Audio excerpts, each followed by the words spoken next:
This is Harold Zawatsky. I'm the chair of the Fairfield Board of Assessment Appeals. Today is Thursday, April the 15th, 2021, and we are beginning this meeting at 4:04 p.m. The meeting is to deliberate and vote on appeals properly brought before the board. I would like to begin with doing a roll call of attendees.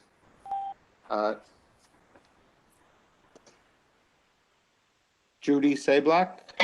Here. Paulette Kozo. Here. Ranik Patel. Here. Kathleen Griffin. Here. And I'm Harold Zawatsky. I am present. We have a quorum of 5 members. And so I think we're ready to go. I believe, Ranik, you have some appeals that you are prepared to discuss for deliberation. I do. So to start off, I'd like to appeal with appeal number 325 for 1944 Fairfield Beach Road for Helen Hapgood and Tim Hapgood. Current value is $78,600, and the requesting value is $53,000. 78,600 down to 53,000, and I am motioning to approve the appellant's requested value. This is Harold. I'll second. Well, wait a minute. No, I think you just said you're motioning to approve the town's value? Or No. did I just not hear that correctly? Oh, I thought I said appellant's requested value. My apologies. I kind of losed that one. So the appellant's requested value of? 53,000. Okay, great. Thank you. This is Kathleen. Sorry, Ronique, what number Ronique, is that? 325. Bernie, this is Ross. I'm showing that it was requested at 55,000. Yes, it was a verbal to make it to 53. Okay.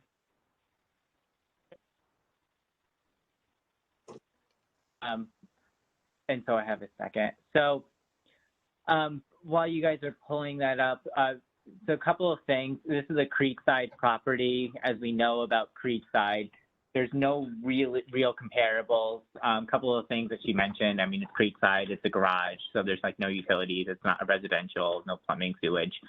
And so we know about Creekside. We've heard about the sales in the area and how that whole setup is in that area.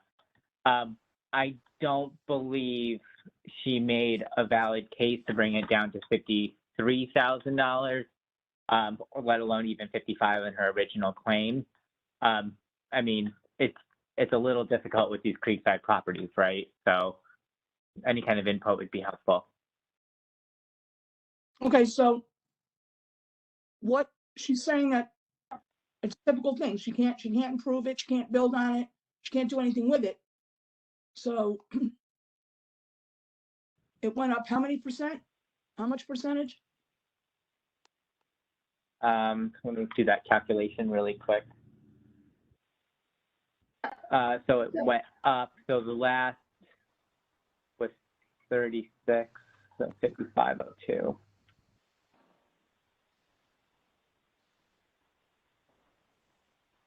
Okay, so all right, hold on. 36,050 divided by 55,020. So she's at 65% increase. 65 or 55? I'm sorry. 65. 65. So 65% increase in property that is of I'm sorry, parking. 45%. My apologies. I just minus it by 145. Okay, so 45%. So a property that's basically a park. Can't do anything with it, and it goes up 52 or 45, whatever percent, and yet we have a property sold by the town that went down $100,000. So it's like a quarter or a fifth of its value, from 120 to 100. So I don't understand possible. Bless So you. if we can, bless you, if we can have one piece of property that can drop $100,000, why does the other one go up 40%? So if it were me, if I were the property owner, I'd be saying the same thing. It's too much. So I think she did prove her case. She's got no reason. There's nothing she can do with the property except use it for which is the intended use. The highest and best use of the parking area. There's no reason for a 65 or 45 or 40, even 30% increase. In fact, if we look at 216 Riverside, on that property, it went down. You know, it's worth 1/5 of its value in the same time period. I'm not saying that this property should be $26,000. It does have creekside, does have water views. So how can we equate those two? How do we reconcile that? Yeah, Kathleen.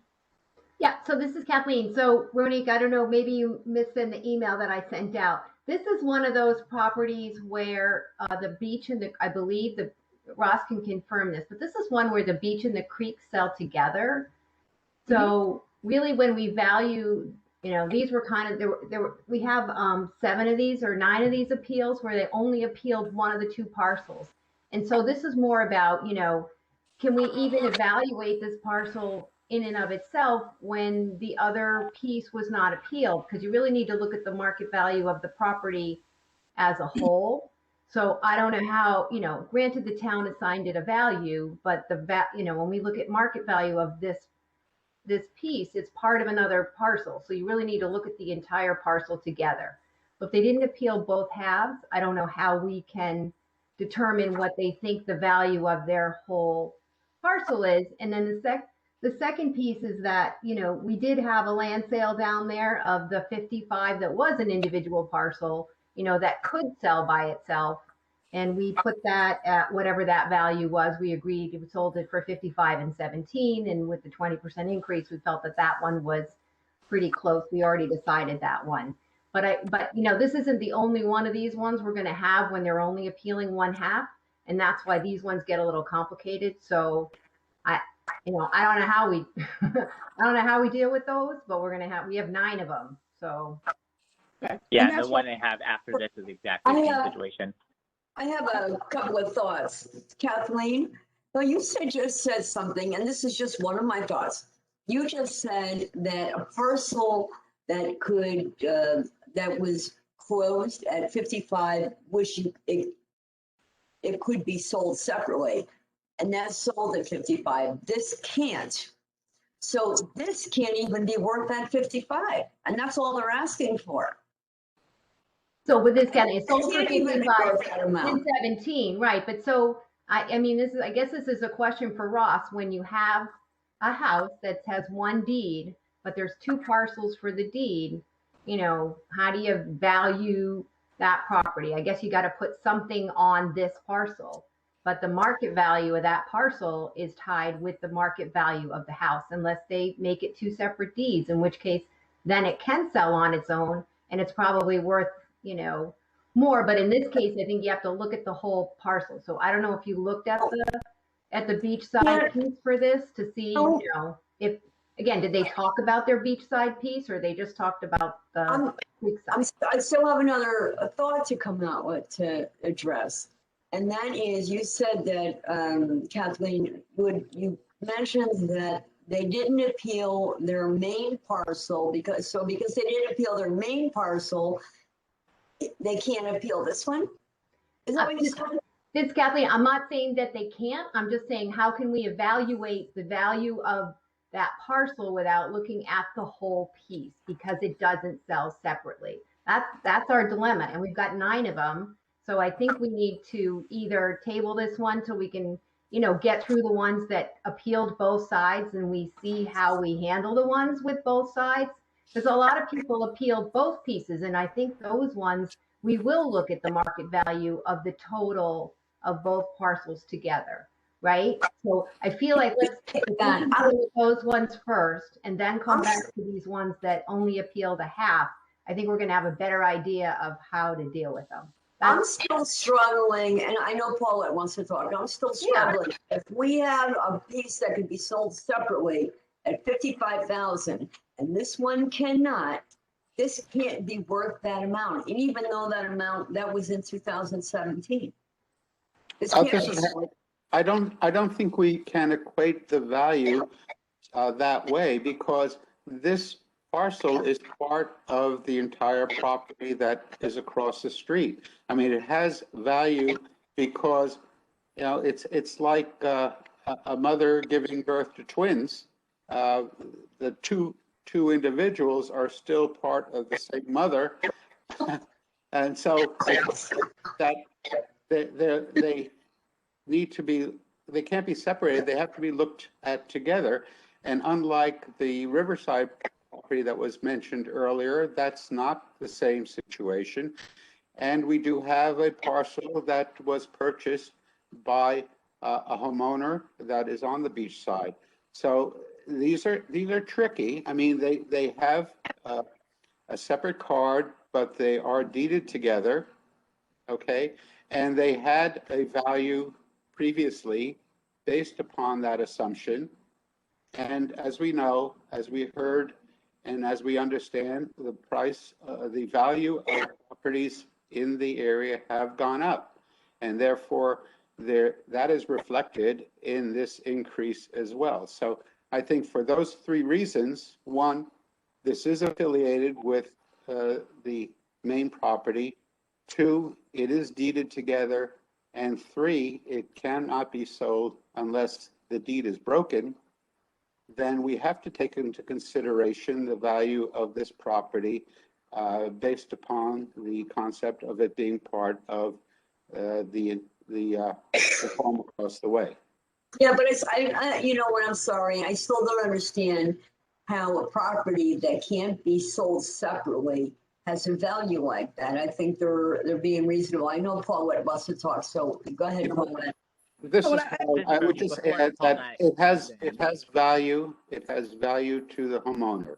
It has some value, might be considered substantial because there's no on-road parking, or I guess there is road parking, but to have a garage and a place to park your vehicle on the creek side is value. It has value to the homeowner. This is Bernie. Before I let you go, Paul, sorry, just really quick. Ross, can you look at the kitchen remodeled on the field card, and then Paulette, you can certainly go ahead. While he's doing that, maybe Paulette could talk. I know she's had her hand raised for a while. I was just saying that, yeah. Okay, well, so first of all, I agree. I agree with Harold in some ways. I understand. Yes, the property has value, and it has a lot of value to the homeowner because of what it affords them in the way of parking.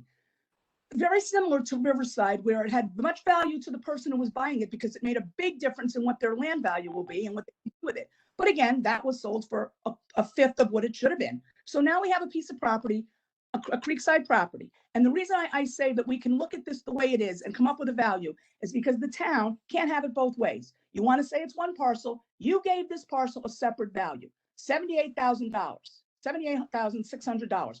The town valued it. They did. So now the homeowner wants it dropped because she feels it's too much. It is too much. And by the way, we don't have to look at the two sides of the property because they gave her a number. If it were me, if I got this in the mail, I appealed only this section because that's you gave it a value. You didn't give me one piece that said your property's worth $500,000. You gave me something that says your house is, the land your house is on is worth X, and here's why. So they put a value on it. So why should the homeowner be punished? You know, let me ask this. We understand, first of all, that the land value is on a curve, right? Not fair. I know that's what the assessor did, yes. Okay, we believe that it's, the land value is on a curve. And this property has a certain size that falls on that curve. And the price per square foot is valued on that curve. And then we see that this is valued at 10% of that curve price. It's not valued at the full price. So there is a significant reduction to the square foot price of the land area on that curve. So, I mean, I bring this up for consideration because the curve itself has increased in value, and then they were still reducing it by 90% to come up with this figure. So if we agree with the land value on the curve that was used in the revaluation, or even if we don't agree with it, I mean, that's what it is. That's why the 10% is taken off of that number. Now, the land value per square foot has increased. And that's going to affect all these properties. I believe that that's a correct assessment. Yes, the land value increased, and it was based on a curve.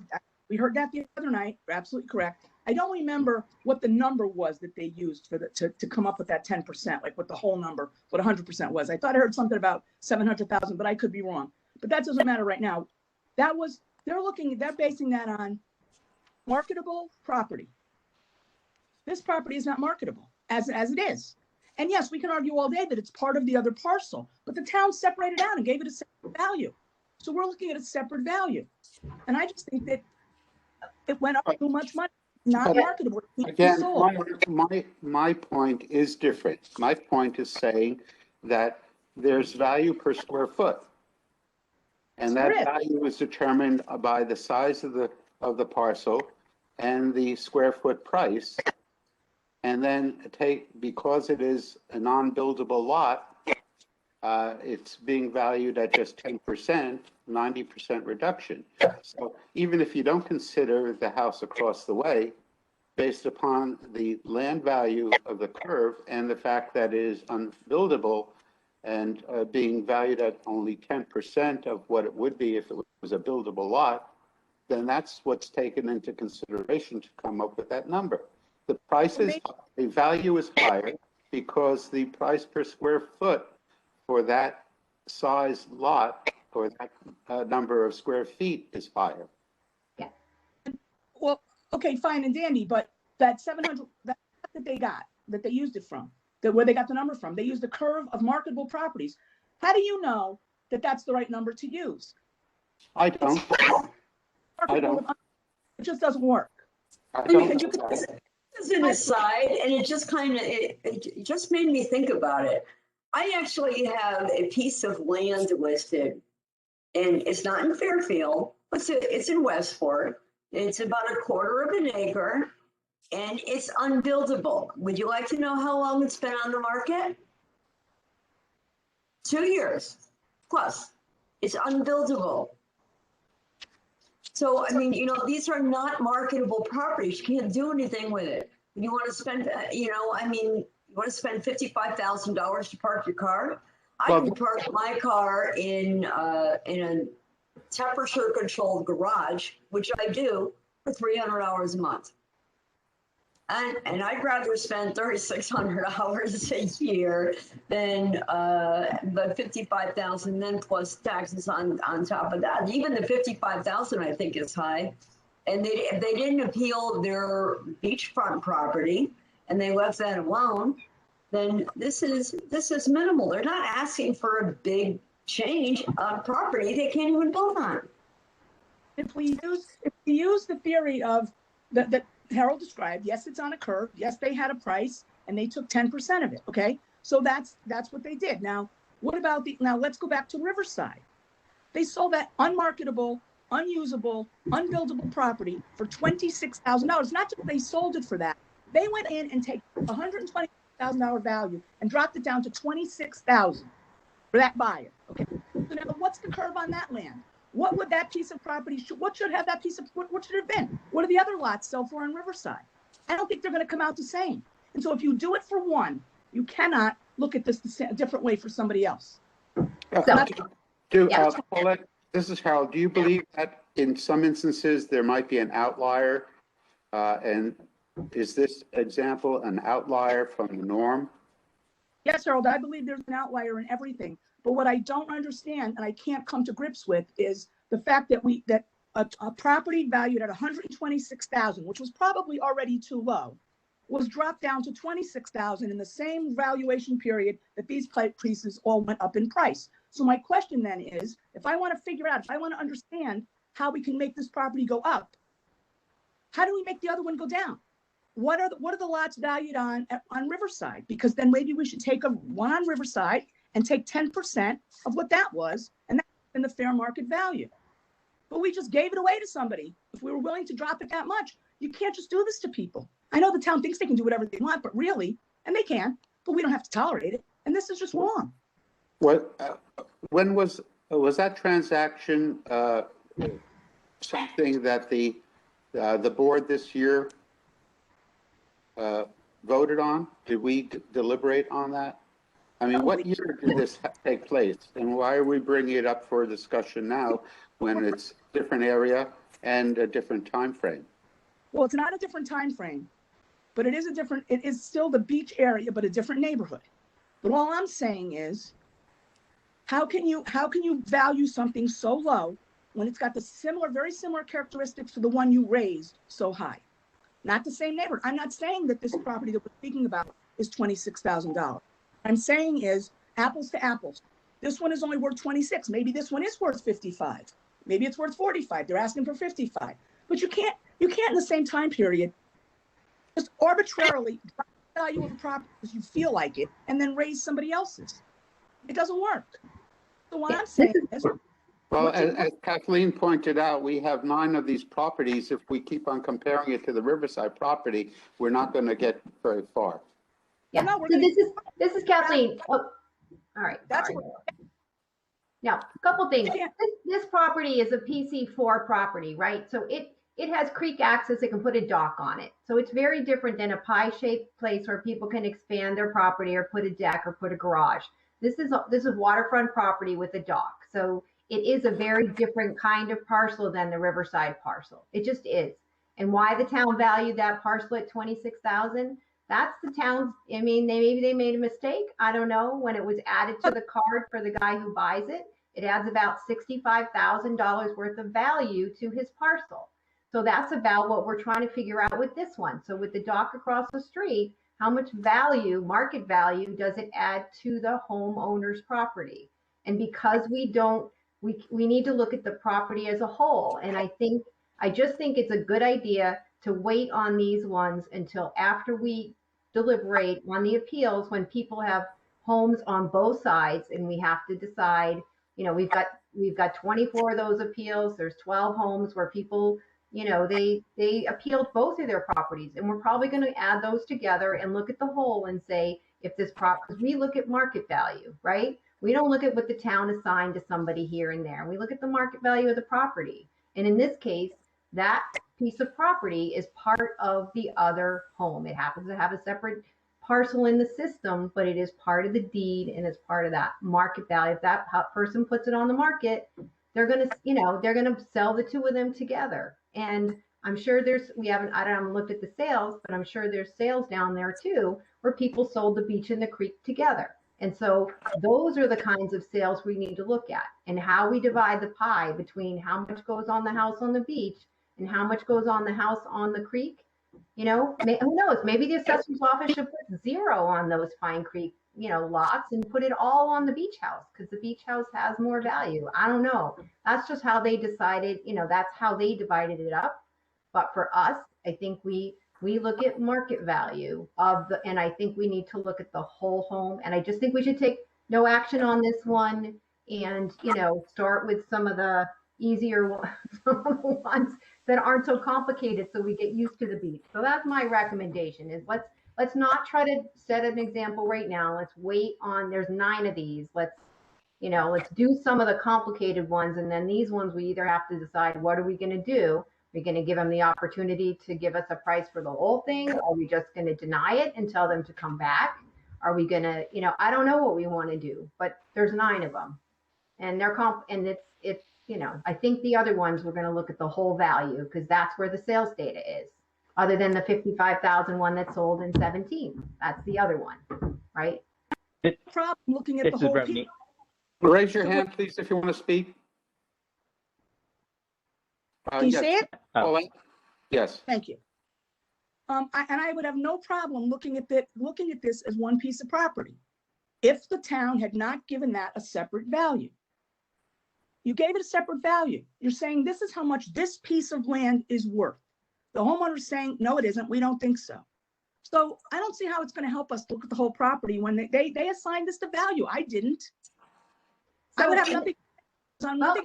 When we look at the other ones, are we going to do it the same way? Are we going to look at them separately? How do we compare that to a sale? How do we take a sale at the beach where they sold both parcels together? How do we look at that sale and divide it between how much value is the creek part of the property and how much is the beach property? I don't know how we're going to do that because we need to look at sales, right? Well, Well, look And at so sales. those are going to be our comps. How do we split the comps in half? I don't think we know how to do that. And, so that's why I'm saying, I don't think with this, we can split that. The You only had a one- marketable property that's sold. This one you can't sell it. It's not marketable. Not marketable unless somebody sells the house. So the other one that sold for 55, that's your ceiling. That's your ceiling. When that was sold in 2017, that's your ceiling because that was able to be sold separately. Ronnie, I'm sorry, Ronnie has a comment. Okay. Ross, did you end up looking at that note for kitchen remodel on the field card? Were you able to see that? This is Ross. I did. I unfortunately cannot access the building permits for some reason. It's giving me an error when I try to access that system. It looks like that doesn't belong to that property because the garage on that parcel looks like it's just a garage with no living space at all. Right. Okay. I wasn't sure if that was one of the reasons why it may have went up by the amount. So I just wanted to verify. Thank you. One of the biggest concerns I have, and then I'll say no more, is that I think we're getting into that, we're going down that road that we always go down where, oh my God, we have 9 of these. And God forbid we should drop one of them because then we have to drop all the other ones. And then we can't give that many people a tax break. So I just don't want to hear that later. I'm just saying it now. It is what it is. Each parcel should be looked at its own merit. And I don't like the idea that we're concerned that there might be too many that need a break. Well, Harold, I just don't want to get in the same argument 9 times. Okay. Well, we're going to get, okay, that way. That's fine. I'm going to have the same argument each time. So let's go on. I understand. Yeah. So I think what we're going to do is withdraw this one for now.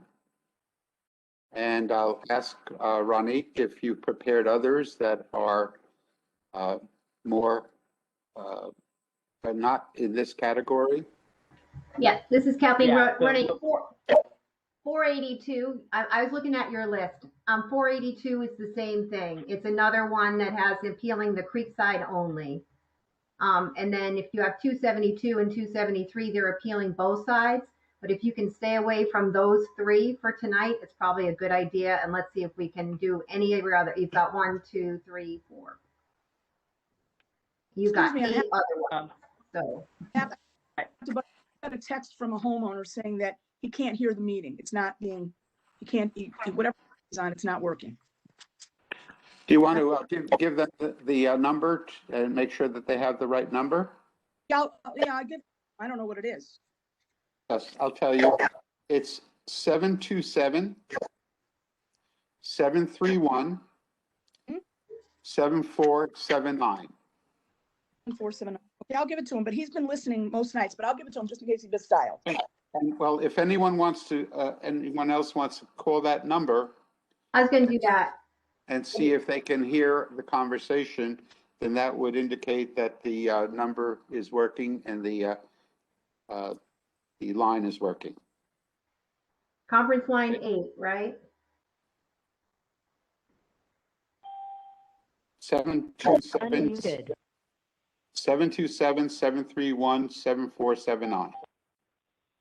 I can hear you, Harold, on the phone. So Okay. Okay, so he must have the wrong, I'll text him.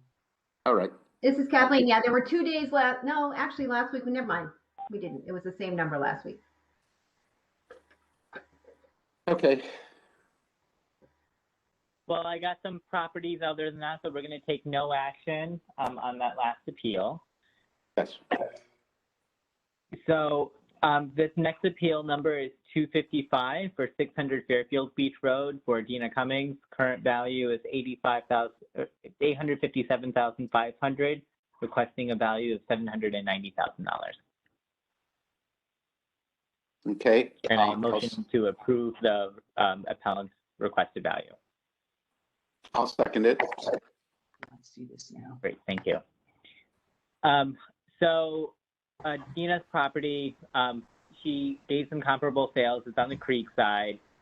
And so the building increased, but not on the new remodels on the same side of the road. And so she gave a good amount of comps, but just no exact dates on here. And so the last renovation they made was in 2015 from Sandy. There's wetlands, so they can't exactly develop it. There's a 30% increase on the land compared to 8% on the others. So she was comparing the percent increases on land on the same side on near her house on Creekside. It's the smallest house. There's no absolute comparables that she can really use, she says, but she did provide a few. And all the comps not on the beach are in the 700,000 range, and she's being evaluated at 857,500. And so she believes that she should have a value closer to what she's asking, which is $790,000.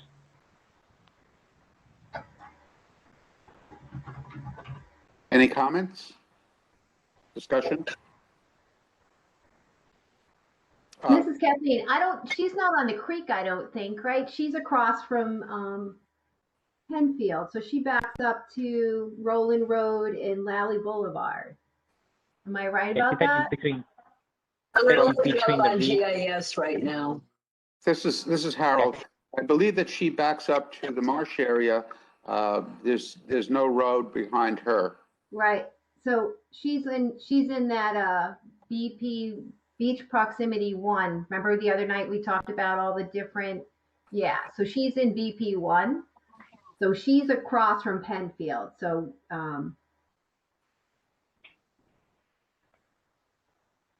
Between Reef and Penfield. Yeah, I'm looking at her a lot. So what were the sales again, Ronique? So the thing is, too, she didn't provide the sales dates on these sales, right? But she did provide a lot.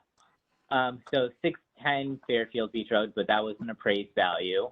So then she looked at Reef Road, but that's Reef Road, right? 145 Reef Road. And that sold for $663,750. Then she looked at Pine Creek and was like, well, there's 57 Pine Creek and 801 South Pine Creek, but those are a little bit different. The two on Fairfield Beach Road that she did look at was 974 Fairfield Beach and 644 Fairfield Beach. 644 Fairfield Beach sold for $685,428. 974 sold for $694,482. So 644 Fairfield Beach, because it's in that vicinity. Let me look up the sales date on it, but again, she didn't give the sales date on each, so I'm inclined to not look at each individual one to see what sales date it is on each, but I mean, they're not exactly similar properties. Hers is small. This is Kathleen. I see in her notes that she said she doesn't have a pool and the house was built in 43 and not 53. So were those adjustments were made to the card? And what about her basement? She said that the basement, it was the basement, but it's an open flow through. This one, if we need to make card adjustments, we should do that first. This is Ross. If you look in the file, page 10, there's Ken did a revised card starting at page 10.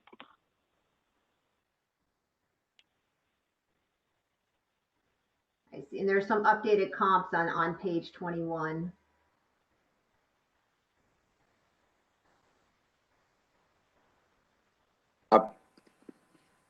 Page 10. Change your value if he updated the card. I'm not seeing a changed value there. Yeah, so the old value was $857,500. The revised is $852,800. And she was providing documents, not just in the appeal, but thereafter via email as well. This is Harold. Does she say that she has a pool? Because a pool is listed. I believe that the revised version didn't have the pool. Okay, maybe it was just an above-ground pool. It is. It says AG pool. That stands for above ground. Thank you.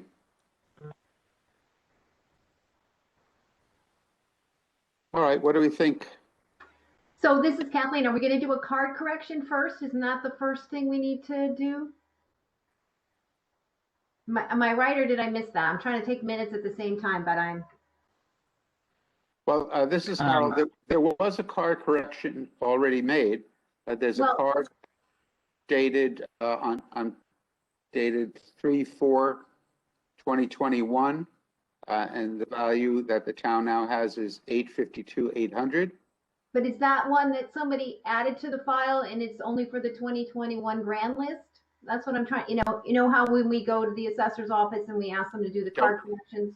Yeah, I just need Ross to confirm, or somebody to confirm if it's in the 2020 or that's only the 2021. So if that's 2021, we should motion it separately and make the card correction and then decide on the appeal separately. We can get an answer, I guess, if we need to make the card correction, or if this card stands. Also, I do notice that there was an adjustment that was made as a result of the informal hearing.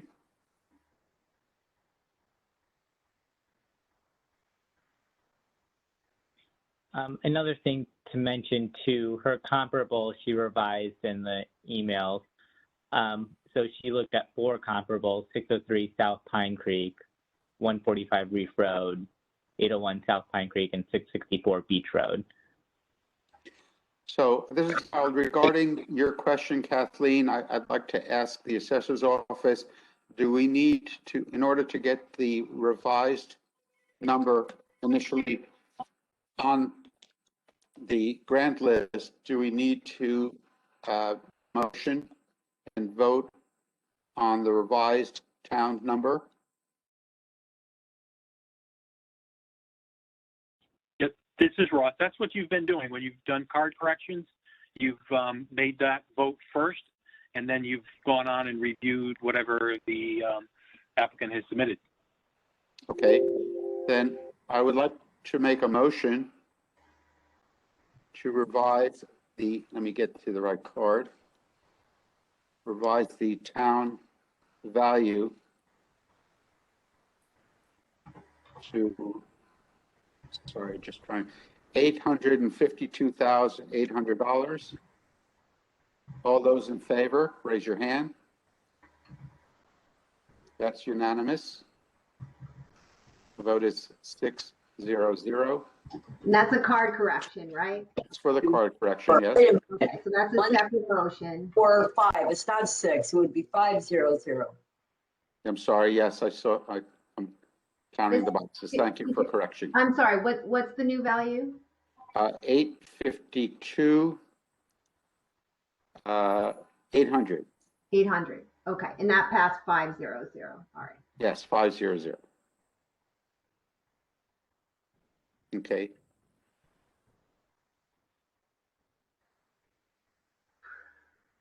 So Now we're going to go from 852. now on the main motion, any further discussion? I'll call a vote. Yeah, with the comparable sales, I think they were just a little too far from the water to really take a deeper dive to compare those. But if you guys have better input on the comparables, or I'm welcome to hear it. This is Paula. I just have a question. She's not on the water. She doesn't have water behind her. So she's not on the creek, right? She's just got land. And some of it is unusable. So I don't see a problem with some of the comps because Reef Road, no, it's not even close, but like Beach Road or Right. Pine Creek, Right. you know, I would look at that. I don't have any issues with this. I'm ready to go, ready to vote right for her. Okay, Oh, let's this go. is- I'm on it. No, This is Kathleen. So Right. I'm looking at the sales data for around her. So you guys can look at this one if you want. 500, and this is technically in the period, but it was early. So 500 Fairfield Beach Road is a ranch, 1945 ranch, 1,400 square feet. Sold for $907,500 on 10/30/2019. Now that's a ranch. I don't know if it's FEMA compliant. She said her house is FEMA compliant, right? So that's one comp at 907,500, 500 Fairfield Beach Road. And then she listed, she listed a couple others, but I don't know what the dates were. And then there was one on Beach Road, right? But I don't know if that's as close to the beach or not. So I'm just if we look at that ranch at 907, and that was, pre-COVID sale for sure last year. So I would expect that ranch would be worth a lot more than that. Where are you seeing 907? Because that's interesting. 500 Fairfield Beach Road. So for $907,500 in October of 2019. Okay, yeah, you know what that was? I am sure that was not an arm's length transaction because the house sold June 10th. That ranch sold for $725 at 2019. This was, and they tore it down. So I think they wanted to increase their basis for whatever reason. And I'm sure that 900 was not an arm's length transaction, and I would dismiss that particular comp. Okay, this is Kathleen. It's listed as a qualified sale. That's why I say that. Well, you know what? How many times it is an unqualified sale as listed as, and it's not. I can't imagine that this is a qualified sale, especially since it was close. So you're basically saying somebody bought it for $725,000 in June and they sold it again for how much? $907,500 to a trust. Mm-hmm. Yeah, oh, to a trust, and you think that's a qualified sale? No. The real number there is 725. You know what, Kathleen, did you notice? I don't know if you noticed this, but maybe you can't see this part of it, but on 10/16, oh, that was not wrong one. Okay, yeah, it's 725. So yeah, it went to a trust. So I don't know that that's a qualified sale. It could be, but when Elaine Salerno was the previous owner, right? Oh. So she does real estate, right? So I don't know. I just know the town marked it as qualified, sold for 907, and she paid 725 in 617, and it's a ranch on 0.23 acres, and it's 1,400 square feet, and it is not FEMA compliant. So just I'm looking for value in the neighborhood, to say, and that's a pre-COVID sale to try to justify the other sale. To justify this because her sales data, when did she come back with another number later? Beach 664 Beach Road. So I don't know where that sits, if that is a good comp for the subject property or not, but that sold again. That's a pre-COVID sale on 10/25/19. that would be close to the beach. That's Right, and that's sold for it's 3 bedrooms, 1.5 baths, 1,900 square feet. Whether it's FEMA compliant or not, I don't know. And that's 664 Fairfield Beach Road. So I don't know if that's as close to the water. Throw out that comp for 500 Fairfield Beach Road. It's on it was on the market as a brand new construction. So they just dumped that as land. They bought it for 725, transferred it to the trust to have a base, and then they're building a property. That is not a qualified sale. Do not look at it as like this home is now worth 900 because of that. That's not true. It's right in line. So just forget that comp. Okay, it was 664 Fairfield Beach Road is further north. It's 10, 12 lots up Beach Road. So it's not as close to the beach as the other one. That sale, and that's a pre-COVID sale of a ranch. And that's not, I don't believe it's FEMA compliant. I'm looking for the market value, that's all. But actually, we say that's further from the beach, but actually it really isn't in a way. I mean, she's on the creek side. Does she or does she not have access to the beach? It's Kathleen. She's across from Penfield. She's not on the creek. She's on the north side she's an even number on the north side of Fairfield Beach Road. She's Yeah, across that's from why, Penn. yeah, if you look on this, on the list of the way over to the right, I sort of tried to put what the codes were from the other night with these beach properties so you could see. So this is a BP1, same as the southern end of Sherman houses. It's a beach proximity property. It's on the north side of Purple Beach Road. So it's not a creek, it isn't on the creek. No, she's, if you map it, she's across from Penfield or, in that vicinity, right? Because we have that map, the map we went over the other night. This is a BP1 property. So that's how those guys are valued. They're valued similar to the ones, just north in the Sherman district, because they all have the BP1, beach proximity code on it. The 664 Beach Road is a BP2, which means a little further from the beach than she is. So here's this, between Reef Road and Roland Road, this is one house in from Roland Road on Fairfield Beach, okay? Yeah. Reef and Roland, okay? Let's just for clarity. This is not a very big house, 3 bedrooms, 1.5 baths, 2,000 square feet. I don't know that we are finding sales in the area that equate to this. Why? Ronique, do you have a comment?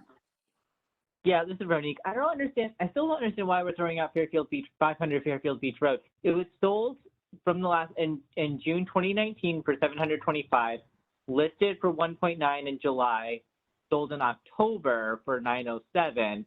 I know those numbers are really skewed, and even though it's a trust, I bought my house with a trust. With my own trust. So I don't see why a trust would anytime disqualify it, and it's listed as a qualified sale. No, it's the 725 is the reasonable sale there. That's the reasonable sale. The 900, that is, they put that into a trust, and that can't be qualified.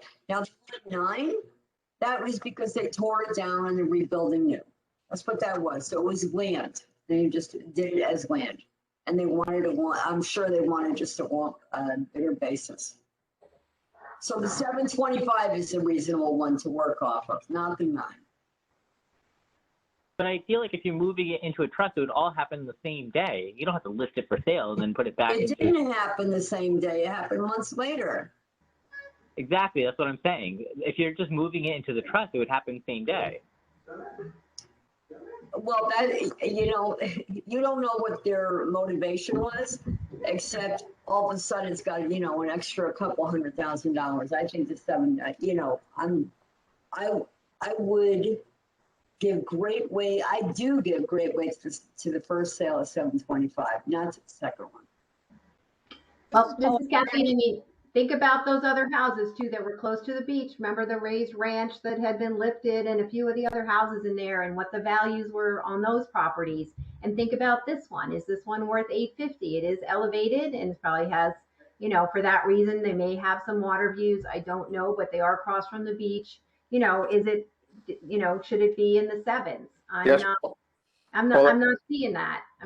I'm not seeing a number in the 70s, not with sales in 19 and 20% increase, and this is FEMA compliant, I see, Paulette, your hand is up. Yes, thank you. Thanks, Charles. I just wanted to clarify something. The house at 600 Fairfield Beach Road that we're speaking of, it's not across from Penfield Beach. It's down the street from Penfield Beach. And why that's important is because the house at, 664 Beach Road, okay? That is also down from the beach. The people that live there have access to a private beach at the end of the street. So even better that they don't have to go to the public beach. They have their own private beach, about the same distance and closer than this. So let's clarify that it's not right across the street from the beach. So her beach access is not much than the one at 664 Beach Road. Whether it's raised or not, I can't say for sure. I didn't look it up. Just looking at the location on the map. And does she have a water view? We shouldn't be guessing if she has a water view because there's houses in front of her that probably block any water view if they're newer houses. So I don't see where her little house there is I don't see why we have to talk about a water view.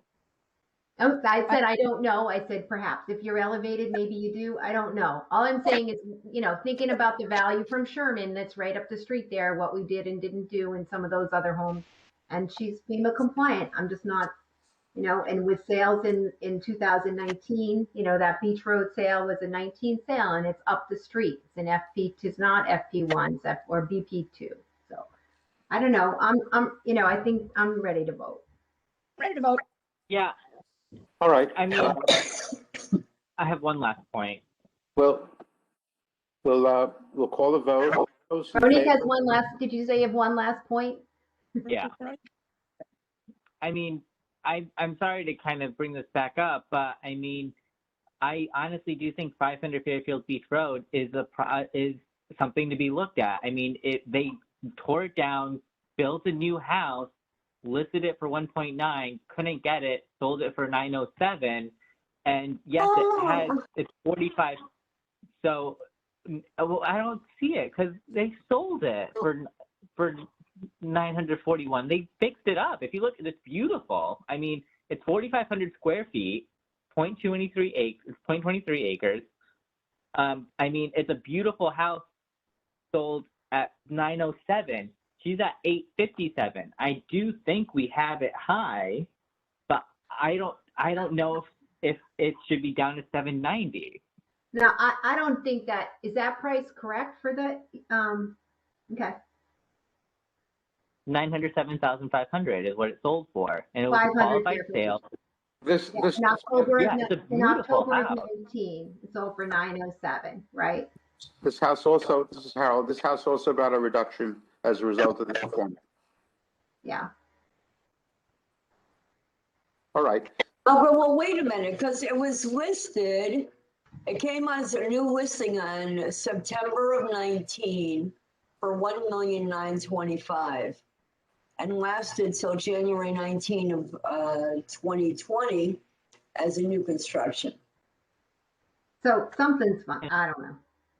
If you look That's at the new why construction, that's why I'm not going for this here. I just don't, I'd leave it alone. it's not a ranch anymore. I'm good to vote at the 790, which the appellant is requesting. I think she's very reasonable. I'm right there for, I'm ready. All right, I'll call the vote. All those in favor of granting the appeal to the requested value, please raise your hand. I have 2 in favor. All those opposed, please raise your hand. 3 opposed. The appeal is not granted, is denied. The vote is 2 in favor, 3 opposed. Opposed are Ronique, Harold, and Kathleen. Hey, Harold, this is Ross. I have a question about that 500 Fairfield Beach now that you've made the decision. You're saying that is, what type of house are you showing that as? Because I'm still seeing it as a 1,400 square foot ranch. If you look at And I don't see any permits. Realtor.com, No, if you look at Realtor.com, that's where it has updated photos of it, of the listing and the house. so this is, Rooney, those are pictures of what it could be, I believe. I think it's their sales. They're saying, if really? you tear it down, this is what you can build for $1.9 million. I think that's what it is. Whether they bought it in 7 and fixed it up and so resold it at 9, or they transferred it over at 9. I don't know what happens, but I think that's what you're seeing, pictures of what a model would look like, but I don't think that's the real house. The 1.9. Okay. I think they're selling, with the new construction or something on it. I'm not sure, but that's why you're seeing crazy pictures of a beautiful new house for $1.9 million. That's why I kept going back and forth with Zillow and Realtor, because Zillow shows the ranch, Realtor shows this house. So, Yeah. all right, that makes more sense. If you look at That's the MLS, you'll see it on the market for 1,925, and it's with many plans and finishes available. So it wasn't built. it wasn't built. Right. Yeah. It wasn't built. So the 1.9 was a listing price for a potential house. Right. That's right. That's what. Yeah. All right, I think we should move on. We voted on this last one. So, Ronique? Okay. So Fairfield Beach again. This is going to be fun. So, anyways, this is going to be appeal number 289, and this is for 2170 Fairfield Beach Road for Dorothy Troy. The current value $557,300, and the requested value is $120,000. And I am motioning to approve the appellant's requested value. I'll second that. Thank you. So she gave a paragraph and some pictures to kind of show that it can't be built upon without repair. And she added supplemental documents after the appeal. And so she was looking at 2170 Fairfield Beach Road, but she was looking at the appraised value. And so that was appraised at $120,000. And then she did the same thing with appraised value of 2171 Fairfield Beach. So not sales, but she is saying that this lot can't be built upon. And that's why she's asking for a substantial decrease in value. I mean, the bulkhead, I believe, didn't we vote on this? This is I mean, how, maybe we took no action. No, I think we actually made a decision and had a number because it was vacant land. Because didn't the assessor go out? I don't show a decision on that one. can you give us some information on this, Ross? I think we made a decision on this. This is Kathleen. Ronique, there was another one where it was down the end of the point, I think, and that we did decide on, and that particular property was in fact not a buildable lot. It was some beach or something, so we took that one down. But that was a different appeal. This is a Oh, okay. Yeah, this one is a PC4 Creekside property, but it has water access. So it's in that, left-hand side of the peninsula on the north side. Okay. Yeah, because I remember it's just the picture looked so similar, and that's why I was like, wait, maybe it's the same one. But you're right. I mean, unless you think I don't have it in my notes that we did. So. Yeah. I lost my place. What appeal are we on? This is appeal 289. number 289. Wait, 9. Okay. 289. This has a condition factor of 0.8. It's an unbuildable lot. Why is the condition factor what it is? Ross, can you shed some light on that?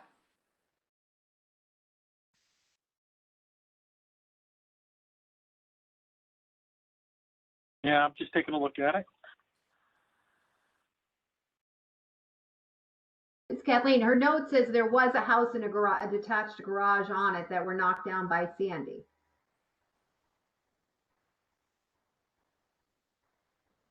That's probably why the 0.8 was on there, is because there was a structure.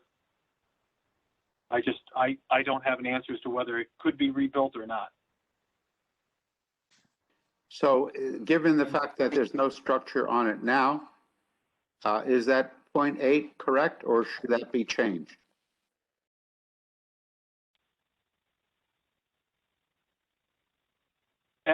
For me, it would depend on whether a structure could be built on it or not. So if it could not be built on, it would, it's more appropriate to be at a condition factor 0.1.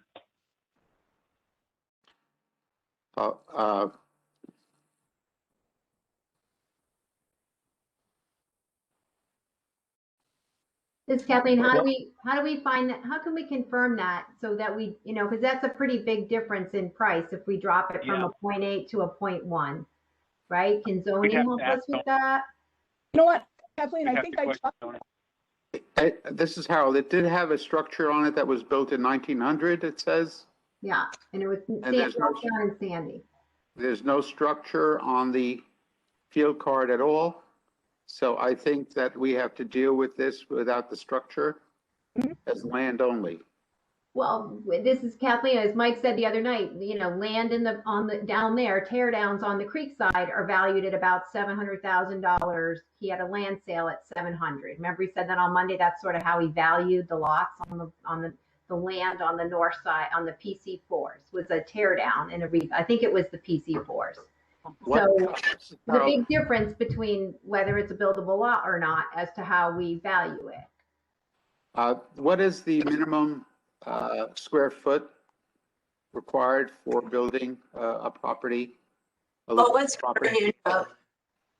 Paulette, what do you want to say? Oh, I was going to say that I spoke to zoning about this property.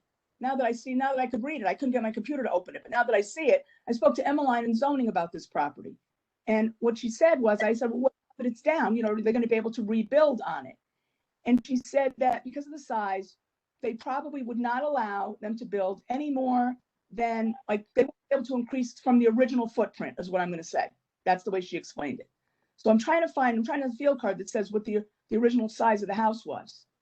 So it's not going to be 700,000 because it was a small cottage, and you're not going to let them build more than that when they rebuild, if somebody wants to rebuild. This is Kathleen. Ross can probably look that up, right? Ross, you have the old data.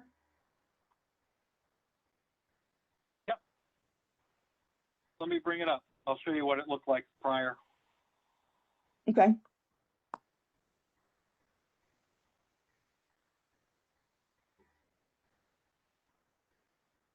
This is a 0.054 acre property. It has 0.054 acres, yes. Okay. It's 2,356 square feet. Not much. Oh, here's our 7-minute alert, guys. Okay. I thought it was 986 square feet, the old lot. Am I wrong? That's what on Realtor? I'm showing. I agree, Veronica. That's what I'm showing. It was just under 1,000 square feet. But I just got to find the. So that's They as have the big as potential. it's going to be. Yeah, but they can build up. I They can build assume. up. They might end up with 2,000 square feet or a little under that. Well, actually, Right. yeah, they have to build to FEMA compliance again. So that costs more to build. And that site has to be cleaned up because there's still existing things on it. I think she added some, I don't know if they're quotes or what. What are those things, Monique? She's got stuff from McCoy Building Supply. She had text messages exchange where someone gave a market value from a property specialist with Al Filippo and Associates and Ravis, sent on April 24th, estimating a market value between 125 to 135, but they were text messages. I'm not sure how reliable they were. It's not like a full-on evaluation. I would think a text message is reliable because it's No, in that writing. wasn't a text. That was an email. I'm looking at it. Is it an Here it is, email? yeah. Because she wrote. It's an email. It's not a text message. There it is, Nicole in the neighborhood. Yeah. Yeah. Okay. And the site has to be cleaned up as well. So we're not talking about a site that's going to be worth $700,000 in the land. That's for sure. It's too small and it's got restrictions on what it can build. So I don't see that $557,000. It's not even, what is that even an eighth of an acre? I don't even know what that 2,800 square feet of property is. The fact, this is Harold, the fact that it is a carryover from the previous building on the property, I definitely think that there should be an adjustment to the land as it is now. Right. And then somebody purchases it and builds on it, then that would increase the value of the property as a whole. Exactly right, Harold. That's the perfect way to think of it. Okay, so I would think that, I don't know if there's any comps to get to on this piece of property, but since we have seen things at 0.1, then the fact that this is still a buildable lot, then maybe the 0.8 is not right, and it should be a, I don't know, 0.5 or 0.4 in that range or lower. I don't know. Is there any comp that we could look at that is similar to this? I think Well, the again, property- you know, Ross, we- could you? Yes, This is Russ? Ronique. Ross, could you look at 0.5 and see what the value would be? I can do that. Sure. It comes That's in fine. with a value of 348,300. Too much. How about 0.3?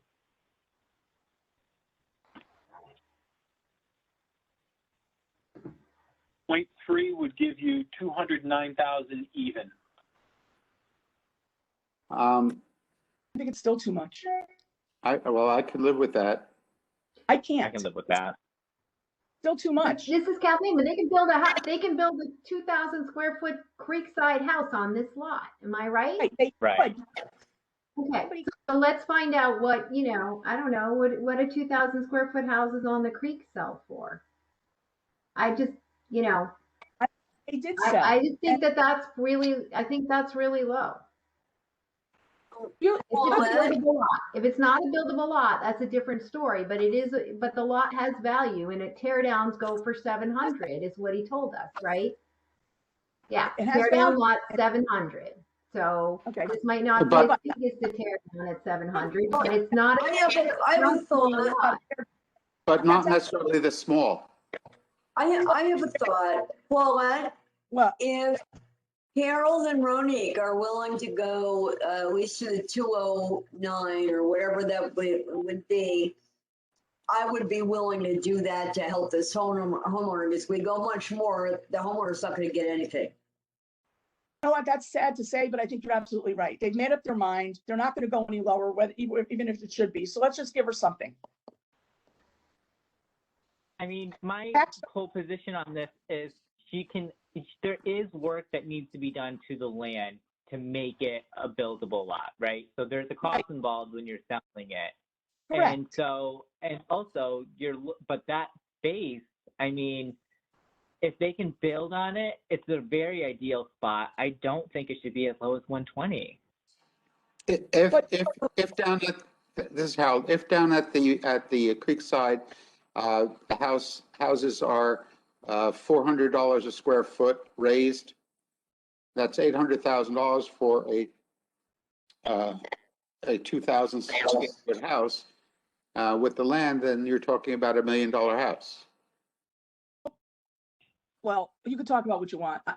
She was Yeah.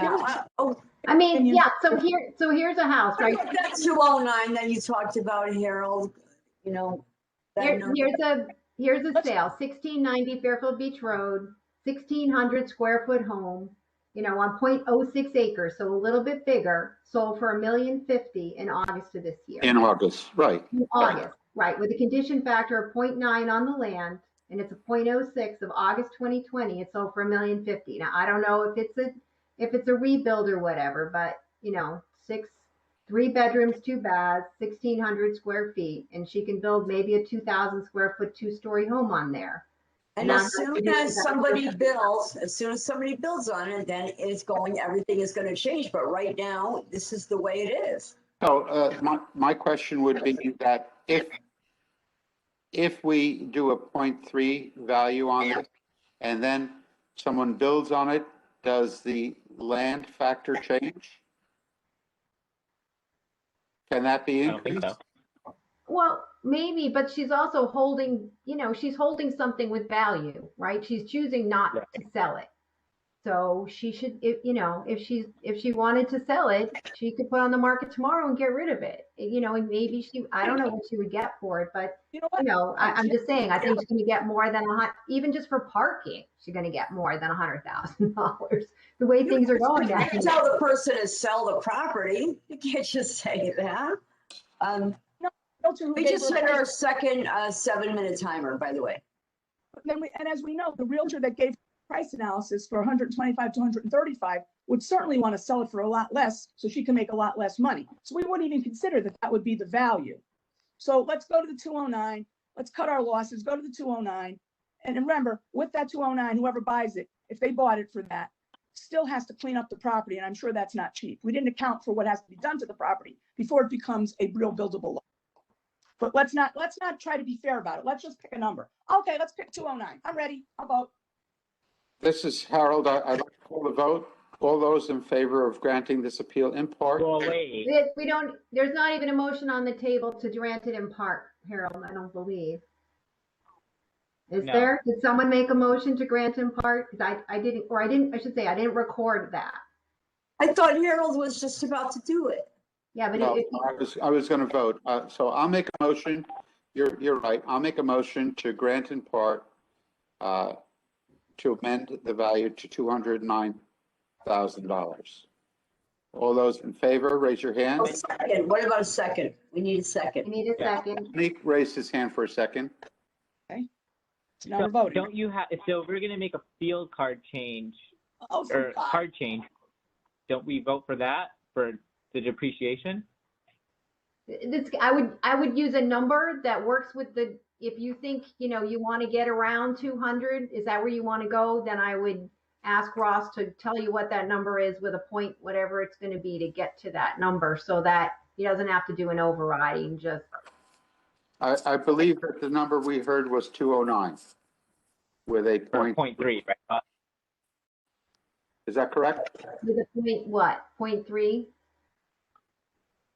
This is Ross. That's correct. 209,000 is equal to a 0.3 condition factor.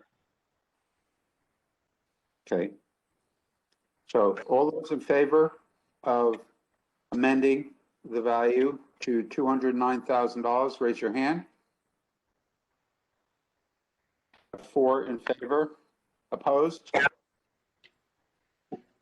1 opposed. So the amendment is passed with a vote of 4-1. Now, all those in favor of granting in part this appeal to $209,000, please raise your hand. I have 4 in favor. Opposed? 1 opposed. Kathleen opposed.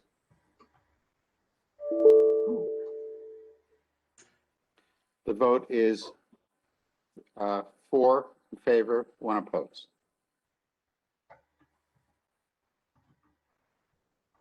Thank you, Ronique. Yeah, no worries. These Fairfield Beach roads are going to be complicated, so it's hard to really do them timely. Like, you know me, I like to be prepared, but it is really hard to prepare these properties. So Well, I'm just doing a I'm doing the 7-minute best I timer to could. keep us, you know, just to, I think it's just smart so we know where the time is going. That's all. That's all. Okay. Not Yeah. rushing anybody. Appreciate it, because these next few are doozies. So, anyways, appeal number 530 for 1206 Fairfield Beach Road for Maria Ganadina Gottlieb for requested, I'm sorry if I mispronounced that name. Town's value is $628,600. She wrote $550,000, but she verbally said she wanted it at $470,000. So I am motioning to approve the appellant's requested value to $470,000. I'll second it, Judy. Thank you. So let me pull this up. I had to clean up shop a bit. Okay.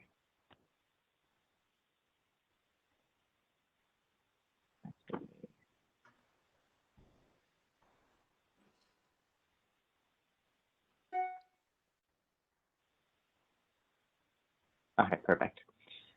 So a couple of things. She does provide comparables. And so she does say that 26 Lighthouse Points is the most comparable. It's not beachfront, it's across the street. And the square footage is she thinks is more comparable to the value of her home. She also provided 36 Old Dam Road. So she was looking at a square foot basis as well. So she said it was appraised at $67 a square foot, $67 a square foot on the water, and hers is at $144 a square foot. And so she was looking at appraised value with that one. Again, that was like my neighbor's neighbor. 26 Lighthouse Point did actually sell though. and that did sell on October 29th for $600,000, and that is beachfront, with 1458 square foot. And so with her property, it is 820 square feet, so it's much smaller, but I don't know how comparable the 26 Lighthouse Point is to Fairfield Beach Road. The other two properties she gave was 1233 South Pine, and then the other one was 1246 Fairfield Beach, but she was just looking at the square foot for the land on the appraised values. The only sale she was really giving was 26 Lighthouse Point, 35 Old Dam, and 836 Reef, but that's not the same. So my question is 26 Lighthouse Point comparable to this property? I want to say it's not, but I could be wrong. This is Harold. It says that this house was built in 1900, and we see building permit records recently. It looks like there was perhaps more work done on this house than is listed on the building permits. I don't know if there was remodeling done previously. Wait a minute now. Yeah, I forgot. I made a little note on the bottom of my sheet. So she bought it in August 2019 for $580. Yeah, she's requesting $470, and she's made improvements, right? So I don't see she has a valid case for $470, let alone $550. Works I for should me. just read my own personal. I agree with you. Yeah. I think the request is not in line with the value of this property. Right. Our windows and doors, trim.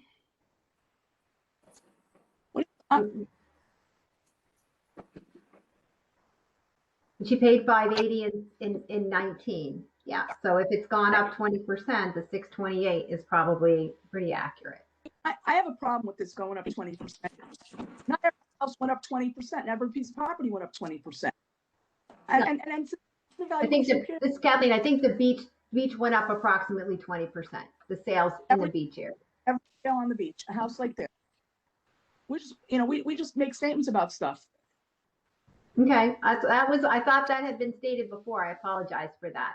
That's a question, that Mike probably could have asked. I thought the beach area in general increased, not their assessments, but just the sales in the area.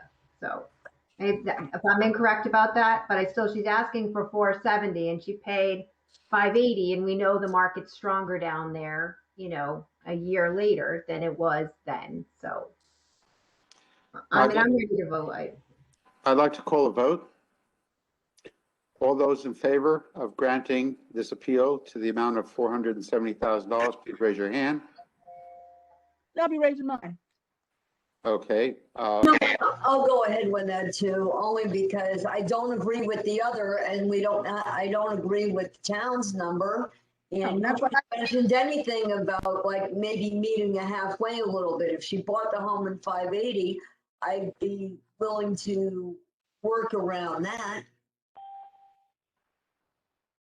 I would too, but it doesn't look like that's the way it's going. So I'm going to vote with the.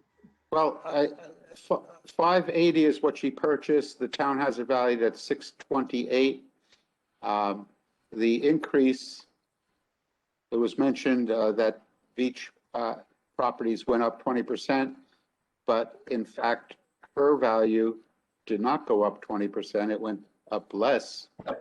Oh, yeah, but she bought it in 19. No, I'm not going with that percentage increase. She bought it at 580.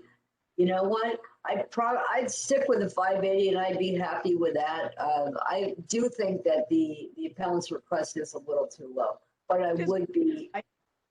But I'm not going to go the other way because I don't think it's. I don't want her to get something. And like I said, well, Paul, we know it doesn't look like it's going that way. Not going that way.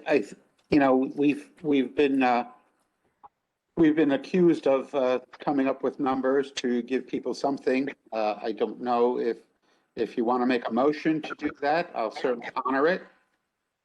But I think that I would call a vote on the requested item and see how it goes. Well, I'd like to make a motion to grant the appeal in part to $580,000. So you'd like to make a motion to amend the Amend. value to $580,000. Okay. Right. All those in favor of the It needs a amendment? second, Harold. It A needs a second? second to make it to the table. Okay, second. it's Did seconded by Paulette second that? Paulette. Okay. Yes. All those in favor of the amendment to the value of $580,000, please raise your hand. I have 2 in favor, opposed? 3 opposed. And now, all those in favor? So the amendment does not pass. It is denied. Judy and Paulette voted in favor. Harold, Ronique, and Kathleen opposed. Now to the original motion to grant this appeal to the requested value of Ronique. What was that? $470,000. $470,000. All those in favor, please raise your hand. I have 2 in favor, opposed. 3 opposed. The motion is not carried. The appeal is denied.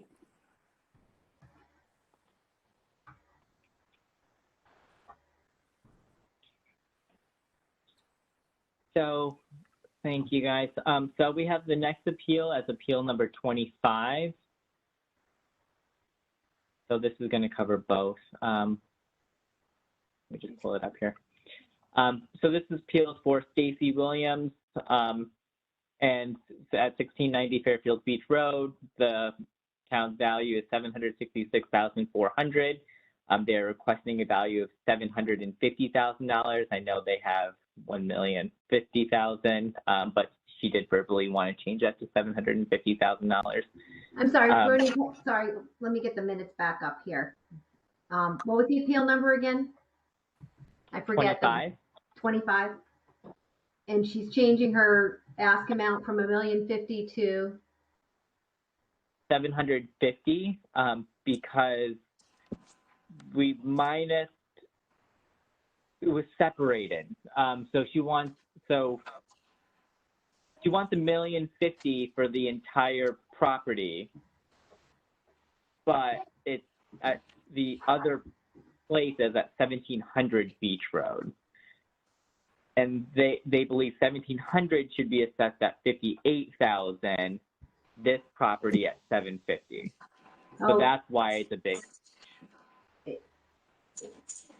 As I'm looking at this appeal, I see the appellate's opinion of fair market value of $1,050,000, town's value is $630,000. So this has to be looked at with the number 1700. Is that what you said? Exactly. So this is Kathleen. That's another example of an appellant appealing one of the 2 properties, but she's trying to give you a value for the 2 of them together, but they only appealed one. So maybe in this case, maybe we should be looking at both, and it sounds like she meant to appeal both, but she didn't, as opposed to the other ones where they just say, so this is a Creekside property, but they only filled out paperwork for one, because I have it as a creek-only property with water access, so it's a PC4. The 2 lots are purchased together. And she says the other parcel 1700 is valued at how much? Well, hold on. Let me back 58? up a little bit. She is doing both. She didn't file an appeal for 1700 because she thought this was covering both. So she is requesting for the 1700 to drop from 77,000 to 58,000, and then 1690 to drop to 750,000. Can you repeat that? Sorry. Sorry. No, it's okay. I mean, unless we just like, this is the case where she gave both, right? So I don't know if we wanted to do it this way, because she did give both in this one. Unless we just want to take no action on this one and deal with it when we deal with all the others that, you know, they only appeal one side. But at least it gives you enough information. $1,000 number keeps coming up, guys. Notice?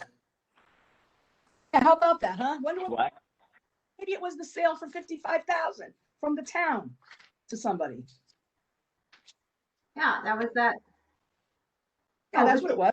So this is Kathleen. So they purchased the two lots together for $1,050,000. Is that right? In August of 2020, they paid $1,050,000 for both of the lots.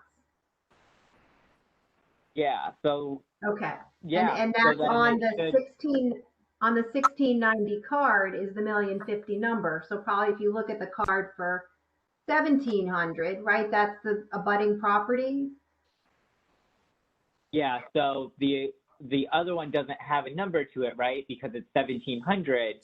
So this property, I mean, I don't know if 58,000 is the right number. Like perhaps you just minus 77,000 from 1,050,000 and put it to the primary, or we lower both of them. So go ahead. Yeah, so the creek is valued at 77, and what's her main property valued at? 766,400. Right. Yeah, so if you add those together, regardless of what her case is, the town has her at 833,400 altogether, and she paid $1,050,000 in August for the two lots. Am I saying that? Did I get that right? This is Harold. If you add the appraised values together, that's the amount that you come up with. And as you can see, the purchase price in, what is that, August of 2020 was $1,050,000. Yeah. So denying her would keep her at a value that is much less than she paid for the house. Yeah, assuming that nothing else is in that $1,050,000, that there's not a third lot, but she just told you it was the two lots, right? Yeah. And they sold together, and she paid $1,050,000. Oh boy, she just did us a big favor. She did us a big favor for the other Creekside lots.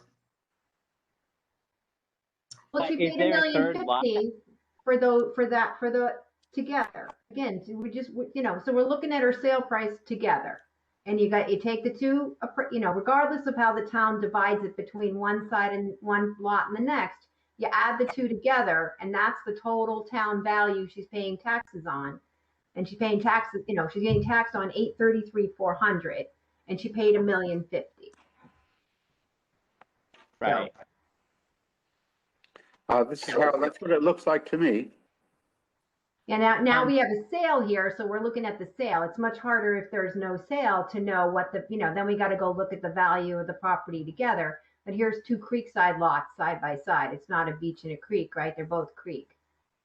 So, but I would say regardless of, you know, even though she only appealed one, I don't, you know, what do we do? Shift the money from one to the other, or bring her up to $1,050,000, which is what she paid. So, you know, that's the other choice is, you know, she's pretty low. Unless there's a third lot, but she didn't say there was a third lot. She only said 1,700 and 1690. Well, this is Harold. Is there any way to check the deed, or if we look at, I don't know, if we look at vision for the owner's name, will multiple properties come up? Harold, this Yeah, is Rob. I can check the town clerk's record. It has a shed and a garden on it, and the adjoining lot has a shed and it looks like you know, and it has a dock. Yeah, I just want to make sure that we're accounting for everything because she purchased it, right, for $1,050,000. And so that's compelling enough info for me to make sure that she's at $1,050,000. You're right, she is appraised less if it's only those two lots, which we'd be doing her a favor denying it. But if there's a third lot and it's There's higher no and it brings it up to There is no third lot property, no. Okay. And I don't know then she's why we're we're doing her a again, favor denying it that. I don't know Yeah. why we have a problem with people. It's two lots. I was at the house. It was sold with those two lots. I actually know the guy that lives on the other side of that lot. Right, and he was right, those are two lots, that's it, those two. There is no more. They sold together for $1,050,000, and the town together has them at $833,400. Okay. So I'm And I ready can to vote. confirm that the deed lists just two properties, two parcels. Okay. All right, so then I'm good to vote. All in favor of granting the requested amount? Raise your hand. well, this is Kathleen. I'm not sure he ever do. I don't know if there was a Roni. Did you make a motion? So that's Or- what's weird about it, right? Because he I'm wants not sure we named an $1,050,000 to amount. go. Right. Yeah, that's what's weird about it. So he's technically requesting a value higher than what we have appraised because he was thinking of two lots. So yeah, technically he's requesting for $1,050,000. So yeah, So he's does she requesting want $1,050,000. Did she Well, want then to go the thing to do is to deny it. The thing to do is to deny it and let it stay what the town is, because that's less money for the taxpayer. Yeah, was she looking to go up? I just want to make sure some people want their appraisals raised for a variety of reasons, whether it's, who knows why, but she wasn't asking to go to No. $1,050,000. So I didn't, when I was hearing her case, I didn't know what 1700 Beach Road was appraised at or valued at, right? And so she was basically saying that she wants both properties at $1,050,000 for her purchase price. Not saying for it to go up, but that's just what her point was. She thought that, and Well, Harold was in the appeal with me. I think Judy is right. If we deny it, it stays at the town's values and both properties will remain unchanged, which is less than the purchase price. So that might be the way to go. The board does have the ability to increase values as well. So, that's something that maybe we take a look at at some other later date. But if it's not correct. Well, this is Kathleen. That's why I just want to make sure she wasn't asking for it to go up. That's not what you thought she was saying. No. This how. Okay. So I just we don't know don't- how to put it in the minutes. Or ask amount was $1,050,000 still. Yeah. I'll I leave think it that's at the what way she to put asked it. for then, $1,050,000.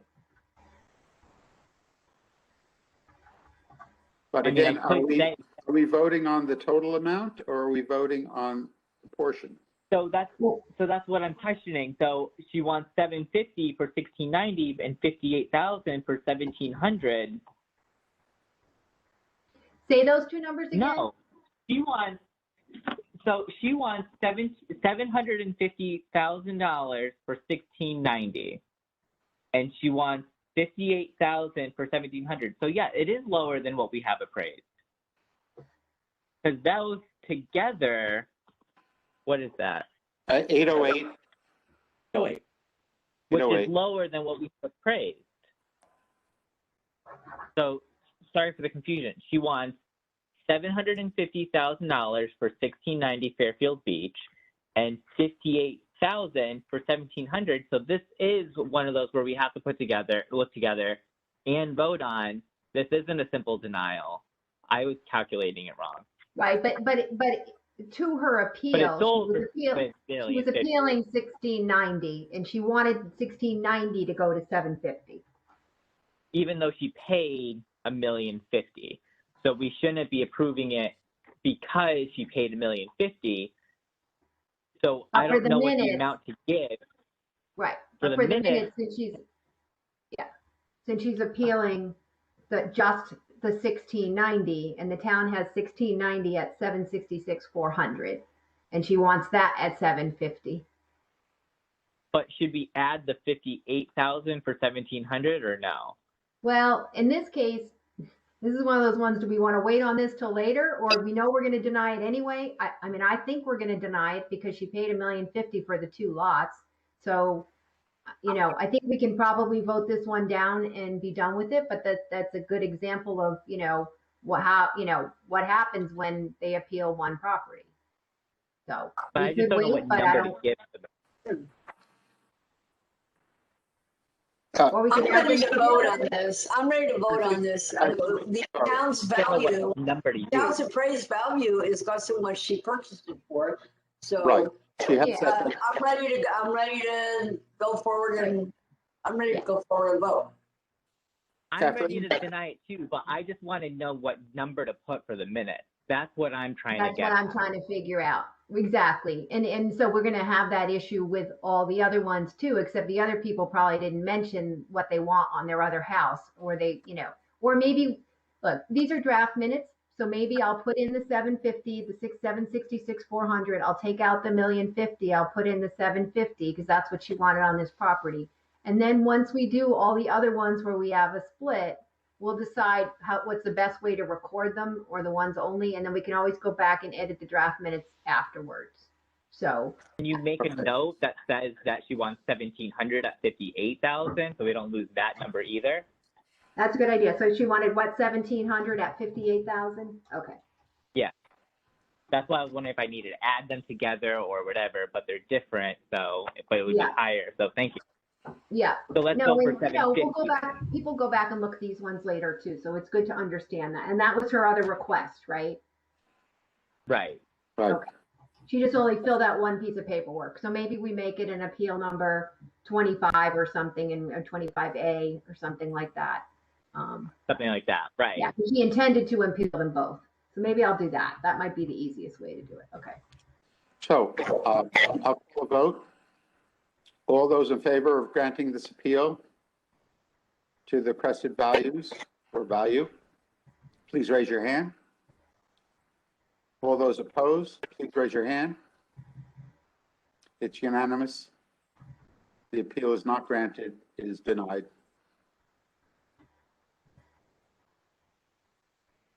Thank you for looking through that with me. I just wanted to make sure the minutes and the numbers were right for the requested value. Yeah. But anyways, for this next appeal, it's appeal number 29, and that's at 974 Fairfield Beach Road for Stephen and Amy Medic. I'm sorry if I mispronounced that name. The current value is $838,800, and they're requesting a value of $650,000. And I'm motioning to approve the appellant's requested value. This is Harold. I'll second it. Okay, great. Thank you so much. So he's really looking at square footage and really technically appraised values. So there's 2 exhibits, and then he goes into the field card, and then he goes into a Zillow estimate. He's saying the Zillow estimate 718, but we all know Zillow's a little bit wonky. And then he attached field cards, but he's really only looking from appraisal to appraisal on a square footage basis. And so the actual sales from the period of January to September 2020 was between $800,000 and $900,000, but he was looking at Old Post Road, all the way up to Old Post Road. And so the actual sale prices are on the MLS, or not MLS, the attached document, but there's no dates that he provided with it, and he didn't say any dates in the hearing. But he really was trying to come up with a number, and he was looking at a square footage basis. This is Harold. Are you referring to square footage of the land or the house or both? Oh, Okay. So we have a motion and it's been seconded.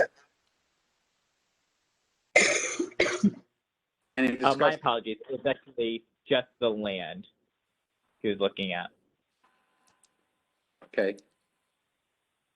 So this Kathleen, this is one of those WP4s. So it's water proximity. It's a creek, but they're on like the, is that right? Yeah, they're on the creek side, but they don't have dock access. But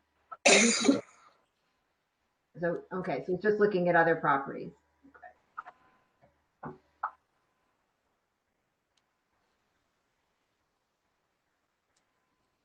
I just want to say this about the docks.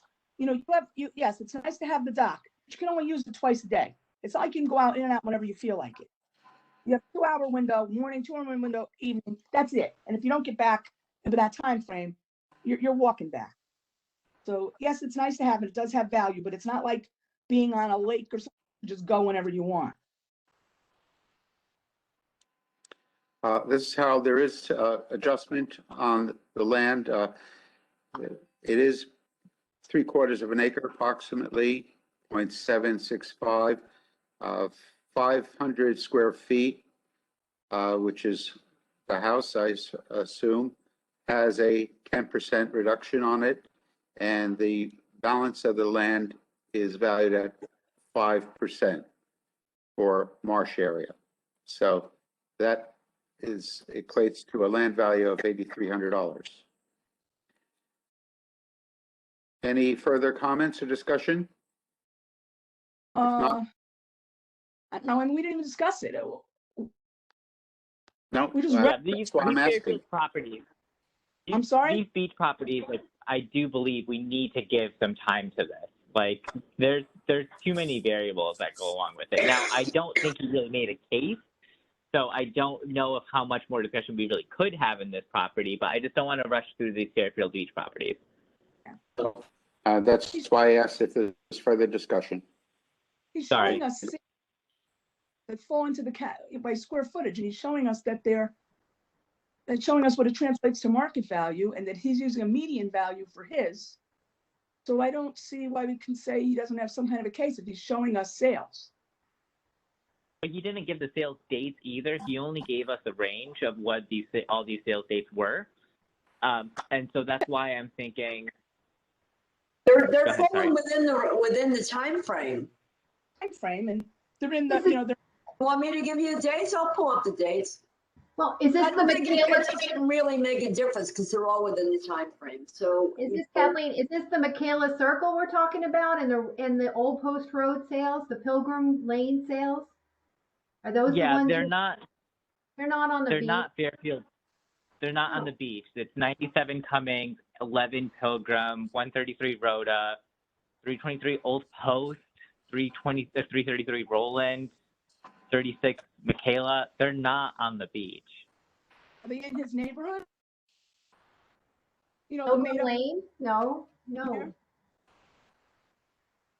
So they're not in the pretend neighborhood of 66, right? This is Harold. He's not in the division of the neighborhood, which is the WP4, which is the Creekside property. No, but he's also not even in the Fairfield Beach neighborhood area. He's up in Sherman. He's using a bunch of Sherman comps.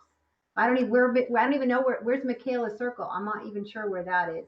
But Roland Road, Yeah. So Old Post Road, Pilgrim Lane, and Cummings. Those are not, those are not Creekside properties. I think there's sales down there that he could have used. I don't know why he chose to use those sales. And then he used the square footage calculation. What's wrong with the last one down is, there? 97 Cummings? No, I didn't say 97 Cummings. I'm just saying square footage calculation. I don't have a problem with that. We just talked about that in one of the other ones we deliberated. So first, sometimes it's okay and sometimes it's not. Let me know when we're supposed to use it so I can figure it out. Well, this is Ronique. He used the square footage calculations that are for appraised values. The sales data are outside of his neighborhood, and then he looked at appraised values, and that's kind of where he said between 800 and 900.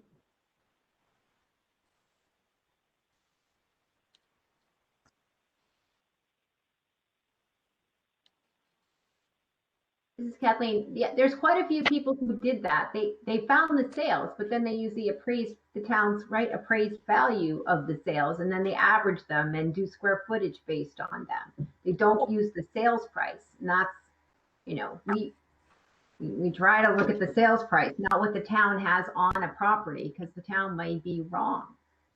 So, or inaccurate, too high, too low. But and also, square footage, we know that land and houses are on curves. So you can't just do an average square footage, because the bigger homes are going to be lower and the smaller homes are going to be higher.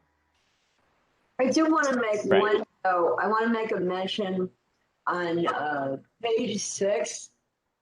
And I'm sorry to have to mention this, but I do have to mention it. And I'm sorry. Page 6, so you see something that says quick stats.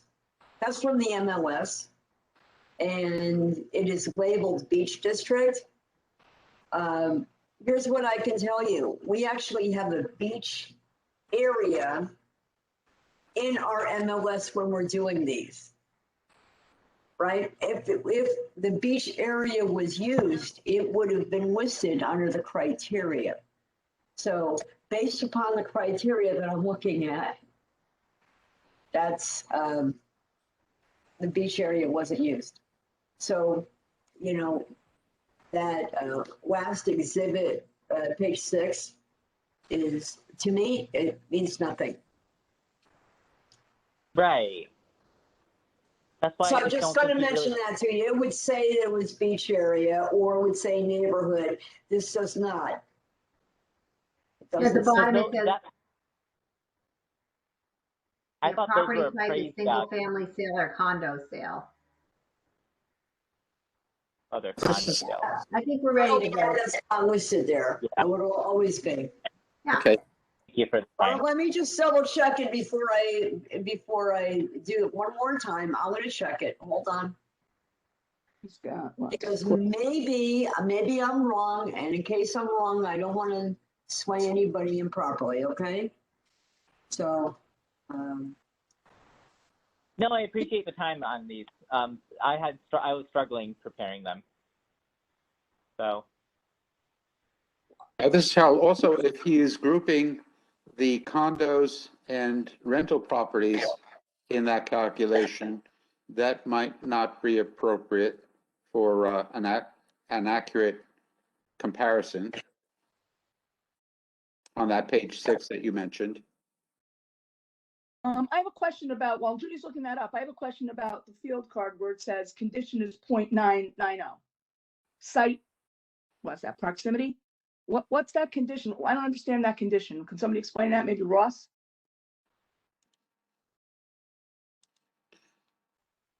Ross, can you address the question about the 0.9 and What about the 0.5?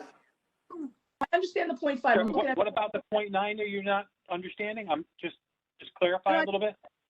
No, I just really don't understand. I mean, I know it says notes, site / prox. Oh, proximity to the marsh, or is that for the whole thing? Proximity. Yeah. So the first land line is reduced by 10%, and that's 5,000 square feet of the total. And then the remaining 0.67 acres is at 5% of what it would be at, call it full value.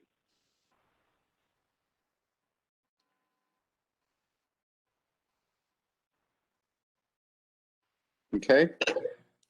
Judy, did you find what you were looking for? yeah, but okay, so here's the thing. Yeah, it should say beach. It would have that as a particular criteria. However, this guy has 4113 7325 latitude longitude, which I know is Fairfield, but I don't know. I don't use that latitude longitude criteria. I just use like a half-mile radius. Oh, let me try a half-mile or a mile radius. I could try that.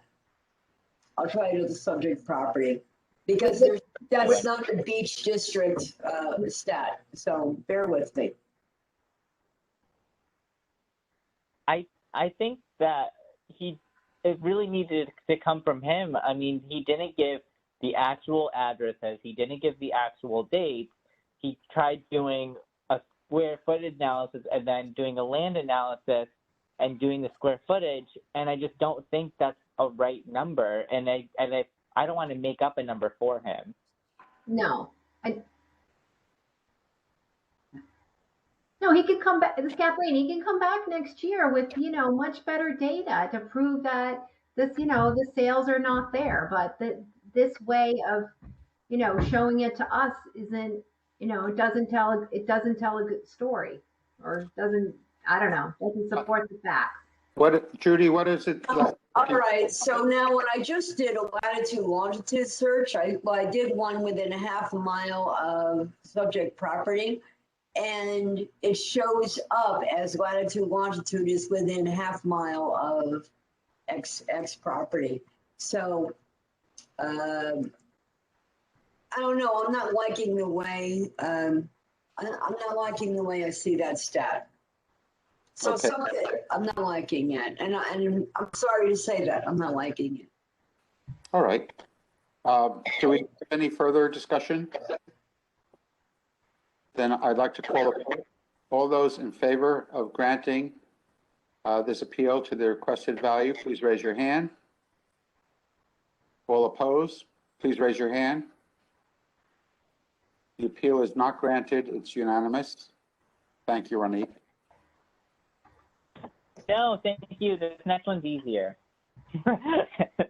So, appeal number 29 for 974 Fairfield Beach Road for Stephen. Yes. No. Who did that one? We Oh, just did that. the wrong one? Sorry. The next one is appeal 245. I wrote on the wrong one. Excuse me, I see that John Spolier is joining us. He's John. logging in now. And what was the number of the appeal that you're calling up? 245. I apologize. 45. So that's for 2262 Fairfield Beach Road for Virginia Moore, requested value of $600,000 down from the town's appraised value of $910,000. And I am motioning to approve the appellant's requested value. Do I have a second? Judy. Kathleen, seconds. Hello, John. John has joined the meeting at 5:56.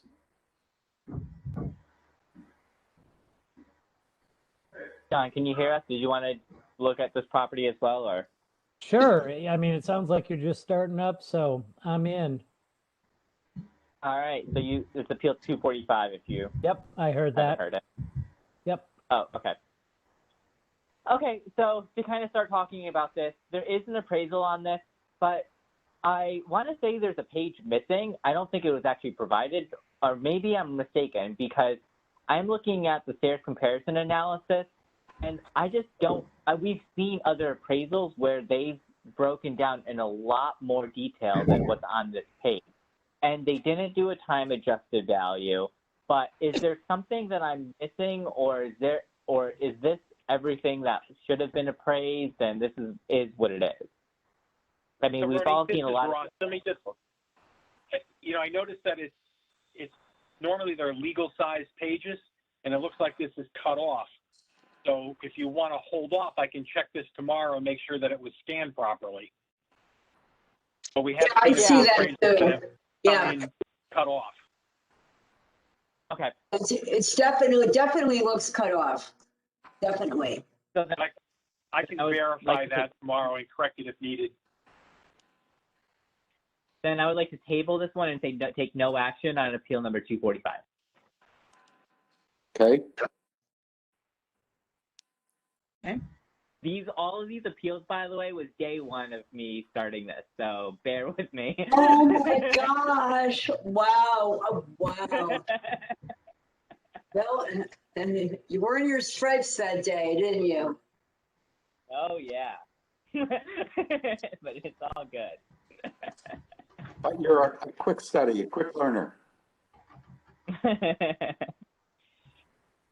So, I have two more then. Let's do appeal number 272. And that's 1275 Fairfield Beach Road, appraised value, or town's appraised value of $887,800 to the requested value of $750,000.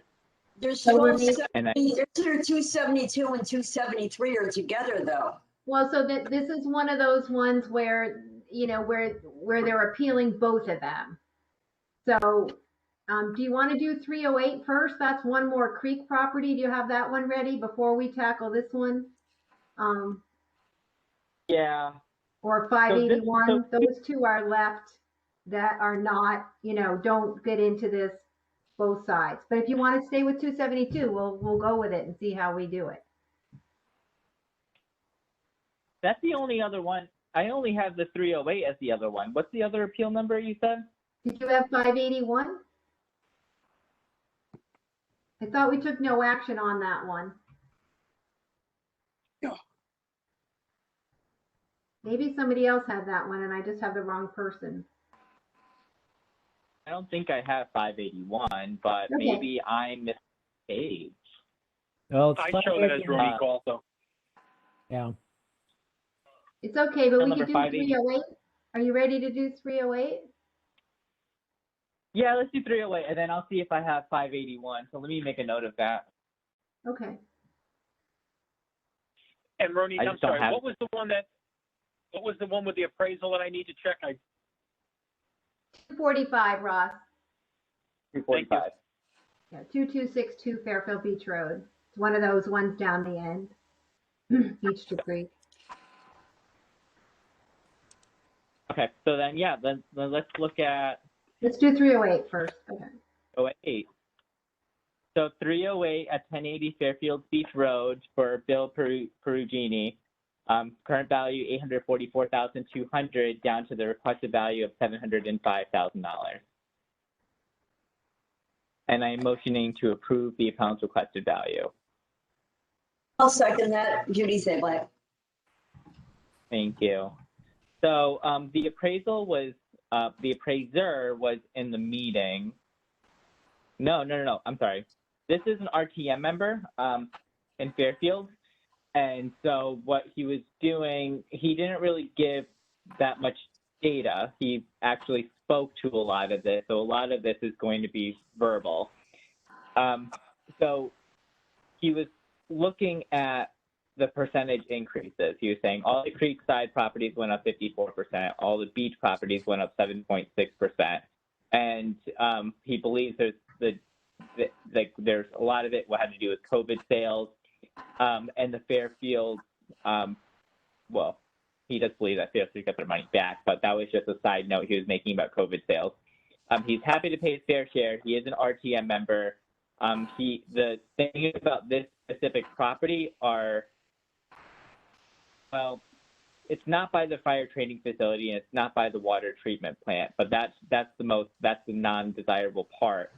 And if someone can pull up, Ross, can you pull up exactly where this property is? Because I don't think it's actually near there. Is This is one of the, this is Kathleen, that's one of these WP4s where they're on the creek, right? But they don't have the water. They can't have a dock. There's no creek access. So it's going to be, you know, they're more on the marshy part where the tide comes in and out. So I think that's similar to did we just do Gottlieb, I think, the 1206, you know, similar area. so it shouldn't be looked at as if it was by the fire training facility or water treatment plant, should it? Because that's behind it. No, it's by it. It's behind it. It smells. Yeah. Yeah. Wow. Yeah, the WP4s are all that section of Fairfield Beach Road. If you guys have your map out, right, from the other night, that's the WP4 area in there. This is Harold. This house did have an informal hearing and got a reduction of approximately, what would that be, about $75,000? Wait a minute. It got a reduction of $75,000 and the town value was $844 now after that? That's what the numbers indicate, yes. Okay. That actually brings him quite close to what his previous assessment was. Well, relatively, but I know how you feel about comparing previous assessments. Well, I mean, So the last few points. I'm sorry, go ahead, Wendy. Kathleen. No, go ahead, I'm good. The last the other point that he's made was, he can't really use the water, so there's no really launch place. And so but the raise was uniform to all of the other properties. So he's just really contesting the percent raise for the entire neighborhood. Contesting the land value. He believes the land value should be at 606. No, I'm sorry. He's contesting the land value at 606,000. So that's how he kind of came up with 705. And the neighborhood across the street has a lower assessment, but he's looking at the assessment value. But again, no documents provided. Is the house across the street lower? It's an assessment. So what is that address? So 1080 Fairfield Beach. There's a 1073 and there's a 10. And it doesn't give us the information on that. He didn't give me an address, and I wasn't gonna go looking for it. But 1057 and 1073 are across the street. What is it? 1073 and what? 1057 and 1073 are across the street. This is 1091. He's probably talking about 1073. actually, I think he might be talking about 1080, and the reason why I say that is it looks like the appellant submitted a little while ago more documents for the appeal via email. Oh. This is Kathleen. No, the subject property is 1080 Fairfield Oh, Beach. 1080. Okay, well, but the appellant did send in some stuff at 5:09 p.m. I didn't see it. Oh, Yeah. neither did I. Wow. Yeah, it was sent to Nice the ball, BAA. John. Thanks. Huh? That's why I'm here, I think. Look Here up. it is. You're right. 509.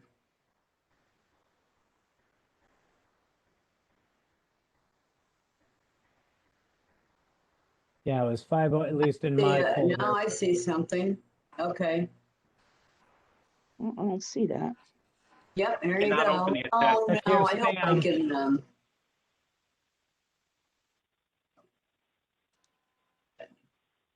oh, I can't open the PDF document. He's done. All right. Yeah, So I'm getting failed to load the PDF document. This So is this Ross. is It Kathleen. does say he's Okay. asking for Oh, wait a 709.9. minute. Okay. Yeah, 709.9.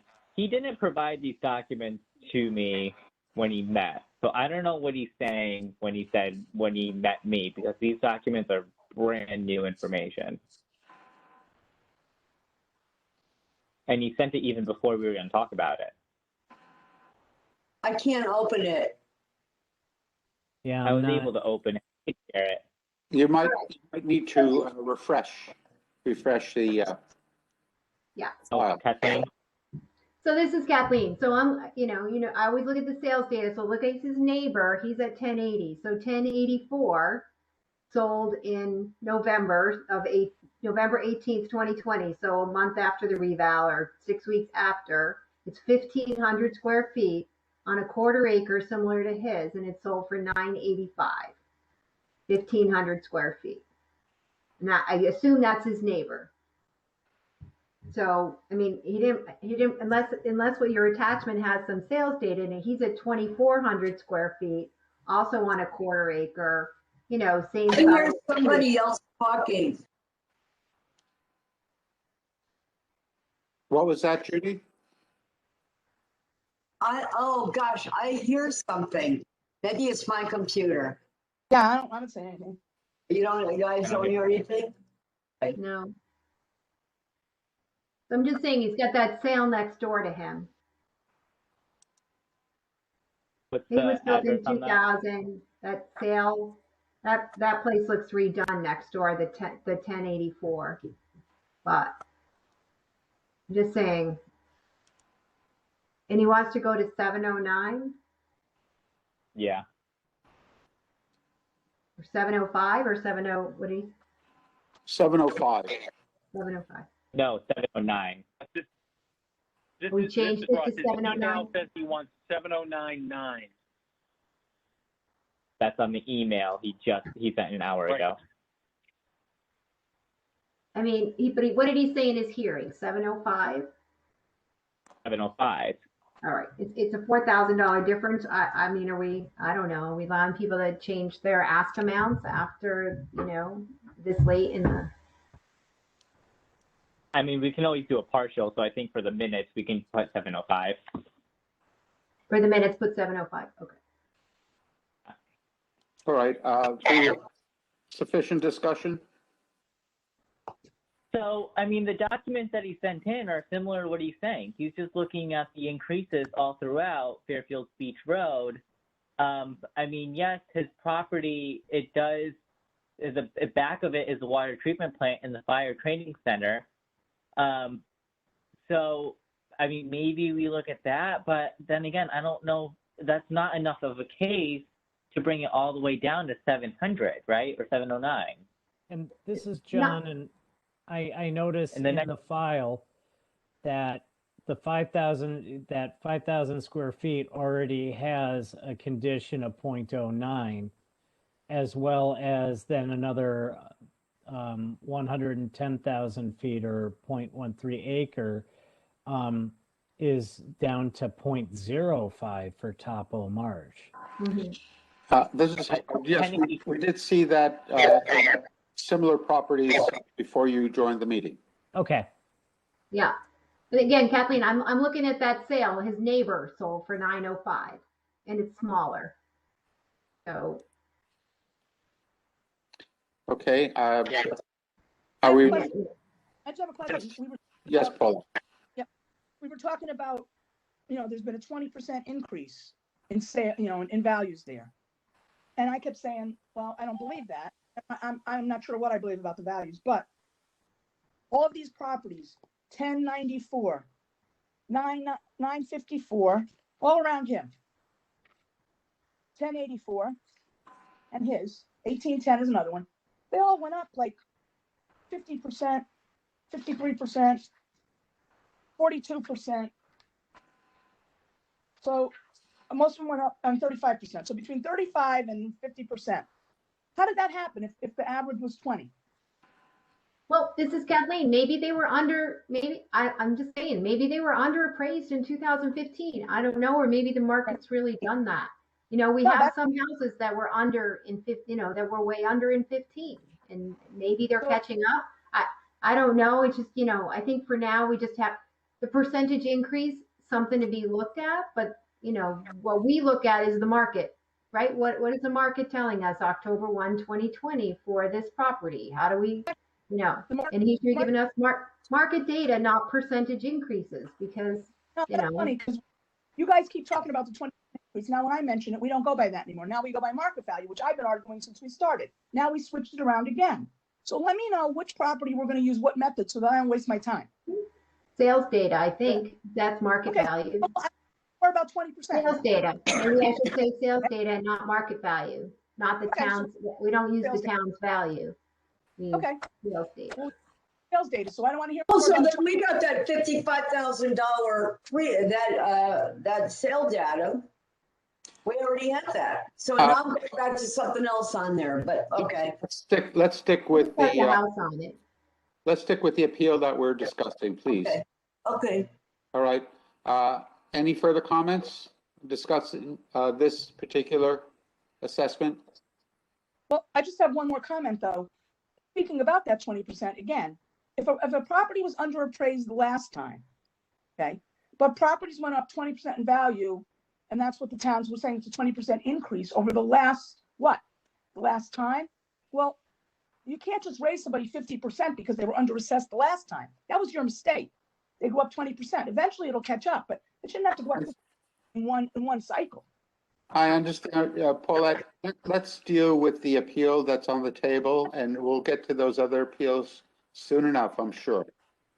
Please. Okay, so no, I just, you know what, this is just so unfair to the taxpayer. I'm looking at like just utter craziness going on this street, and I feel very badly for them. Judy, I think we'll get to that in due time as well. Your point is taken. So I'd like to call a vote. All those in favor? One last thing. Ronnie? The biggest reason that's influencing my decision in this property is the fact that 1084 right next door, or close to it, sold for $985 on November 13, 2020, and it's a smaller lot, and it's in that area. That sold for $985, and he's appraised at $844, and he's requesting $705. I just don't see the case there. and I agree with you, Ronnie. That house did sell for that price, and I agree we should be using market value. I'm the first one to say it, but now all of a sudden, because it works for the town, we're using it. I don't mean you, I'm saying in general. But then when I say something, no, it was a 20% increase. So I'm just pointing out that this was way more than a 20% increase on these properties, but now we're going to go with market value. So it's confusing to me. Yeah, I don't want to talk about properties that are not related to this appeal, because we did see an appeal, where the town had it undervalued from the purchase price, and we accepted that as well. So it works both ways, Paulette. You can't have it just one way. No, whatever, Harold, whatever you say, whatever you want. I don't really care. I'm just here to fill. Whatever you want to do is fine. It's not a matter of whatever I want. We have a board, and we are all voting to the best of our abilities and understanding, okay? So I'm pointing out things that are the reverse of what you're saying, and then you dismiss me. That's not right. You dismiss me. I'm pointing out, all I'm pointing I'm out not is the fact dismissing you ever. okay, I'm just pointing out that we use two different systems. I don't care what we use. I just want to be fair and even. We make two different arguments. We talk out of both sides of our mouths whenever it's convenient. That's not the way to do it. If we're going to use market value, I agree with, let's use it. If we're going to use this 20% number that keeps getting thrown out whenever it's convenient for somebody, then we use it. I just want to know which is right. That's all. Just pick one. I don't care which one. Just pick one. I think, Paulette, if you feel that the requested value is appropriate, then you should vote accordingly. I will. This is Veronique. So I just want to chime in because it can't be a straight 20% across all of them because there's so many properties that are different, right? My whole point of looking at what the requested value should be or what we should be voting on is, first off, did they make a strong enough case and using supporting evidence to get to that number? I think we all as a board have done our due diligence to even go beyond that, such as looking at houses around the area. So it's not just looking at percent increase. It's not just looking at market value. It's all of these factors for us to make a case. We're almost doing them more of a favor by trying to get to that number. Even with his case presented and with what we kind of put together as a group, I just don't see the 705. It's not uniform. You can't use the same method for every single property because every single property is so different. All right, I'm going to call the vote on all those in favor of granting the requested value of $705,000 for this appeal. Please raise your hand. I have one in favor. I'm sorry, two. Two in favor. All those opposed, please raise your hand. Four opposed. The motion is not carried. The vote is 2 in favor, 4 opposed. And we have 6 members on the board. I think we can rotate some people taking a break. I would like to announce I'd like to take a break at 6:30, assuming that we have a quorum. Yeah, I have a little bit of heartburn at the moment, and I'd really like to take a break too. Can you take it now, Judy? You want to go now, Judy? And Harold goes at 6:30? Give me like 10, 15 minutes, I'll be back, but 6:35 here, Earl, would that be okay? That's fine. Yes. Yes, of course. All right. All right. See you in a bit. All right, let's continue.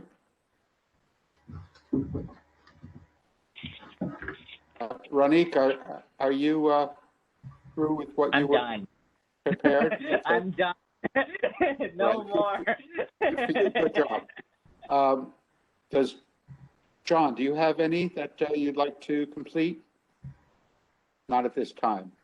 Not at this time, unless you want to hear some commercials. This is Kathleen. We can do the commercial, or I can do some Mill. I've got some Mill Hills on the table too, so Well, ready to go. And I let's think do the Mill commercials, we're just gonna have to barrel ourselves through. You know, it is what it is. We have Ross here. He can help us if we want, or we can, we're gonna have to decide on them eventually. But I'm happy to do some Mill Hills first if you want. Are you the last John, one on the bill? Kathleen, are Ross, you I'll the just make a last in the- suggestion. Oh. Sorry, John. No, You've go got, ahead, Russ. You've got a few people listening in. I'm assuming it's a lot of people for the beach.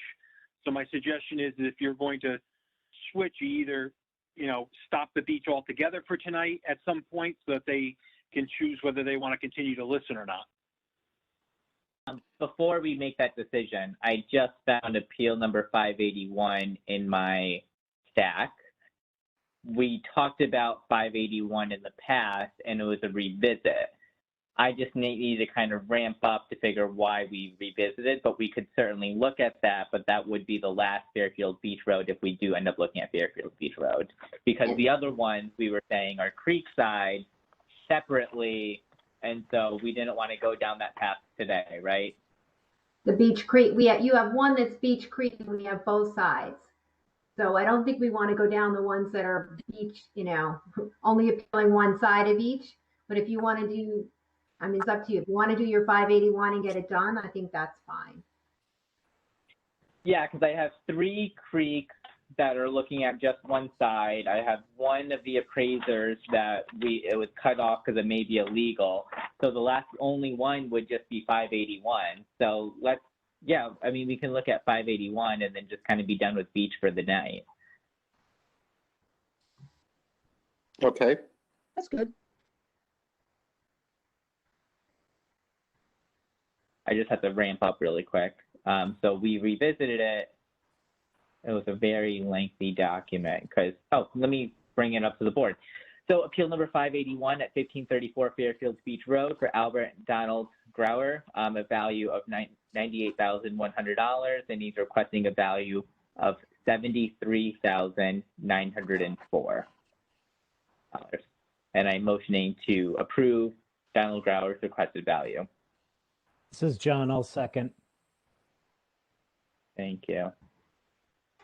So, hang on. Why did we revisit this? So, he hired an independent appraiser, which dropped it from, is this a Creekside property? Yes, if it's an even number on Fairfield Beach Road, it's Creekside property. Yeah, this is Kathleen, and it has it's the PC, what is it? PC Pine Creek. So it has, the ability to have a dock. So it's down in that PC4, but it's probably a non-buildable lot if it's at 0.01. And it looks like, Ronique, that they own, I don't know if it's the same deed or not, but in there on page 5 in the file, it says they're the current property owners of 1537 and 1534, and they are only appealing 1534 on this one. I don't know if that brings back any memories. Is this one of those properties we should take no action on again in that one? Kathleen, is it similar? So I didn't have this one. I thought that this one was a separate deed, but I could be wrong. Ross, No, can you check and see if this is 2 deeds or 1 It says deed? here that 1534, this is again on page 5, bullet point 2. 1534 Fairfield Beach Road is the north side portion of a single deed property, yet it receives a separate tax bill. even though it is legally one piece of property conjoined to the Long Island town side. Okay, so I had that wrong. I had this as a separate creek lot. What was the property? I'm sorry, what was the property across the street? 1537. Okay, 1537 has a deed, book 3219, page 220. And let me just go back to 1534. And that has a book and page of 3622 and page 341. So there's two deeds. If you'd like me to pull those up in the clerk system, I can. Well, if there's two deeds, we were saying if they're appealing one, we're taking no action on those and revisiting them, right? If there's one deed and two partials, we were going to wait till we did the ones that are appealing both sides. If we're saying there's two deed, if we want to wait on this one, if he says they sell together and it's one deed, then and he's only appealing one of the two, then yeah, it's probably one of those ones where we're going to have to look at it, figure out what we're going to do with the ones where they're only appealing one half of their two-sided parcel. But for some reason, this one was marked as creek only. It wasn't marked as a creek to beach. So that could be because there's two deeds. But if the homeowner's saying there's one deed, then maybe we should just treat it the way we're treating those other 7 that only appealed one of their 2 properties. Ross said there's 2 deeds. Did I misunderstand him? Ross said there's 2 deeds. Right, but the homeowner said there's one, right? Is that what you said, Ronnie? I'm trying to pull that up for you right now, but there's a single homeowner with 2 deeds. They're saying that it is a single deeded property in their note that they submitted. But it doesn't look like that it's a single deed though. right. So this is, if you look at your screen, you'll see this is the deed for 1537, 3219 220.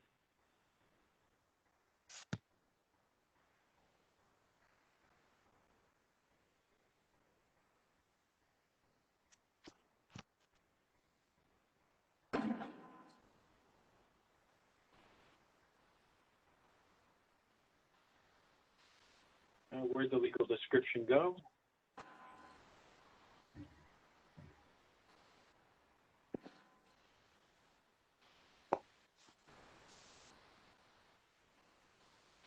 Oh, that's not the deed. That's an affidavit of fact. Let me go back.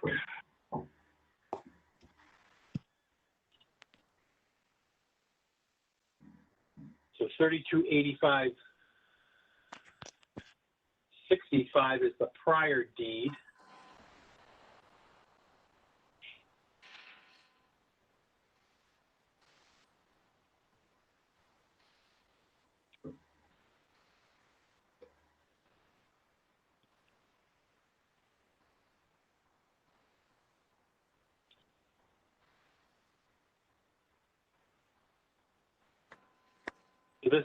This looks like it was for the estate of Myrtle Grauer when she passed, and there's no legal description there.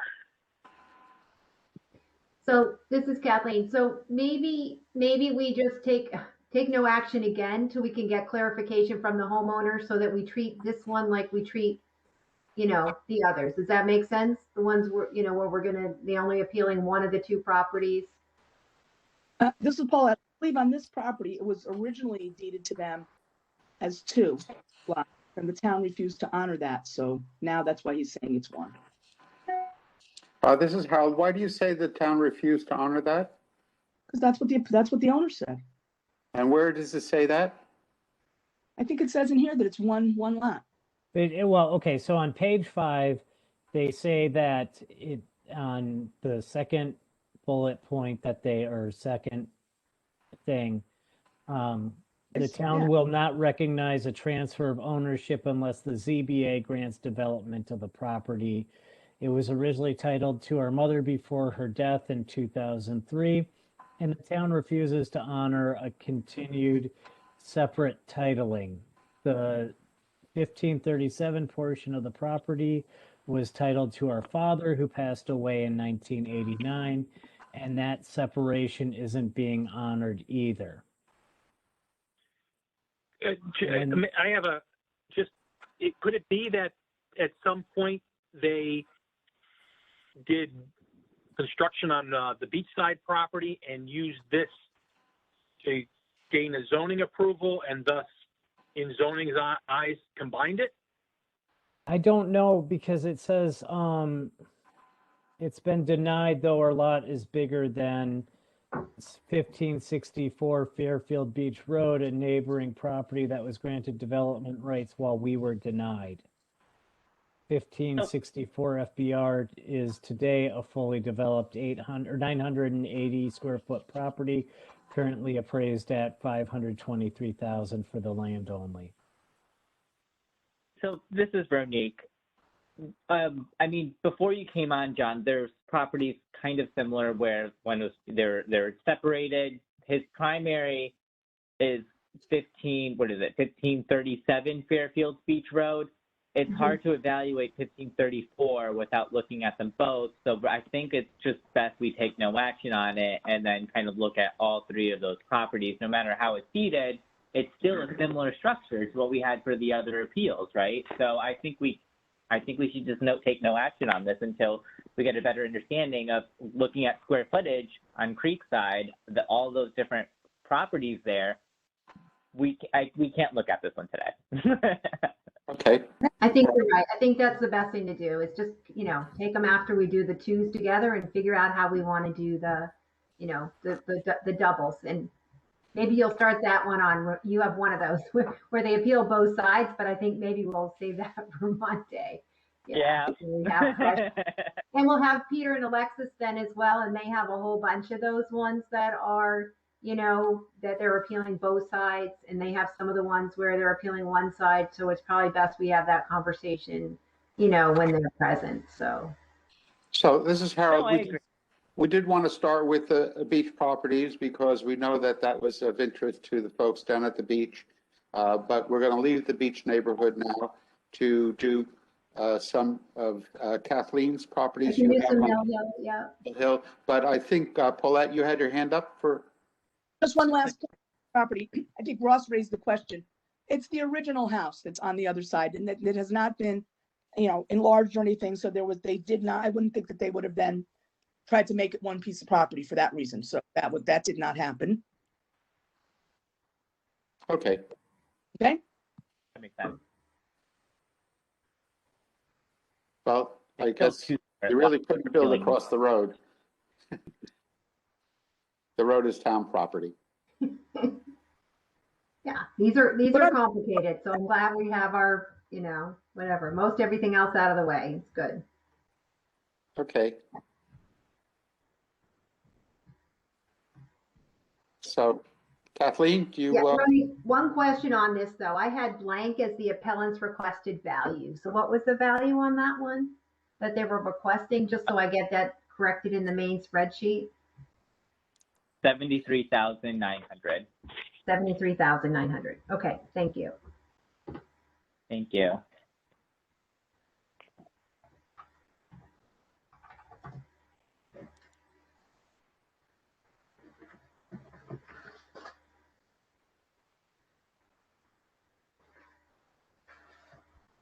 Okay, so do you want me to do some Mill Hill?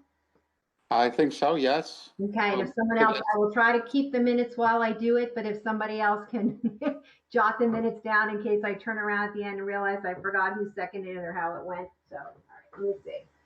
What do I have? No more Fairfield Beach for the night, in case anyone. Go home. No, I can't say that. Sorry, guys. Well, let's start with let's start we'll with the take some minutes. Yeah, and I'll try to do it at the same time. It's most of the recording happens at the beginning and the end. So this is appeal number 125. The property address is 267 Wakeman Lane. The owner of the property is Ian and Jennifer Dibbick. The town value is $998,200, and they're requesting a reduction to $975,000. So it is 6:33. You know, Harold, Kathleen, I'll take the minutes on this one. You sure? Okay, thanks. Sorry, We'll see how it goes. And so I make a motion to grant this appeal and reduce it to $975,000. I'll second it. It's John. John seconds it. Okay, so bear with me here. They do have an appraisal in the file, but they also purchased the home and closed on it in December of 2020. There were multiple bids. Total time on the market was 2 months. List to close. They made an offer the first day, and then they have a copy of a bank appraisal in here. I can go through the comps with you if you want. There's another one on their street. For 152 Wakeman Lane. There's very small adjustments on that to this property. Similar, their house is a little bit bigger, the land's a little bit bigger, the square footage is smaller. The appraiser adjusted that one to 954. He did another one on 351 Half Mile Road that sold for 985 in May of 2020, and then 561 Pequot Avenue that sold for what was it? What is it here? Sold in August 2020 for $970,000. And he adjusted those back and forth, and the appraisers. Basically, I mean, obviously he's a comp for himself, having purchased the property for $975 in December. And when did they bid on it or make an offer? Or if you don't have that, I'm sure Paulette can look that up. Yeah, I assume it was, what did he say? He made the offer the first day, whether it went over asking or not. I didn't ask him. It was just multiple bids. So maybe Paulette can look up the sales price.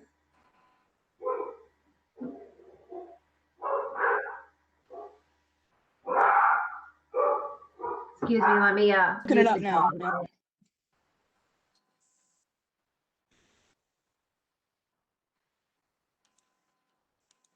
Was that on Wakeman?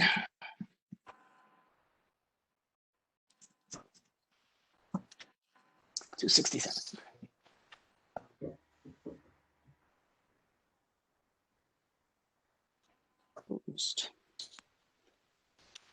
Okay, 267 Wakeman property history. All right.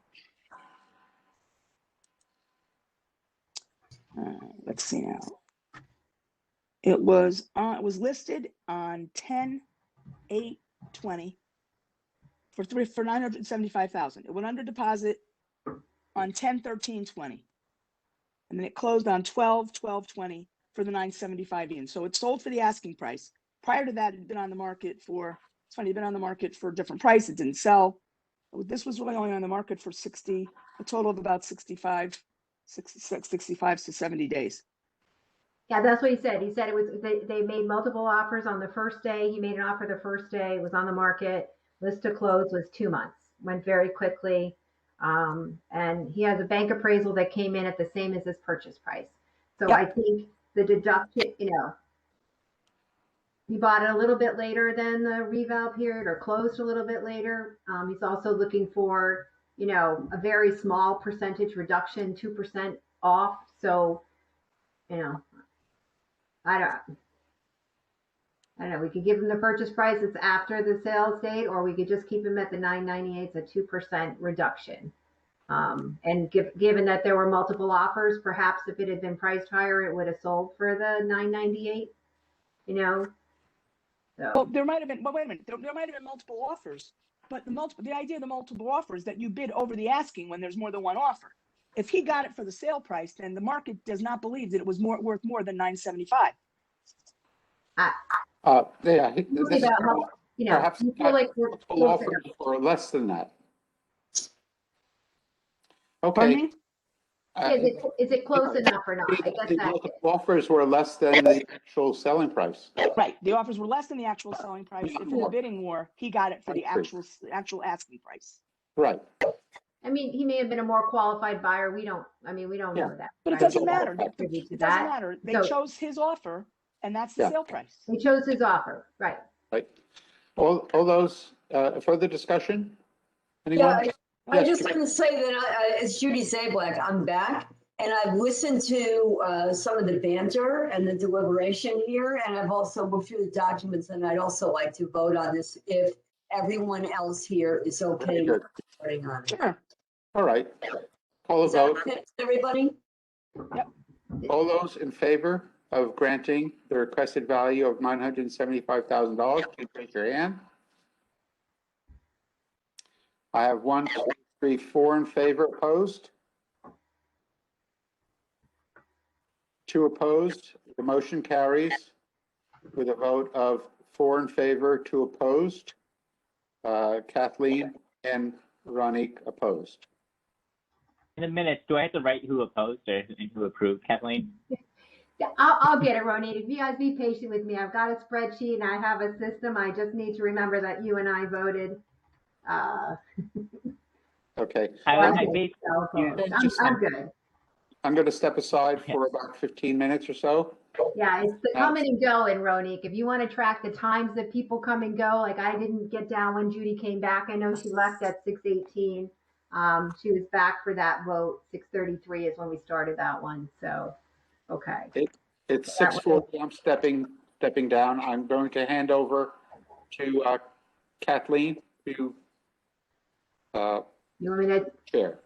want me to do Yeah. chair? Or how about John? How about Ronique or John? Yeah. She can't do it all. Here, Well, I'm going to say, John, Ronique already has a job, so I love That your leaves John and Judy. calm demeanor. And Judy, do you want to be the chair? You know, you know what? I'll try one and let's see how it goes. All right. If you want to pass the chair to John, because I love his modulated voice. So you can. I don't have a good voice? Oh, Harold, I'm so upset. Go ahead, John. John, go right ahead. Okay. All right. All right. So, Kathleen, do you have another appeal, as Harold would say? I do. I'm going to do appeal number 516. The property address is 193 Half Mile Road. The owners of the property are Gregory and Eleanor Page. The town has the value at $1,111,700, and they're requesting a reduction to $950,000. So I make a motion to grant this appeal and reduce the value, the town's value to $950,000. Is there a What was second? the appeal number? Appeal number 516. 516. 515? 516. 516, yeah. Thank you. If no one seconded it yet, I'll second it. Oh, go ahead, Judy seconds it. So Judy seconds it? Yep.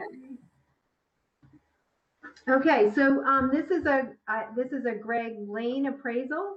I actually have another one coming up after this that has the exact same comps in it. So if you listen closely to this one, it might help you with the next one. So let's see. This is a single family residence. It is built in 1974. I think it's a Fortuna home. The house is 3,778 square feet. It's a colonial on 1.6 acres. It's 5 bedrooms and 2.5 baths. I did note that there is some ledge on the property and they have a 0.95 adjustment for the ledge. This property turns out was on the market last year. So even though it didn't sell, you can see pictures of the interior of the home online. It looks like it was on the market in May of 19. Did I write down the price? I didn't write down the price. So anyway, Mr. Lane presented this one, and he said that he would like the house to be lower than the comp on the street that sold for $985 on May 20th. It's a 2,800 square foot comp. So I'll walk you through the comps right now, but 351 half mile is the sale that sold for $985 on May of 2020. Also built in 1974. It is 2,854 square feet, so it's about 1,000 square feet less than the subject property. And pictures of this one are online as well. So it's on 1 acre of land. It does have a pool. The second comp he listed was 340 Half Mile Road. And I think this one's come up before, John, you mentioned it. I think it's one that had a fire, so it was completely rebuilt. I think this came up in some of the other Mill Hill ones. That sold in March of 2020. It's a 1973 home, 2,400 square feet, colonial on 1.35 acres. But because they had a fire, it is all redone. That sold for $805. And then, oh, I'm sorry, yeah, 1970, built in 73, is that right? 2,400 square feet. And then the 240 Acorn Lane, which sold for $1,060,000, and it's 4,800 square feet, sold in August of 2020. That was built in 2000, and it's on a half an acre. So again, I think probably the 351 half mile is the best comp for this property. I did look at the Acorn one, and not, I think the Acorn neighborhood is very specific. That, I don't know, Paulette or Judy, what you call that section of town over there, but Acorn and Wakeman and all those newer homes that were built in 2000 on the smaller lots. So in this, I looked at 240 Acorn, and it says it's the most square footage for the money in that Southport Chase area, in the Southport Chase area. So I don't know that Half Mile Road is really, that Acorn is a great comp for that. So I'm not sure, and especially at 4,800 square feet. So I, put them, Acorn. yeah, and the 340 half mile is a lot smaller. So I put more of the weight on the 351 half mile, but I was just having a hard time because he wants to be less than that one, and that sold for $985. He wants to be at $950. And the subject property is 1,000 square feet bigger than that. I did say it has a lot of slope and ledge on the land, but if you look at the pictures online of 193, they have a, pretty nicely landscaped backyard. There's maybe some ledge in the front, but in the back, it looks like there's a separate, basketball court with pavement and a variety of other things on it. So, again, I didn't like the Acorn comp and the 351 half mile. It's just hard looking at the pictures online to say that that sold for $985 in May, which is early COVID, to be lower than that and be 1,000 square feet less. He does have the condition higher on the 351 half mile, but when I looked at the pictures of both of them online, they seemed like they have the same stone fireplaces. The kitchens seem in similar age and style, the bathrooms. So,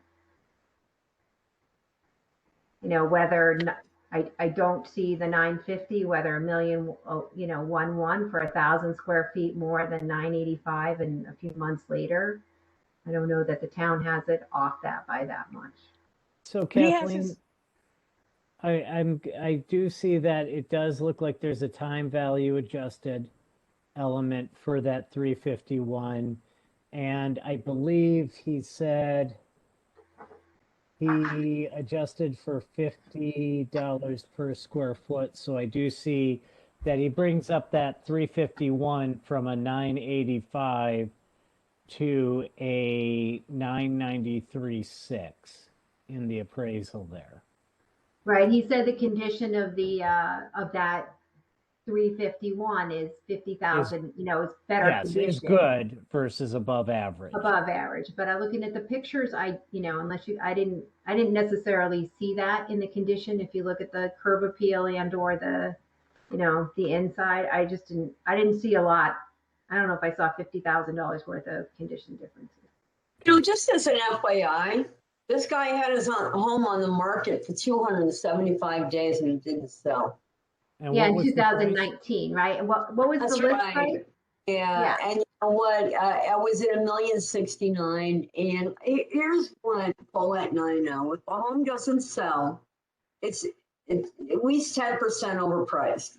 At least we know that because a buyer would even make an offer at 95% list price, sale price to list price ratio. They would even do that. So it's at least 10% above where it should be. So even at that point, and it wasn't selling at that point. So At $1,070,000 in May of 19, right? So yeah, Right. no, and that's why I looked that up when I was looking for pictures. I'm just trying to figure out, how do we we know it didn't sell for that then, but would it sell for $950 now, or in October? that's talking now. You mean when you say now, you mean October 1? October, right. Right. So you know what? No, I don't think there's that much of a difference between September of 19 and October of 20. And if it wasn't selling at $1,070,000 or $1,069,000, 10%, that's another 100. I mean, he seems to be actually right on par. I will tell you that the other comp next door does bother me. I have to state that. It does. Which one? The 985 comp, right, on Half Mile. That does upset me a little bit. 351. But I do want to look at the topo because that could be the factor because we're missing something. Because the house is he said it was in very good condition, Greg Lane, right? So when you're looking at that. And I did notice on the card, before I fully make my statement, there was a BAA change back in 2016. And but however, what the assessed was in 2015 or 2019, sorry, actually the property value went down, the assessed property value went down about $20,000 for the history of it. So I'm not sure how that all factors in, but if there was a BAA change back in 16 and then for an assessed value of 793,800, and now this time around the assessed value is 778,190. Did they mention anything about that? Oh yeah, that topo looks rough. Oh wow. Okay. All right. Yeah, his topo looks rough. Yeah, but if you look at the pictures online, Judy, you can see the backyard. So you can see how they've landscaped it and how they're using the property in the back. So it does look like they've got it landscaped and grassed. They've got a basketball court back there, a separate paved area with the basketball. I saw that in a listing. So even though the front of the house has some, incline in the front, I don't, gradually, again, yeah, it's a big lot. Yeah, but did you look at the topo? I did, but I also looked at how they're using the property when I looked at the sales, when I looked at the pictures online. If you call up the listing on realtor.com, they have pictures of the deck, they have pictures of the backyard. So they're, the other half mile may be, what is it, 351? It's probably not that far away. That may have similar topography. I'm not sure, maybe more flat lot. It's the other one is a 1 acre lot. Well, that would make a difference. The lot does make a really big difference. Yeah, no, I agree with you. I think 351 half mile, he felt the utility of the land on this one. That's why he thought that the land was similar between the two, because this one, can't use, it's a bigger lot, but you can't use all of it. Where the other one, he felt that the lot was better, could be used better. So what Ross is showing right now, that's 351, and it doesn't have as many rings, I guess you Right. could say. That's the comp. Yes, that's the comp. And do they have a pool in the back, it looks They like? do have Yeah, a they pool. do. Okay. Yeah. But they're also 1,000 square feet smaller. Which I think he accounts for. He does. Yeah, he does.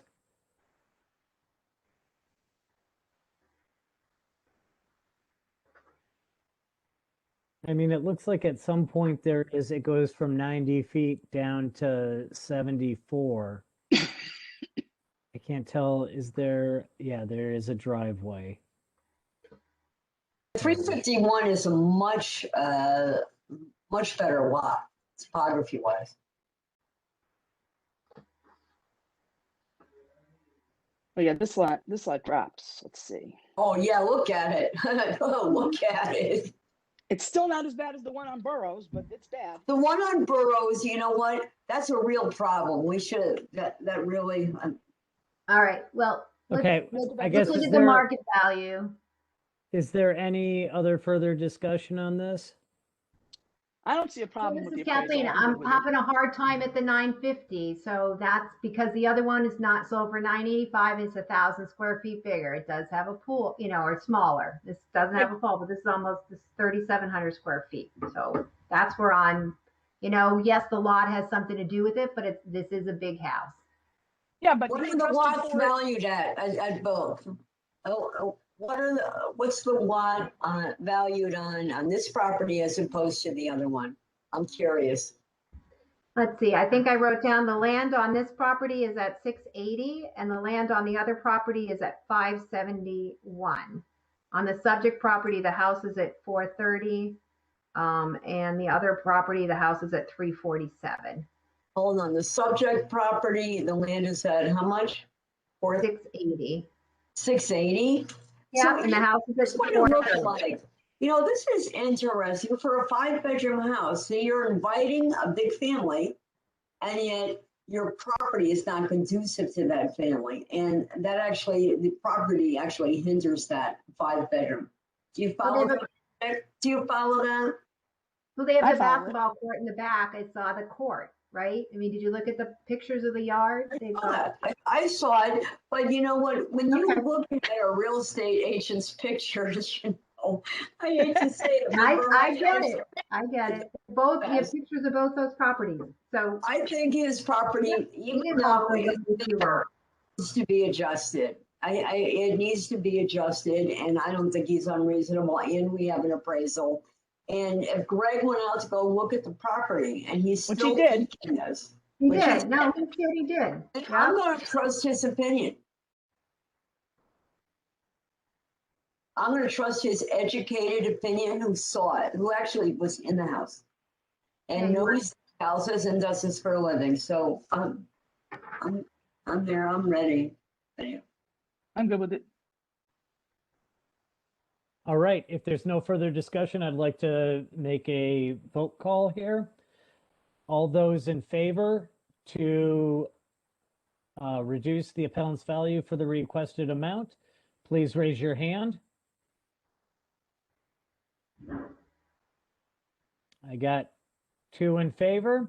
All those opposed, raise your hand. For the love of God. All right, no abstentions. So the motion fails with 2 votes in favor, 3 votes against. The 3 votes against were John, Kathleen, and Ronique. Surprise. All right, Okay. so I have another one with the same comps. If you want to look at the 340 half mile or the 240 acorn, I feel we know the 351 half mile pretty well now. Which one is this? Yeah, let me grab it. What do I do with it? I put them together. I don't see it on here. Should I go look in the master lot? No, Is that the Range Road one? Yeah, but what the heck did I do with my paperwork? Aw. I'm working on a dresser here at the Cape and I'm having a hard time keeping all my papers straight. I'm assuming that this is going to be appeal number 280. at 60 Range Road. 80. No, there's one other one. Oh, there's one other one? Darn it. Thought I. Yeah, what did I do? I put it in the drawer. I got it. Hold on. Okay, so this is appeal number 515. 515, did you say? Address is Yep, 515. 515. Property address is 886 Cedar Road. The owner of the property is David Harmuth. The town value on the property is $1,096,000, and the appellant's requested value is $925,000. So I make a motion to grant this request and reduce the town's value to $925,000. Is there a second? I'll second it. All right, Judy seconds it. Okay, so this one is Mr. Lane. Again, it's another Greg Lane appraisal. He used the same comps as the last appraisal. It's on Cedar Road, but he says, but it's not really on Cedar Road. So if you look at it on the GIS, it's kind of a back lot. It's tucked back. So Cedar is a busier road, but he felt the location was very similar to the Half Mile Road location. I was built in 1976. It's a 3,200 square foot home, so smaller than the last one that we did. It's on 1.8 acres. And again, he compared it a lot to the previous property we just did, but that this one has much more usable property. He felt when he came up with his pricing that he based it on all three of the sales, the 351 half mile, and then how he adjusted the excess acreage. So. Which appeal number was this? I'm back. Sure, appeal number 515, 515, 886 Cedar Road. And Judy, I believe this is what we would call a flag lot, correct? Just about, yeah. I know Peter's not here to appreciate that. Right, so again, he has the three sales, the 351 half mile that sold in May, the 340 half mile, which was the fire one that sold in March, so a little bit earlier, and he does time adjust for that one. And then the Acorn Lane, which again, I'm not crazy about the Acorn Lane just because I think Southport Chase is a different neighborhood than these other properties. So It's a cheaper neighborhood. cheaper or just different, Yeah, right? Southport Chase, Paulette, you and Judy, you can speak to, the houses are built all around the same time, and Catherine has a few appeals in that neighborhood. I think my range road, she told me, was Southport Chase as well, so that's why I might stay away from that one till she's back and we do all the Southport Chase ones together. But Oh, looking at his field card, you see approximately 2/3 of the lot is wet. What kind of condition does he have on that property? 0.9. Not good enough. No, it's not good enough. I don't think, I thought Greg said that he said it was a much more usable property. So unless I took my notes wrong and he was referring to the comp having much more usable property. But did he adjust for the land? Let's see. Well, I'm looking curious. at, you're looking at a bird's eye view. He does have some yard, but doesn't have a lot of it. Mm-hmm. Like I Even said, it's a though it's little bit bigger than that 1.8 acres? 851 half mile. So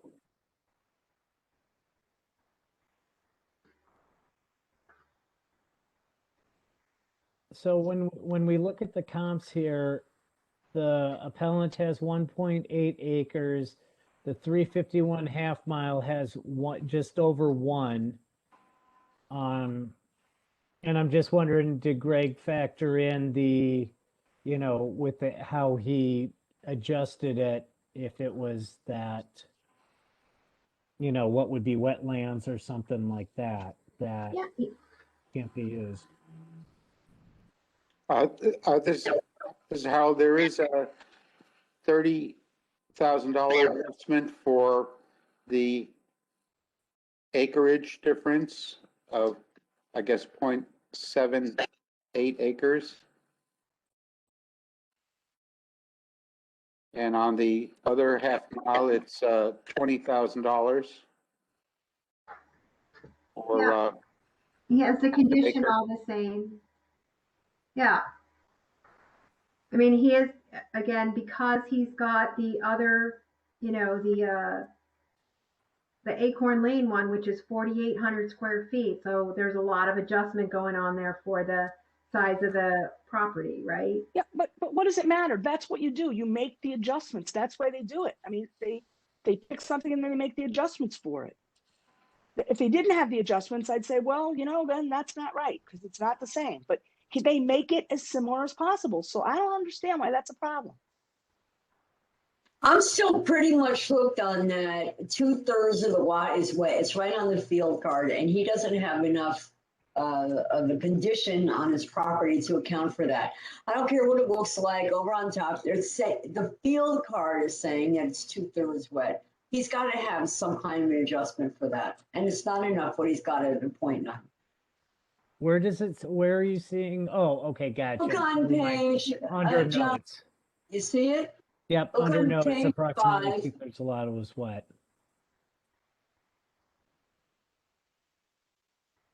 That's a big portion of it. It's a really big portion of it.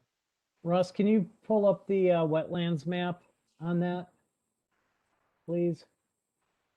Yeah, this is Ross. I have the wetlands turned on the view you're seeing on the screen. You can see that right here, latest FEMA information.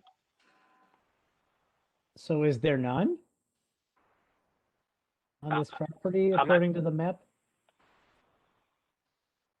Even Yeah, if let me it's turn not land use on. designated wetlands, I'm sorry, Ross, go ahead. Oh, there you Oh, go. there we go. There's the conservation.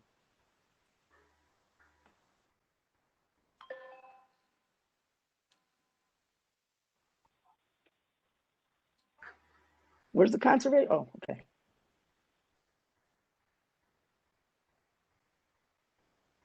We've got conservation, and that green line Mm-hmm. is almost to the border. That is what? That's the buffer zone between I the like that. solid Yeah, and okay, yeah, okay. So he's got conservation.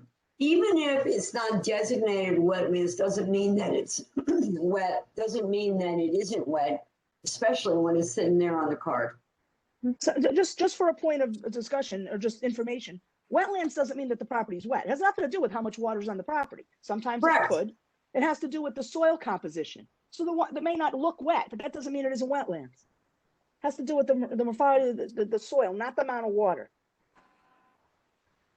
Thanks, Paulette, for reminding everybody. go ahead, Yeah, Kathleen. no, this is Kathleen too. And two, if you don't have your soil tested, you know, some of the maps on my previous house, you know, they assumed that it was wet. So when you call up the That's right. wetlands maps, showed up I was wet. I had a soil scientist come out and he tested, this isn't wet. So I got it taken off my card and, you know, a certain portion was no longer considered wetlands. So they don't know. It's not like they can run around and test everybody's property. They just have maps based on, you know, I'm guessing how high or low it is and whether it's really wet or not. So unless the person's had it tested, you don't, you know, it might unless not the be. person's had it, no, but unless the person's had it tested, the conservation department considers it wetlands. You have to prove that it's Exactly. not, like you did. So I had to technically, have we mine have to go tested with and that. then I could do Right. something with it. Right. You had to do that. And, you know, so they're not doing anything with it, so they're not going to do it. But that doesn't mean we don't count it as wetlands. The town says it's wetlands, so that's what we have to go with. There's no other proof that there isn't. Right. But, you know, unless you walk it and you, obviously if it's soaking wet, you're going to know that. So, No, they, you it know, doesn't- they have some grass in the back there. So It's right on the, it's right, even though you have grass, it doesn't mean that it's not wet. So Yeah. the field card says it's 2/3 wet. The field And card by the says, it's not, you know. Kathleen, the best And I'm example of sorry. that, the best Go ahead, example of Paulette. that, because you were in Winton Park, was the land on the corner of Winton Park. Was it Winton? Yeah, Winton, where the university owns that house on Round Hill. All that big piece of property in that belonged to the Hardy family. yeah. I would say 7/8 of that was considered wetlands, but it wasn't wet. It was as dry as mud. You could walk all over it. Right, The lady next door in the contemporary, her land was really wet, like you couldn't walk on it, but that was still wetlands. right. So, and we did have a soil scientist go. I went with him. He went down 6 feet. They still said it was wetlands. So it didn't look it and it wasn't wet, but it was still wetlands. Mhm. Yeah. So anyway, this one, you know, Greg, I had in my notes that the land was similar. He did adjust for land in these ones. So I don't think he was thinking that this was like the topography in the last one. You know, he did take the other subject properties and adjusted them up for the land. Often when he doesn't, if he feels that it's not usable, then he will not do a land adjustment to a smaller property, right? The other ones are 1.01 acre, he added the 30,000, the 1.35 acres, he added the 20, and the 0.51 acres, he added the 65. So I don't think he was saying that this isn't, you know, this lot is not as bad as the other one we just did on Half Mile. So. Well, I do have a question about that, you know, the comp, the 985 comp and 351 Half Mile, and is this fairly similar to that? Other than that one had a pool, and this is 3,200 square feet, so it's a little bigger, and that was a May sale. And does it support the 925, you know, reduction? Because the 340 Half Mile is a much smaller property. It's 2,100 square feet, so I don't. And he's got that at 868 change. Yeah, he adjusted it good. up, but it's really small. You know, you just should have used, there's plenty of Fortuna colonials that should be being comped. And Acorn, I just don't like the Acorn comp either, because that's a 2,000 house that's huge. Yeah. Harold, go ahead. Yeah, I have a question. And it has to do with the adjustments on the card, because I'm wondering why there's a $30,000 adjustment on the land difference when the property with the 1.02 acres has a land value of $571,300 versus the subject's property land value, which is considerably more. How does the $30,000 make up that difference?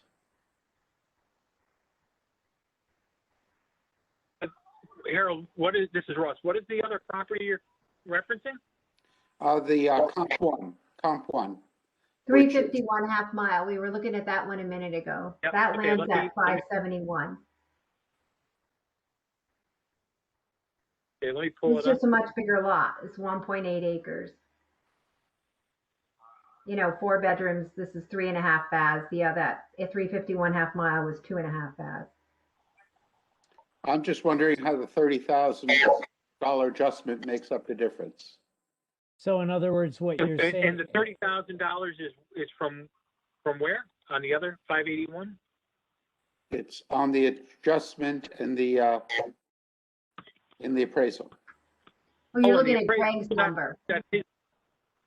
Oh, okay. I mean, that's up to him to decide how he's going to adjust land. He says excess acreage is adjusted at $50,000 per acre. Yeah. Yeah, I don't think Ross will look at that. Okay, so that's where it comes in. Okay. And remember, they don't make these numbers up. They have guidelines for the numbers they choose. I understand. I'm just asking, and my question was answered. You know, I didn't understand where the 30,000 came up when I see such a difference in the land values on the comps. I didn't say that he's making it up. I just. No, I didn't mean that. I was just saying in general that, you know, if anybody didn't know that, they don't just pick a number. They just, they have a table that they look at. Mm-hmm. Okay. Is there any further discussion? Or Ross, do you have another point to make? I was just curious if that table is published. I don't think it is. But if you talk to the individual appraisers, they'll tell you. And if you can talk to Greg Lane, Jeff Smith, they'll tell you the same thing. You know, because I've called them and said, what's a pool worth? You know, I have to figure this, and it's usually the same amount of money, or what's this worth? So they don't just decide on their own head what it's going to be. And so this is Harold. So is that table the same irrespective of where the property is located in the town or in the county or in the state? You know, I don't know for sure, Harold, but my guess, and I'm only guessing, my guess would be no, because, well, maybe because different things cost different prices. I don't know. You'd have to ask them that. I'm usually working at properties in Fairfield, so it's, you know, it's pretty much all the same. Okay. Okay. Any other further discussion on this, or can we make We're a good. vote here? I'm good. All right. Well, Pauline's good, then we're good to vote. Great. All right. Paulette. Paulette. I'm a- Pauline's my Paulette. aunt. That's all right. I don't mind. He'll get it wrong a lot. That's all right. Okay, Pauline. Yes. Sorry, my apologies. That's okay, John. All right. So, all those in favor of granting the requested value of $925,000, please raise your hand. I have 3 in favor. Those opposed, raise your hand. 3 opposed. It's a tie, so therefore the motion does not pass.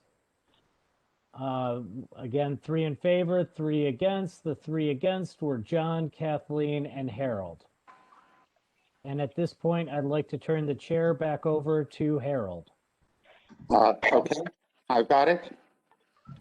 I've got the ball. All right. All right.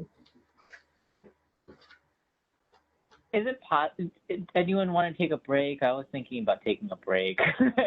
You should take your break because I'm presenting and Paulette and myself are the only 2 left that haven't had a break yet. So if you want to take yours now, you should take it.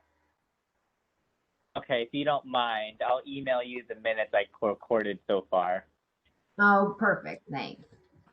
No, Of course. I'm pretty good. I'm forgetting to write down the start time, so I'm missing that a little bit. But and who's coming and going. But you write yourself down as leaving now, and then I'll remember. So, all right. Perfect. I got it. We have Yeah. another one. All for it. All right. Ronnie, take a break.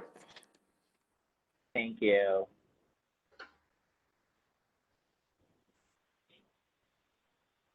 So, all right, this one's gonna need a little bit of help. This is appeal number 635. Just write down the time, 15. The property address is 375 Warner Hill Road. The owner of the property is Lucas LLC. The town has a value of $2,150,600 on this property, and the appellant is requesting a reduction to $1,380,000.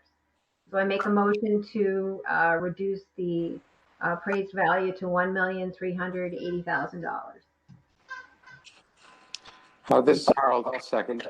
Okay, let me stop the dog. This is Ross. I can help you out a lot on this one.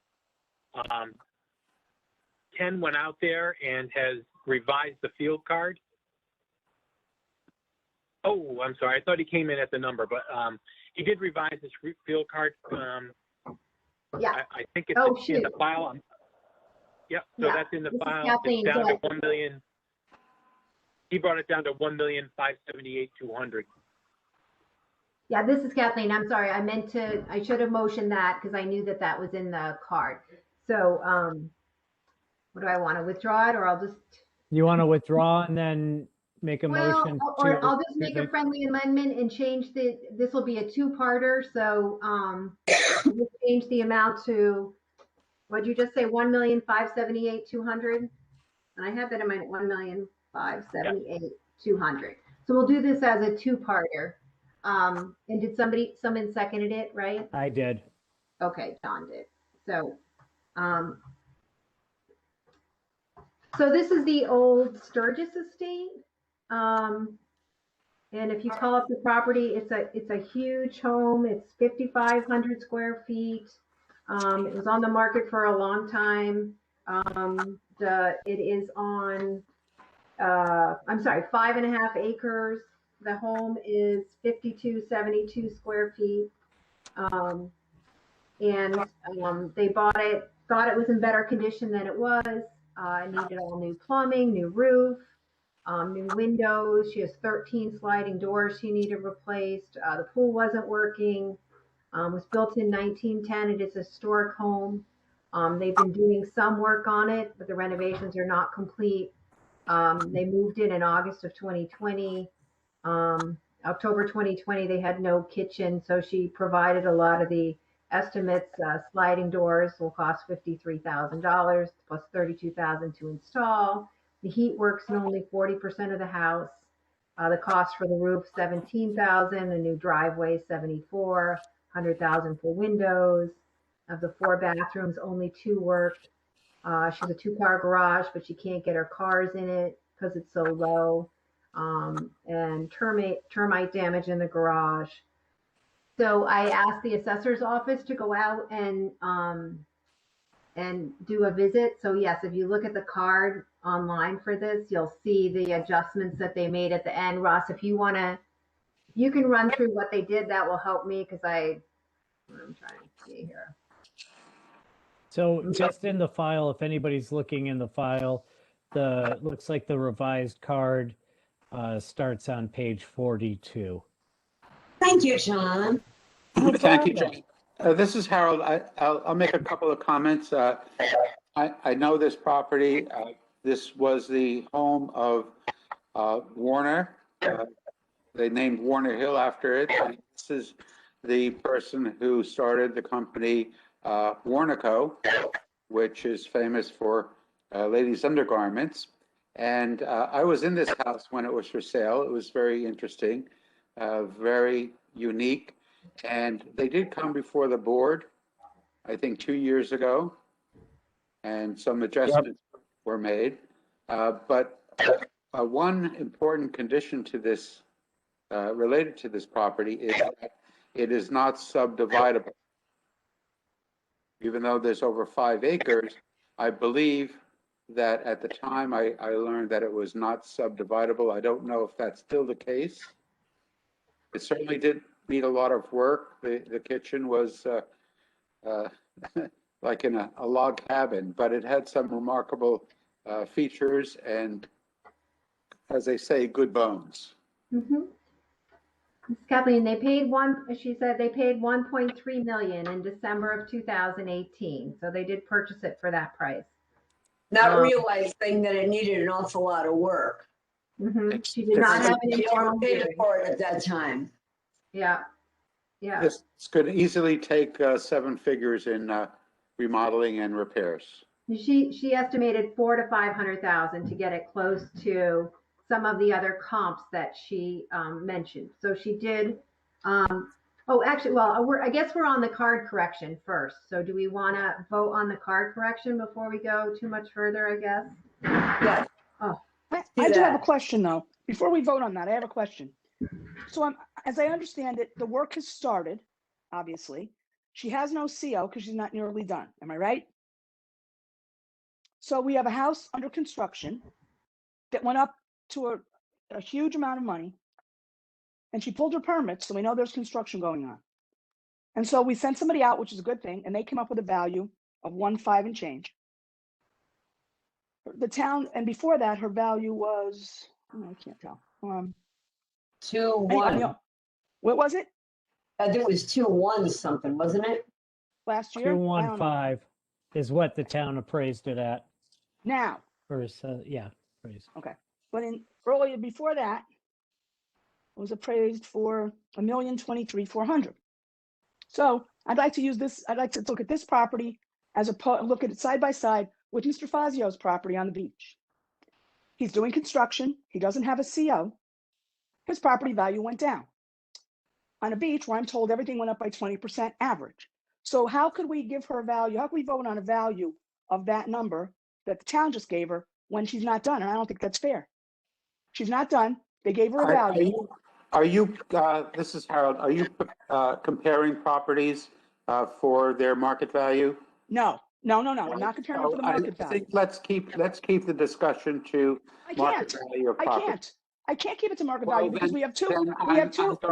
I'm sorry, Harold. I'm not out of order. I'm not going to allow you to. You can't stop me, Harold. I look at 2 properties that are in the same state of condition. I'm not going to continue in this vein.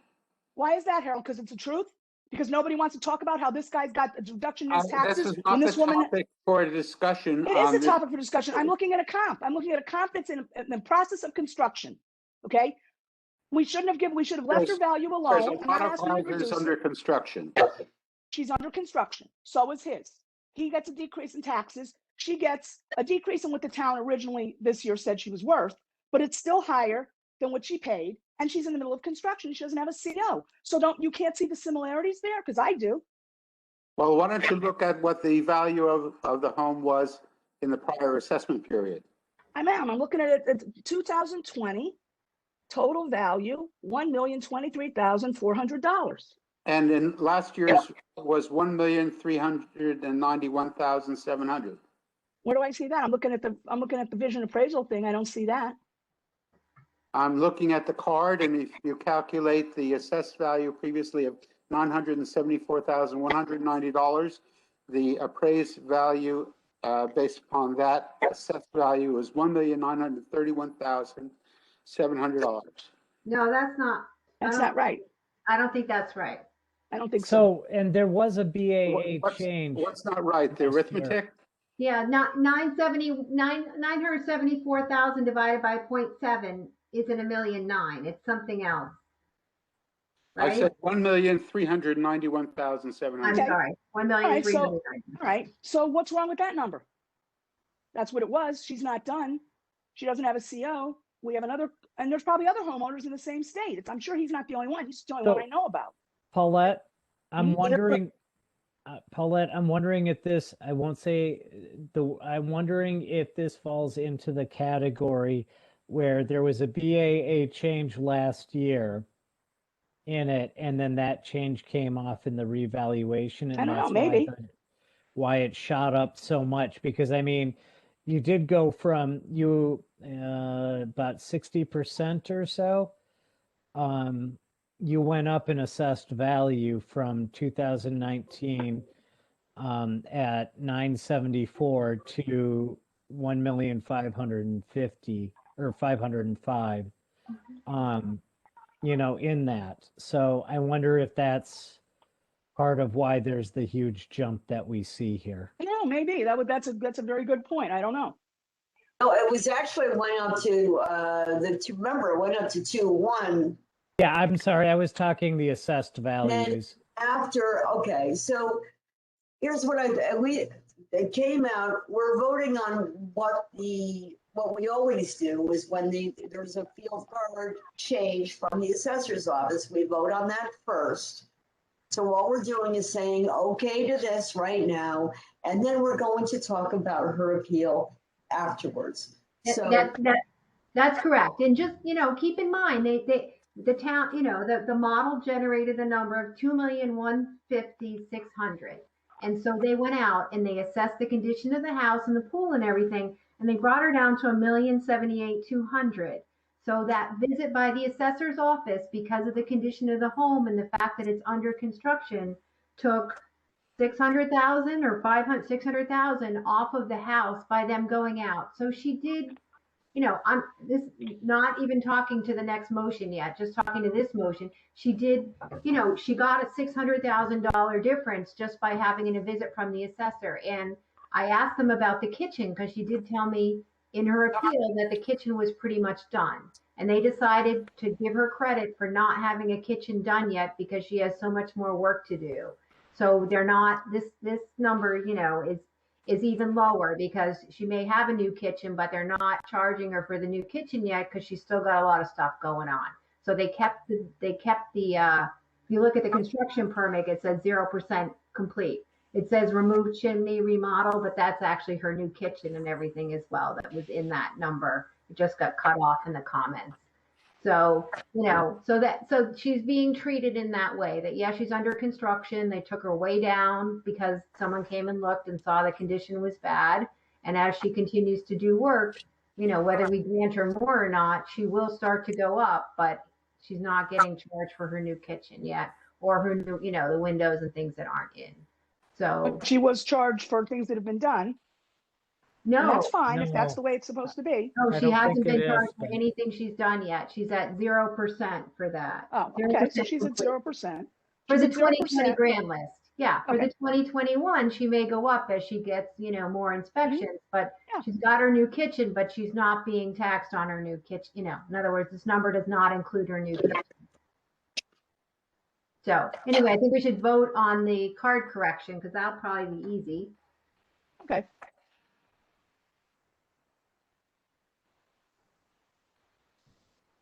So I will call a vote to vote on the car correction to change the appraised value that the town has to $1,578,200. All those in favor, please raise your hand. It's unanimous. It's granted to the revised town value. Now, on the original motion to grant the appeal to the requested value, all those in favor, please raise your. So this is Kathleen. So Harold, I'm sorry. I did not present her comps. Did you want me to go through her comps for you, or did you guys look at those in the? Certainly, I'm sorry. I didn't mean to jump the gun. No, that's okay. We got distracted. So Have she some did further- provide 3 comps. The first one is 906 Mill Hill Road. It sold in August of 2019 for $930,000. It was built in 1896, 3,700 square feet on a 1 acre level lot, 11 rooms, 5 bedrooms, wraparound porch, 2-car garage. She listed 1945 North Street that sold in August of 19 for $1 million or $1,012,000, built in 1859. She said 5,200 square feet, 2.5 acres, 13 rooms, patio, 3 fireplaces, 2-car garage and a barn. And then 2493 Reading Road sold for on September of 2020 for $1,525,000, built in 1817. More similar in size and acreage to her home, 5,415 square feet, 3.6 acres, 13 rooms, 5 bedrooms, 5 baths with a 3-car garage. And the North Street, the Mill Hill, and the Reading Road. She said the Reading Road one is beautiful, has a pool, barn gazebo. I didn't look to see where that is in Greenfield Hill, whether that is, I think she's in the Mill Hill district, so she is lower Greenfield, she's down lower than Warner Hills, closer to Town Street probably, but I don't know how far up the Reading Road one is as a comp. But that seems similar in square footage to her and acreage to her. I mean, she's got 2 more acres than that. And then did I say 939 Hillside? 4,000 square feet was another one that she listed. So those are the comps that she gave me.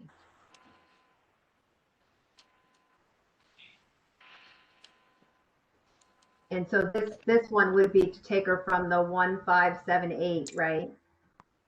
15. I'm back, by the way. I recorded what time I'm back, by the way, too. Thank you. Right. This is 6:35. So this is, Paulette, I'm looking at the map and everything. The other night we had the one property on Bronson Road that was right, basically because the parcel was right on the border. This is a little bit closer. This is close to the border, but not right on it. The Warner Hill property one. And I like your thoughts. Yes. I mean, this is Mill Hill. It's more in Mill Hill than the one we had on 2025 Bronson Road the other night. I agree, Yes. John, and she's got a Southport zip code, so I would say that in this case, yes, she belongs in the Mill Hill district. Okay. Yeah. So like I said, I felt like the closest comp, I didn't look at the pictures, it was 2493 that sold for $1.5 million. I didn't look at the pictures of that, or whether, this is a better location than that. That was a closer, I believe that was that was a September sale, the Reading Road one. Her other 2 sales were August of 19, so, and they were small, So which one do you think is the best comp? Without looking at it, I would say the 2493 Reading, just because it's close to the sale date. It's 5,000 square feet, 3.5 acres.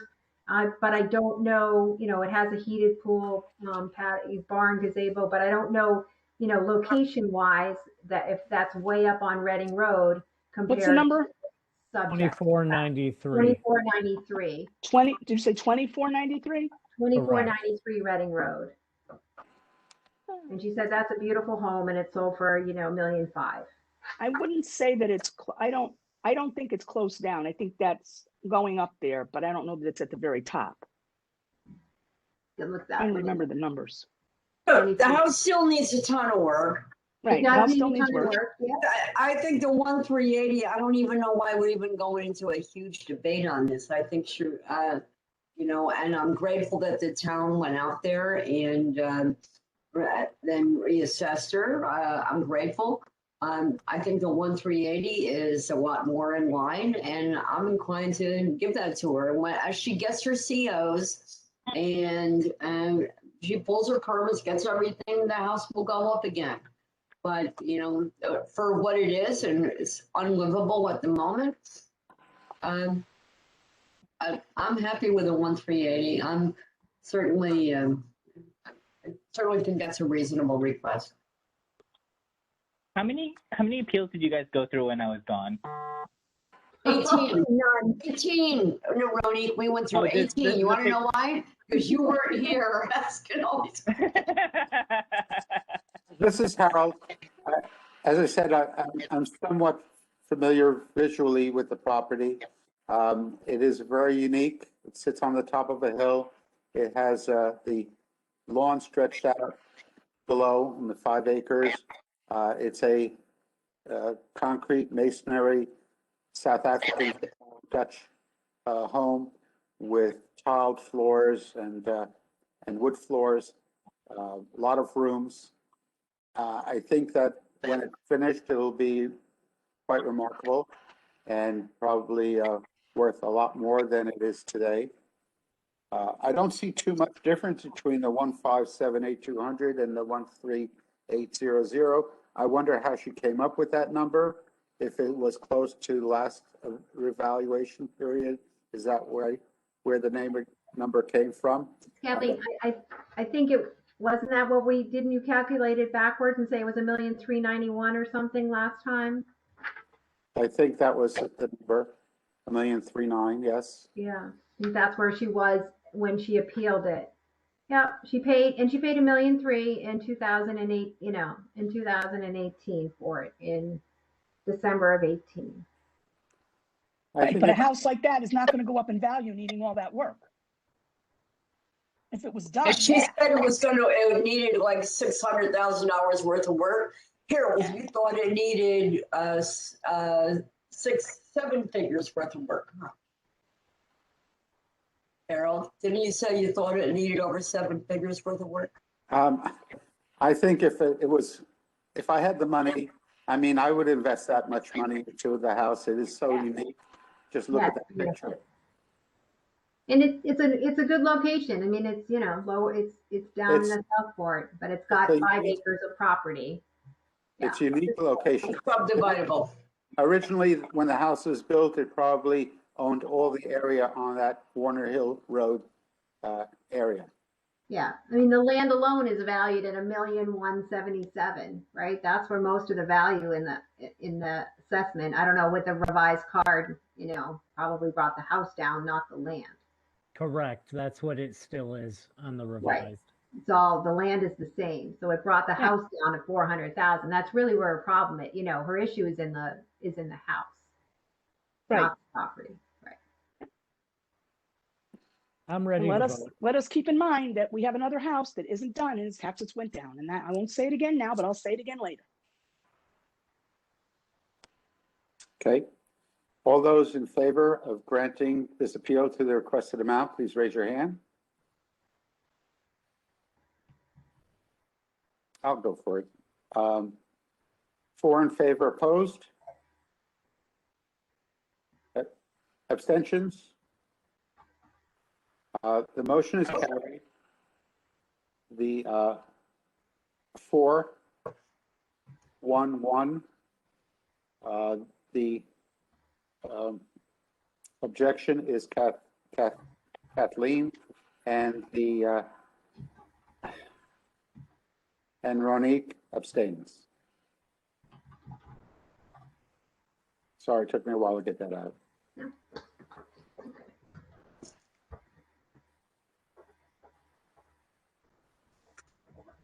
All right, what do I have left? Let's see. I'm going to wait on the Range Road one. And have one other on Warner Hill. If you want to, if we can do that, it has an appraisal, but I haven't looked at it in a while. So if you guys are willing to help me through the appraisal, we can get that one off the list too. Certainly. Okay. 24? Yep. Yep. Appeal number 24. You know, well, I don't want to talk about things we already voted on. That's all right. Oh, why didn't you bring it up? It's kind of like, I got a surprise, but I can't tell you about it.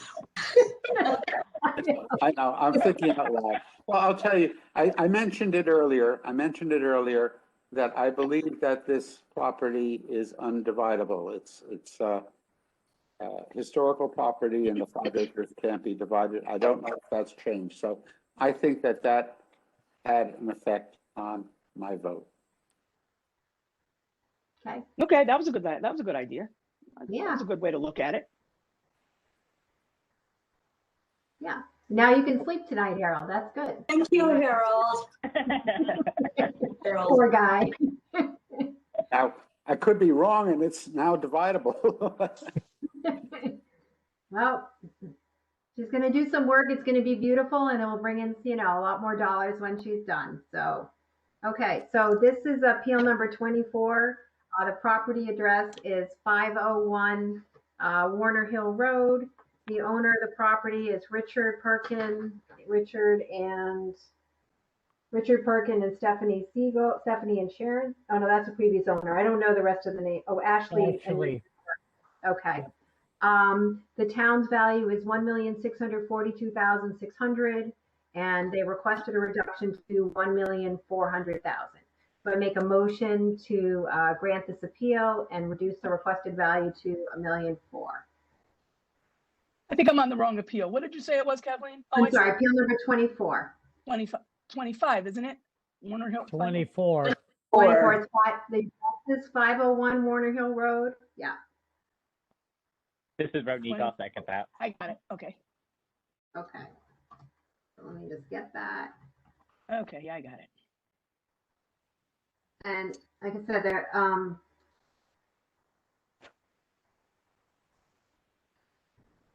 this is a Bob Lydon appraisal. It was done for the appeal dated October 1st, 2020. The subject property is 1881. And again, like I said, I haven't pulled this out in a while. So you guys gonna have to probably we'll walk through the comps together. Obviously, say it was the original 1981 driveway. Original is the purchase in 2013.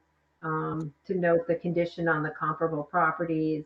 I did note that most of the comps were north of the subject property. So I see 191 Fields Rock Road, he said was newer. I have starred that comps number 2 and 4 are the best comps for the subject property.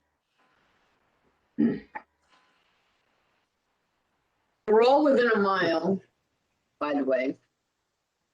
Okay. So I don't know if this it is was the Rodney. map that I looked at and saw this them is- up there. Yeah. This is more of a meat Yep. cleaver, not a flag property. What?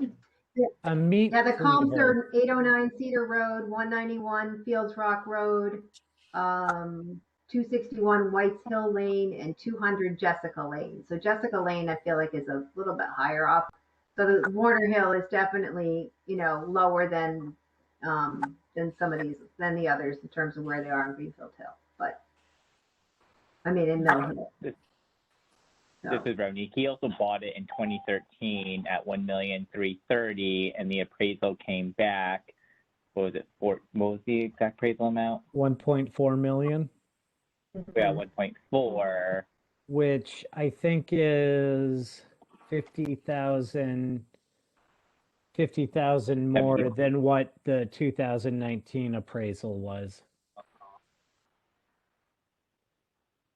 20.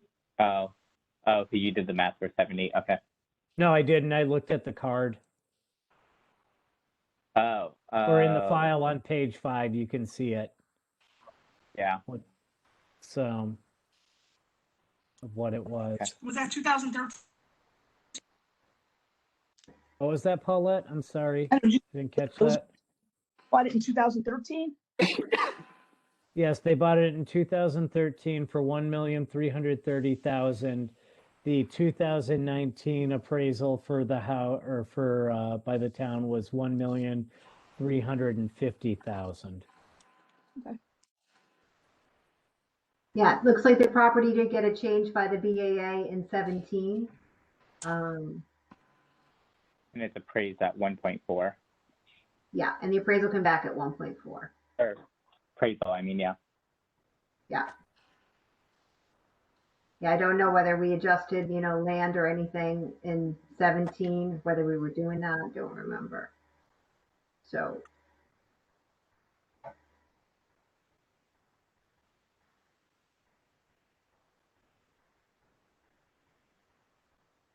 I mean, so where it looks like the land went up, like 205,000. So that probably is the most of the chunk of where the increase was with this. You're looking at about 80,000 or so, maybe 90,000 in the improvements.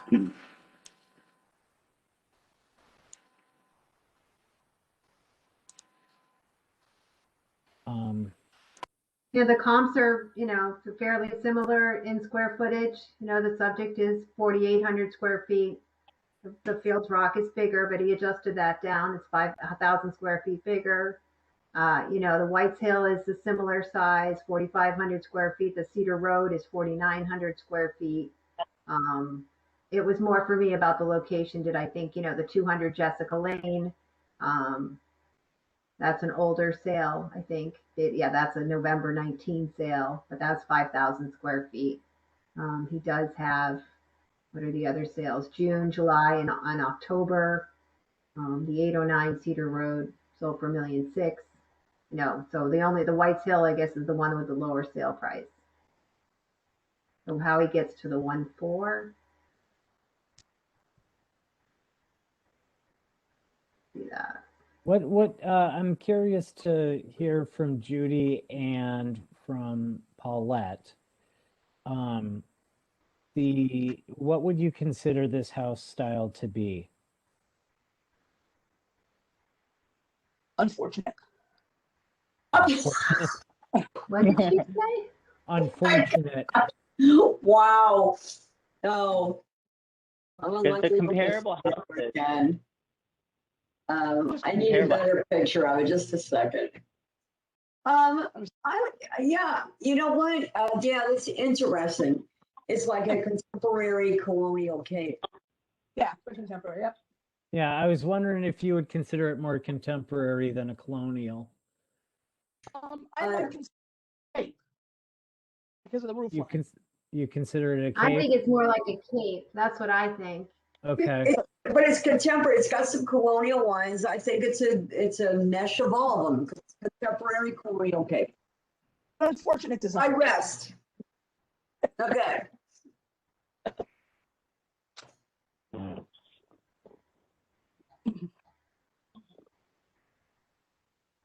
Yeah, so when you look at the comps, certainly the 191, Fields Rock is it's a much grander home from the curb, so I can see why that would sell for more money. The second comp, even though it's smaller, has more of that modern look to it. The 261 White's Hill Lane that sold for $1.3 million. Again, the Jessica Lane, it is further north. That was an earlier sale date. It definitely is a large colonial.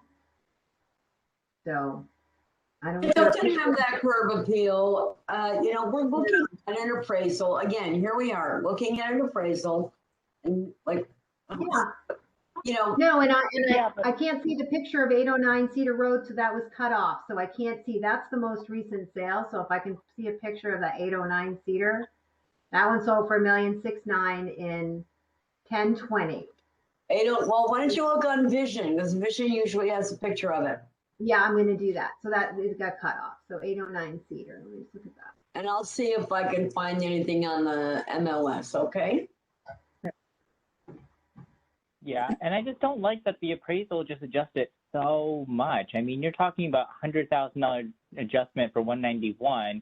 You're talking about almost over a $300,000, no, almost a $300,000 difference on 809 just on quality. I totally get that the comparables are much more superior, but Ooh, those are some ooh, that big, 809 cedar is pretty. Oh, it's got a wood roof too. Wow. So, Ronique, are you talking about the net adjustment and the gross adjustment percentages? no, just looking at quality of construction and condition alone, just those adjustments are big. I mean, I totally get the rationale why, but I And they mean, do when you list start this making as, big, yeah, they do list this as a colonial, or the design style. They make it as a colonial. Yeah.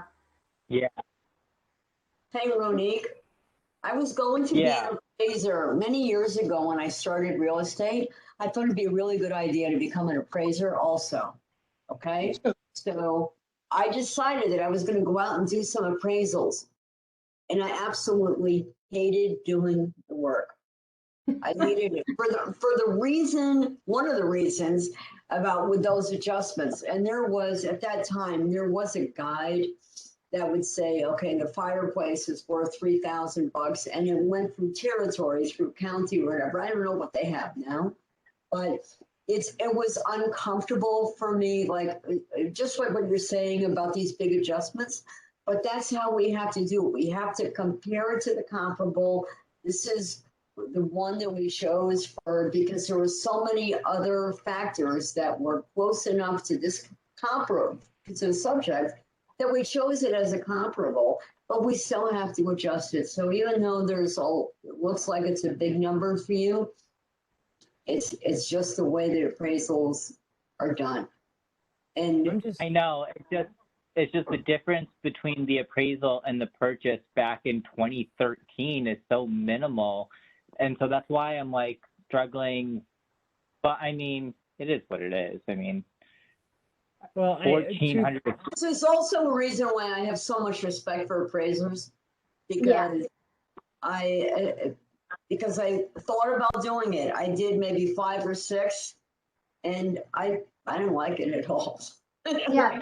Ronique, Respect. Ronique, to help you with this one too, I mean, when we did the reval in 15, Greenfield Hill was, and not, this is sort of Mill Hill, but, some of those properties that are further north on the bigger acreage, they started to slide down in value.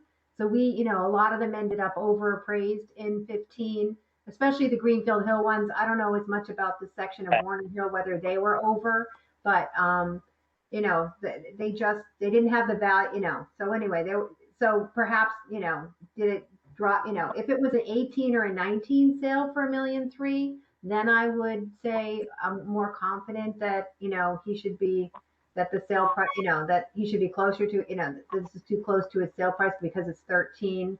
I'm just not, that doesn't bother me as much because it was 8 years ago than it would if it was an 18 or, 17, 18, 19, when the market was the Greenfield Hill slid, but then it sort of stayed sort of stable, these bigger properties a little further north.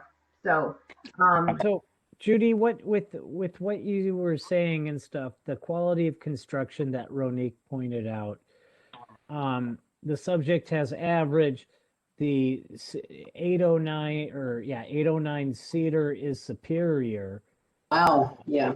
What makes it superior by 10% Right. versus 5%? Because I mean, it's not the age, because I mean, yes, there's an 18-year difference between the two, but Oh, okay. Look at the picture. So I can tell right now it's a wood roof. It's a much more marketable style. So even though they're both listed as colonials, take a look. It's got curb appeal galore. The landscaping is amazing. You got a wood roof, which is ridiculously expensive. So just that alone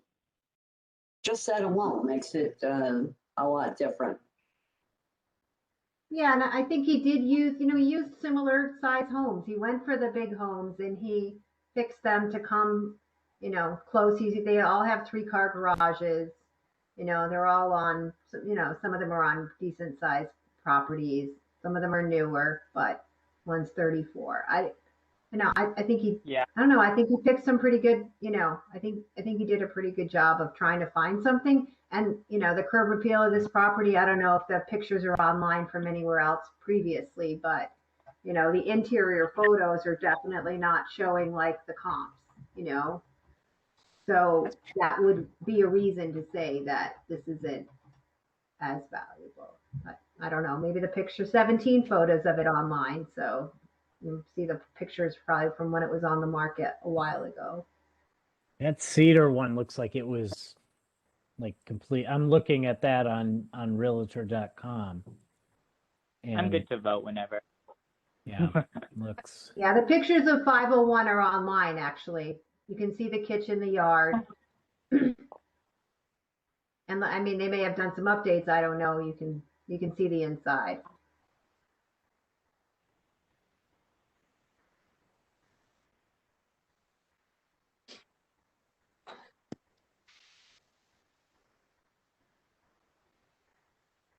Harold, you're muted.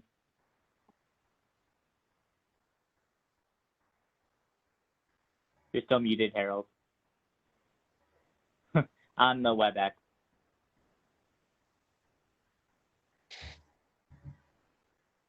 Harold, we can't hear you. Yes, I am sorry. I was just saying that I believe that the 200 Jessica Lane came before the board last year, but it does have some features that the subject house does not have. So I don't know that it's an apples to apples comparison. Okay, any more discussion? We ready to vote? I think so. Yeah. Okay. All those in favor of granting this appeal to the requested amount, please raise your hand. It's unanimous. The vote is 6 in favor, no opposed.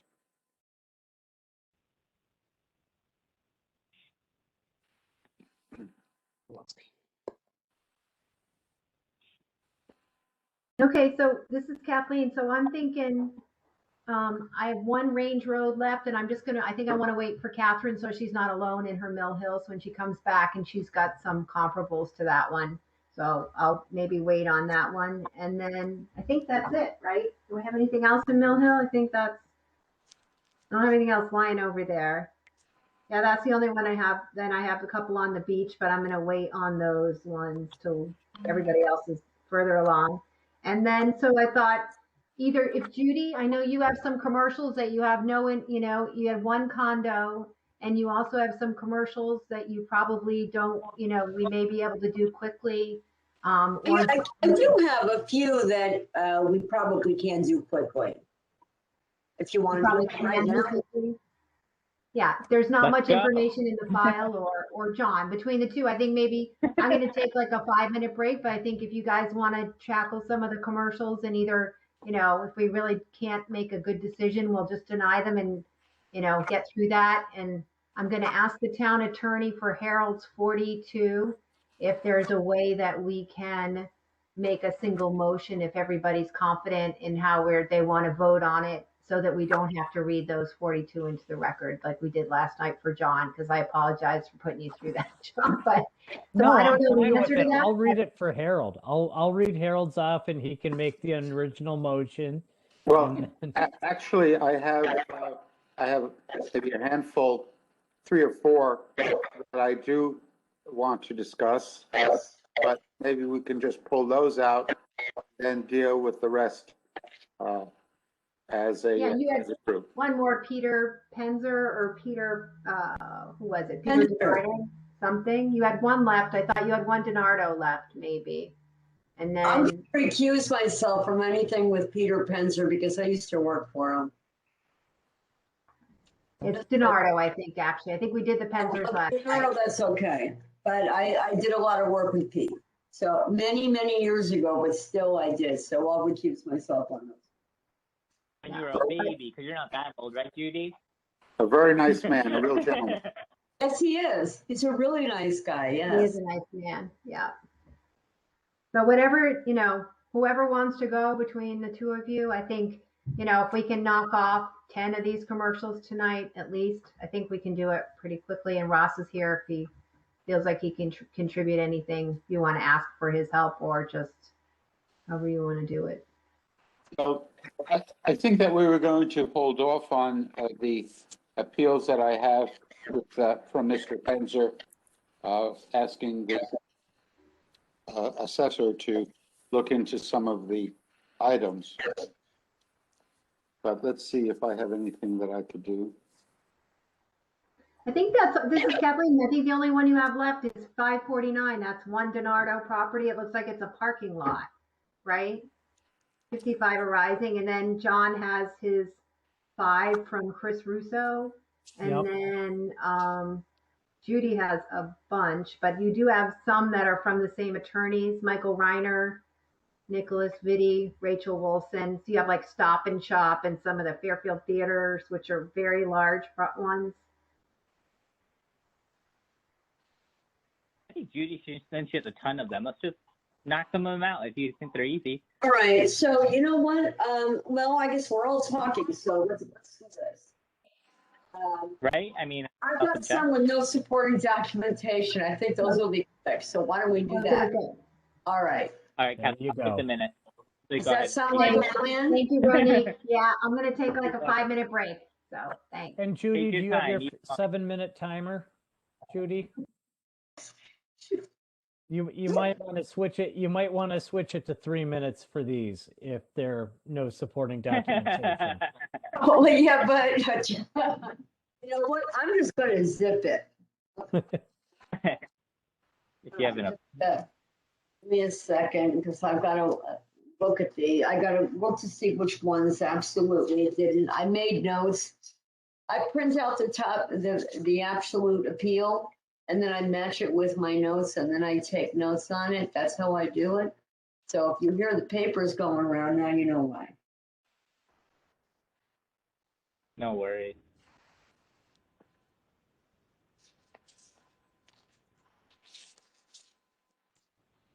Do you know the appeal number from the last one? You Anyone? would have to ask that. Hold on, I can get it for you. It 24. was 24, yes. Thank you.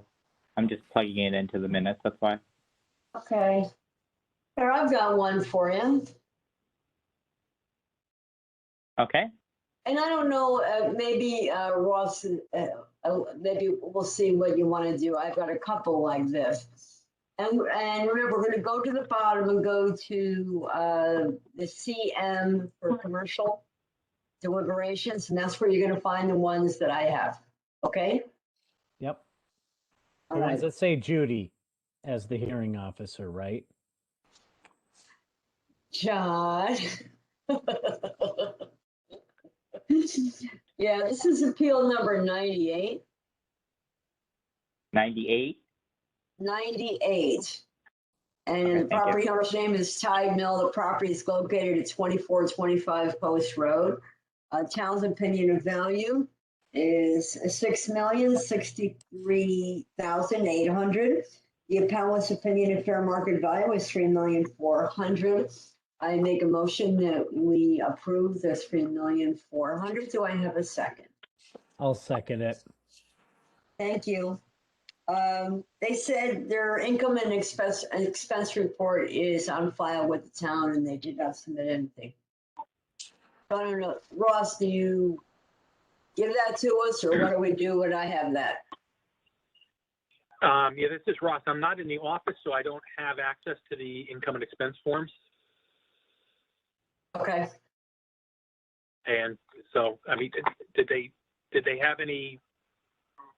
they didn't do anything. No, they didn't give anything at all. No, they just said, Yeah, here's I the mean, number. There was no, they used a cap rate of 8%. And based upon the income and expense report that you have filed in town. So Judy, is it safe to say or correct to say that the number they came to was using the income expense report and then the cap rate of 8%? Correct. Okay.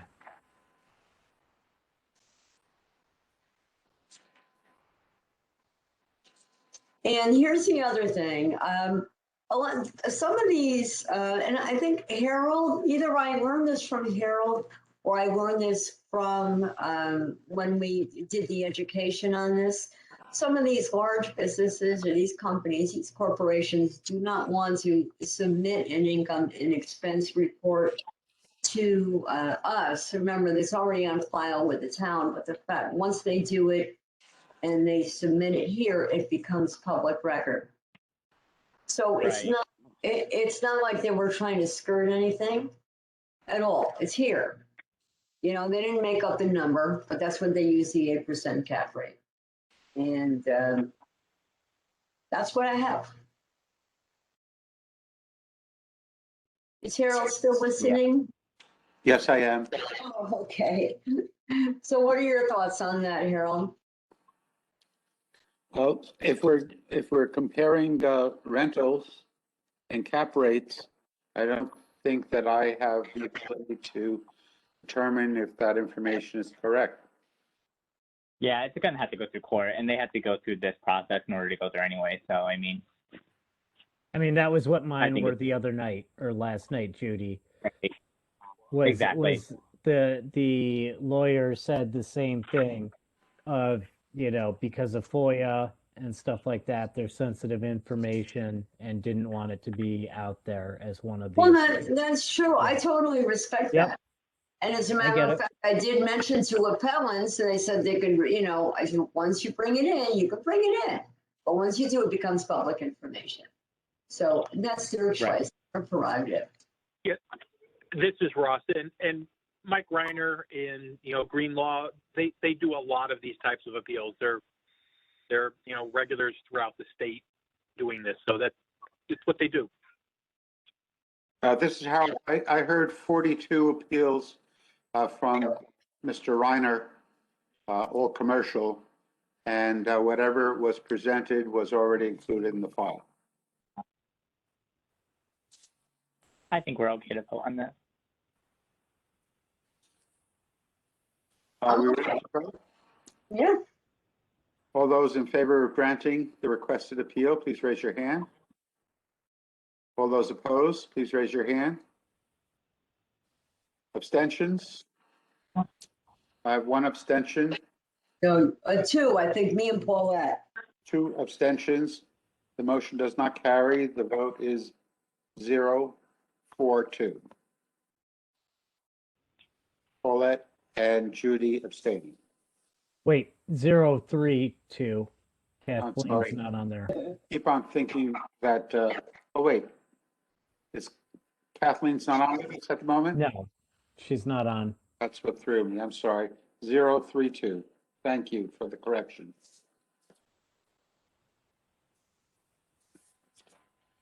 I'm gonna look for, you have more? Oh, yeah. Yeah, I prepared a few more. Who's laughing? I did. This is, actually, Oh, this is yeah. also, this is appeal number 99. Property is located, the property owner is 2507 Associates LLC. The property location is 2507 Post Road. The town's opinion of value is $5,755,500. And the appellant's opinion of fair market value is $3,900,000. And I make a motion to approve the appellant's opinion of fair market value of $3,900,000. Do I have the second? This is Harold. I'll second. Thank you, Harold. This is another one. This is by Green Law and Michael Reiner. There's no supporting documents, income and expenses on file. And that's it. Okay. They assume a cap rate of 8%. Any further discussion? All those in favor of granting the appeal to the requested amount, please raise your hand. All those opposed, please raise your hand. I have 1, 2, 3 opposed. Abstentions? I have 1 abstention. Paulette is voting or not? Paulette, are you voting? We need a quorum to vote. Oh, maybe she just was stepped in the other room for a second. Paulette is muted.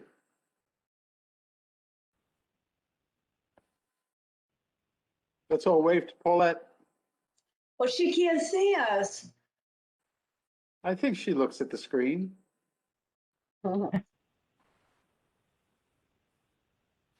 Paulette, are you calling Judy? I will call her.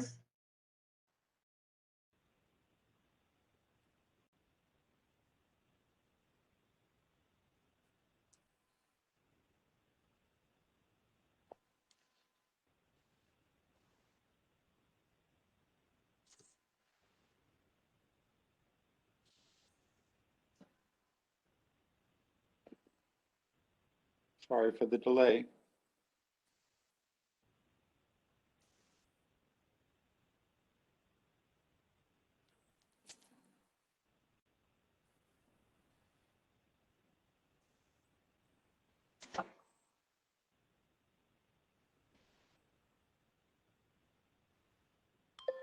Went to voicemail.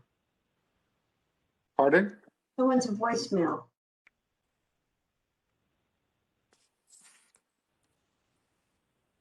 Well, she may be speaking with someone. That could be. Need a quorum. Veronique, do you have that timed out when we lost a quorum? Nope, because I don't know when time she left.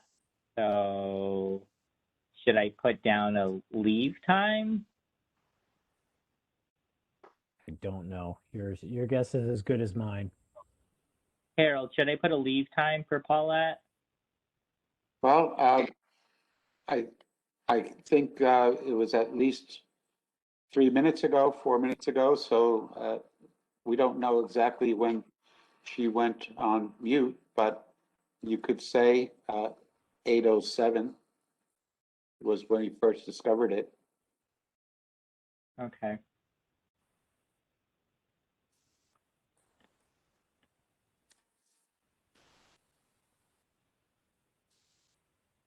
So I think we're on hold until we can get a quorum. I hope she's okay. Yeah, me too. Because that's just unlike her. I hope it wasn't something I said. No, well, if you can't get through on their phone, then she's probably on the phone. And then went to voicemail. Yeah.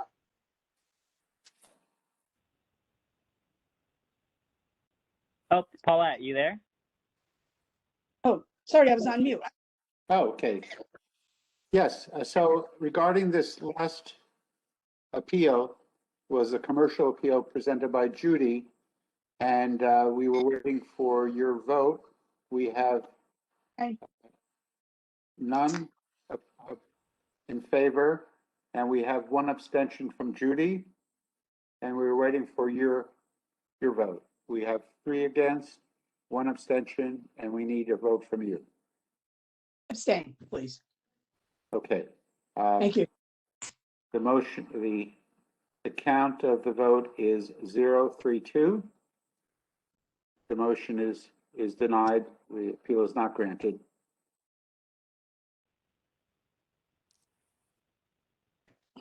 Thank you, everyone.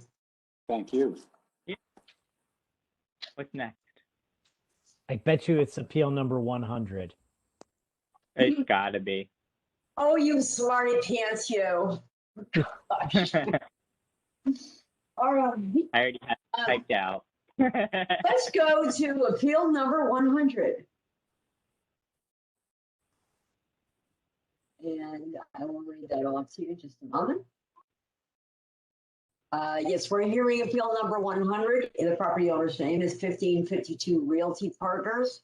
Property location is at 1552 Post Road. The town's opinion of town's value is $1,979,100.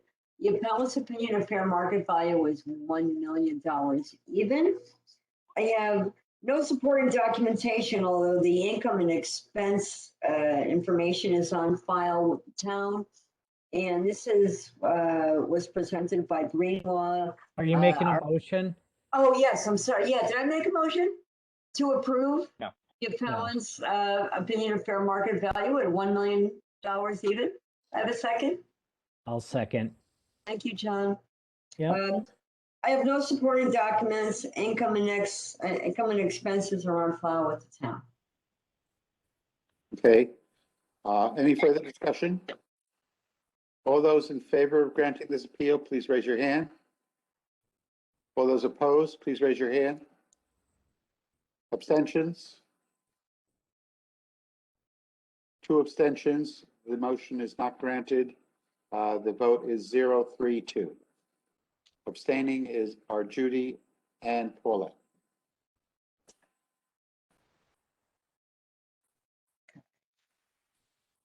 Let's see what else I can do.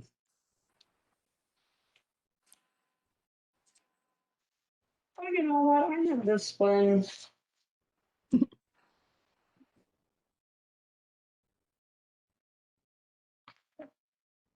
All right, we're going to go to appeal number 58.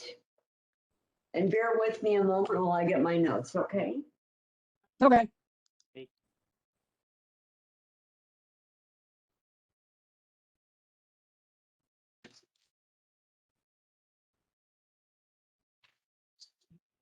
said 58? 58. 5-8. Yep. 58. 058. How come that's not? It's on there. It's row number 336 on the CM deliberations. Oh, it's assigned to Alexis. I filtered it by name No, I've got it And as so- Judy. for 15. 58. 58. 058.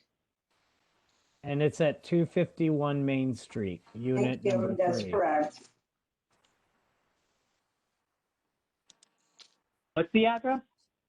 251 Main Street. Why am I seeing 1437 for Appeal 58? You need to go to appeal number 58. No, I got that. It's under the commercial little tab 058. Oh, I'm reading. Okay, so it's 250 Street. Oh, this is 251 Main This is Street. Ron. Do we know what unit number this is? Number 3. Thank you. Yep. I'm back. All right. Oh. All right. Has everybody got this? Yeah. Yeah, sorry. 51 Main Street. Okay. Appeal number 58, 251 Main Street. The appellant is Victoria Fingelli. And the town's has valued property at $2,045,400. The appellant's opinion of fair market value is $1,500,000. I make a motion to approve the value of $1,500,000. Do I have a second? I'll second. Thank you very much. This, would you take a look at the file, and I'd like you to look at page 3 on the file. So a couple of things. First of all, and you know what, I can read it into the record, so if anybody's listening, the assessed values of neighboring commercial and mixed-use building increased on average by 11.3%. It should likely have an assessed value of $1,066,580. It's an antique mixed-use building, and although it's larger with a good location, there is off-street parking. It's, you know, well, there was another property on Harbor Road, but this property doesn't even have any parking. So, and the other thing is when you look at a sale or you look at a rental and information, here's what happened. Listen, so 3,000 square feet, no parking. We have apartment, there's 2 apartments on top, a 1,400 square foot apartment. That's number 2, and a 1,600 square foot apartment. That's number 1. It's a mixed use building. It's when they sold the business, and this was a real estate office. She sold it to a much larger, it was like family owned real estate office for many, many years. And they sold to a larger franchise. And when they did that, they artificially inflated. The price was artificially inflated, and they did that for the purchase and then because of the lease. So the 1.5 is, she's right in line. I know exactly what she did. You're selling it to a franchise. You're going to pump up the numbers a little bit and make everybody happy. So, but the 1.5 is absolutely proper. 2 million. Remember, it's over 2 million. There's not a piece of. There's no parking there. Nothing. You gotta park on where's the sale? I don't see the sale. I don't know that you're gonna. I don't know if you don't see it. Maybe it's. They sold the business. They didn't sell the building. That's it. Okay. That's the rental income. But 1,000,005 is in fact a reasonable number. And this one, I feel comfortable. When I am abstaining is because I'm somewhat uncomfortable with it. I'm comfortable with this one. And I don't really know her. If we walked in, if I was in the same room with her, I don't know that she would recognize who I was. So even though she's in real estate, and I'm in real estate, our paths don't cross. So We don't run in those circles. That's why, Judy.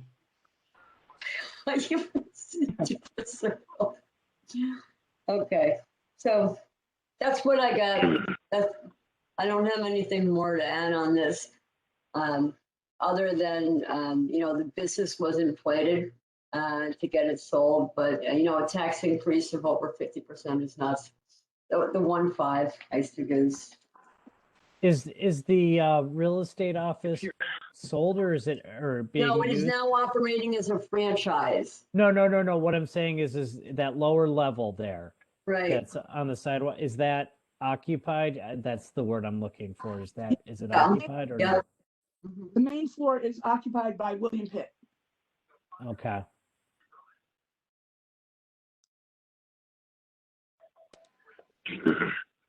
And this is Harold.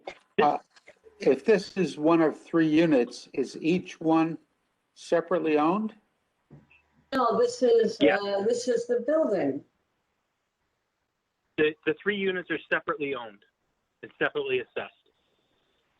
Thank you. Oh, thank you for that. No, Because that goes to her point on the bottom of page 3, saying they may have mistakenly assumed 251 Main Street comprised the entire building without discounting for the 2 townhouses also within the same building, which are assessed separately.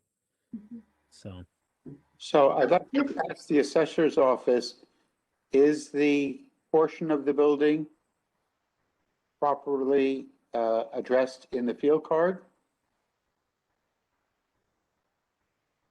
those apartments are I believe it 3,000 is. square feet, she told me, by the way. And that's pretty much what we have. We have it at How much? 3308. 3,308 square feet. Thank you. That's the That would be ground floor, essentially the lower level. right? So how do we find that is on the GIS? Is it a condo unit? It's listed right? You can't find the. See, it says The condo. landmark in Southport.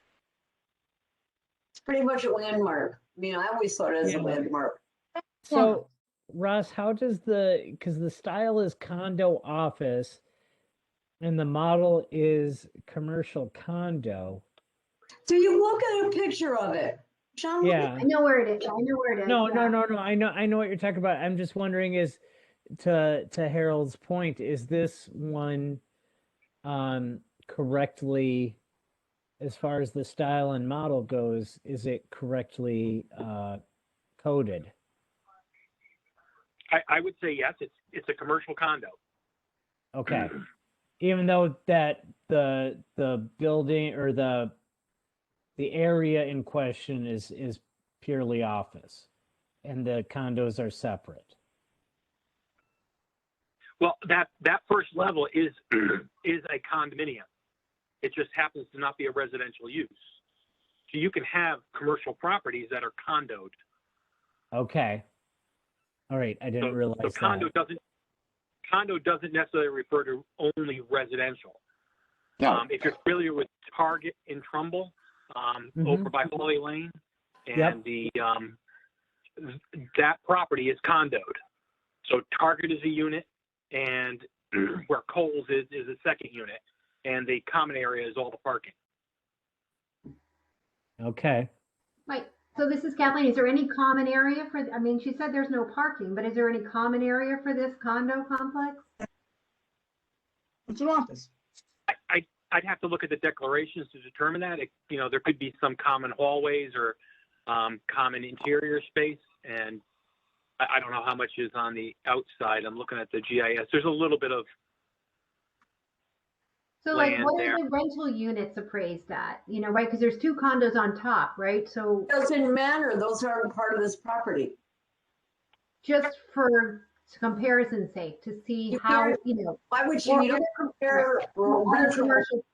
Yeah, because her case seems to be that we're only valuing the bottom of it. So if she doesn't give us any income and expenses, right, for the property, she gives us addresses of other properties and what they're assessed at and what their changes are. But she doesn't give us any either comparable sales for the condos, right? Or she doesn't give us any income and expense to know, what the value of her condo is. So that's what I'm just trying to figure out, how do we, what else can we look at? So if you look at the residential above, at least, we know. Because the residential above doesn't do anything, Kathleen. It's your apples and oranges there. Makes no difference what they run for. Are there other commercial properties in Southport on that street? No. That's the only one, right? So it's on the waterfront there. So that's a flagship property. We know it's in a lot of movie sets and things because they film there. But so there's no other commercial down on that section of Southport. That's the only one. Only the Southport Yacht Club. Pequot Yacht Club across the street. Right, and that's on the water. This building is not on the water. Right. But it's a 3,000 square foot commercial condo with water views. Okay.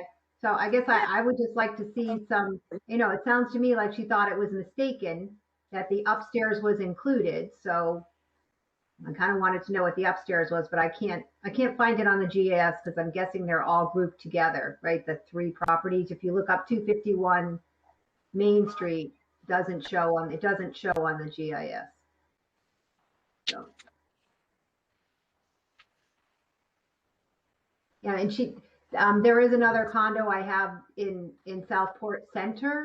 Same idea. I think that same owners or same family. They condoed the complex where Sammy's Pizza is, and so they have a couple condos in there. So that's why I'm just curious to know. That doesn't have any residential above it, but this is a mixed use building that's been condoed. So. And what about this is Howard? What about that white Victorian next to the school? Isn't that a condo? What? Oh yeah, that big one. But those were residential condos, though. Right. Yeah, I think That's that's a all beautiful residential. home too, isn't it? I've always admired that. Yes, but it is a residential condo, as is the building across the street, the white brick building that also faces the water, but it's residential. This is unique. It's So- unique, and there is no parking. So That's she, the other- no, this is just on the street parking. But I guess the real issue is, why did it increase so much from the prior reval? It's a good question, Harold. I like that question. And I We're don't basing think, this number would be based off the income that was reported. So that's what she's The saying. calculus that we're Great. So when she sold her business and the lease is much higher because she sold the business. That's what she did. She did that on purpose because she sold her business. How long term is the lease? Oh, I don't know. I didn't ask her. She didn't offer that information. I didn't ask her. I think they've been in there about 5 years already. So I don't know. Maybe it could be a 7 to 10 year lease. I have no idea. But I mean, they've now created value in that building by having that lease in place. so Judy, It if was I artificially inflated. Judy, I think I understand what you're saying with that, but just so I have clarification here, are you saying that basically did she sign an inflated lease before she sold it and then William Pitt took over from it? Or Part of the whole deal that was, as part of the whole deal, they're leasing back from her at okay, a higher price than she would have done otherwise. for her own business. Right. They would, in other words, she was given up until that point, she might have been given herself a discount or fair market value. Give herself probably fair market value because, that's all taxes. Mhm. But when she's selling the business, smart thing to do is, so Yeah. it's artificially inflated. But she owns the space and the business. She doesn't Or own did own the business. and No, the she space. does not own the business anymore. She had the I business. understand, but it was her. Right. So how do we know if it was inflated now or if it was low before? Where's that data? Ross, I didn't realize, are you voting now too? Oh, Nope. I'm just trying to clarify the information you're presenting. Because I thought you were abstaining. Not on this one. No, not on this one. I told you, I said that right in the beginning.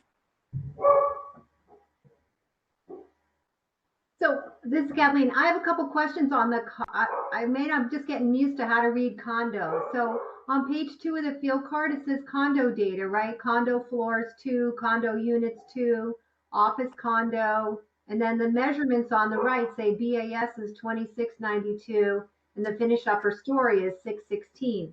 So how does that mean that it's only the first floor?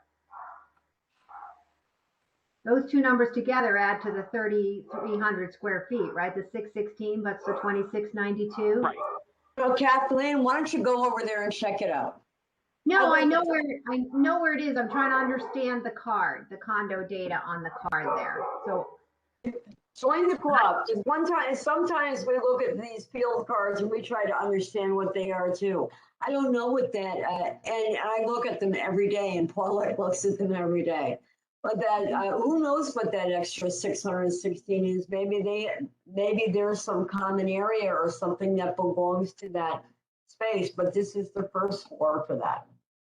but usually FUS means finished upper story. That's why I'm asking. And the 2692 makes it sound like to me the first floor is 2692 square feet, not 3,300, like the card said. Feels like, I don't know. I just, there's no diagram. I have an Is that idea. your dog? I can. I have an idea. Why don't we put this aside? Judy, why don't you call Vicky Fingeli and clarify like the information? Yeah, I'll do that. I can pull the condo declaration. That's okay, Ross. Oh, I didn't yeah. ask you to. Thank you anyway. All right, yeah, you know what? I'll withdraw that motion. Okay. All right, it's withdrawn pending further information.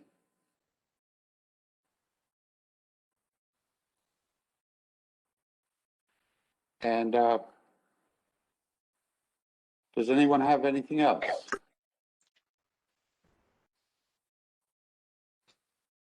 I can do some of mine if you want. condo, Right. or not condos, now I got condos on my brain. If Commercial. we might as well, we have another 27 minutes. If we don't do them now, we'll have to do them another time. Okay. All right. So the next, or what I'd like to present is appeal number 599. The property address is 1023 Brooklawn Avenue. The owner is 1023 MT LLC. The town has a value of $1,175,200, and I'd like to make a motion to grant the appellant's requested value and change the town appraised value to $700,000. I'll I'm not second. seeing this. Where is this? I'm sorry. 599. I only see one, maybe I'll go to the master log. Is that what I should do? You can. I'll do that. Thank you for bearing with me. It's getting late and I'm tired. 1023 Brooklyn, is that it? 1023 Brooklawn Avenue. Got it. Okay, fantastic. Okay. Mhm. All right. So, in the file we have here, and you'll see by the way, did I get a second for that? I'll second, Harold. Thank you. Okay, so this is the building of Testo's Pizzeria. And on page 4 of the file, you'll see that there are some appraisals here and how they were increased, and you'll notice that the appellants increased 55%, over 55%. Now that was before their informal hearing. They did have an informal hearing and it did go down. So now after the informal hearing, excuse me, it went up 30%. Chris Russo was the representative for this appeal. He says, if you know where this location is, you'll know that it's very close to the Bridgeport line, if not on the Bridgeport line. So as far as the comps that were provided, you have 1236 Stratfield Road. That's a multi-usage and on a busy road. As you can see there, it has Mayones, it has Dragon 180 or 168, the new liquor store, the bagel shop, etc. Tunxis, the 591 Tunxis, that is Lena's restaurant or Liana's restaurant. It's smaller than what they have, or than the appellants, as far as square footage, as you can see, and it does have an apartment above that. Ross, I don't know how this goes. If it says multi-use, would they combine those two into one, the apartment and the restaurant? Or not? Typically, you'd have rental for each. Okay. All right. He does give the 1950 Bronson Road one there. He felt that it was a more desirable neighborhood, office space of 3 times the much, and has better appeal with multi-usage that we have there. Again, informal hearing was done, and there was a reduction at that. The other thing to note, which you'll probably notice on the card, is that in 2016, they did appeal to Superior Court, and there was a decision made, or a settlement, I should say, and the settlement was for a value of $850,000.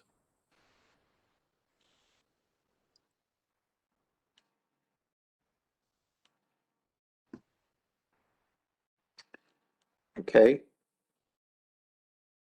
And this is Harold. So the card after the informal change is now 1175200. Is that correct?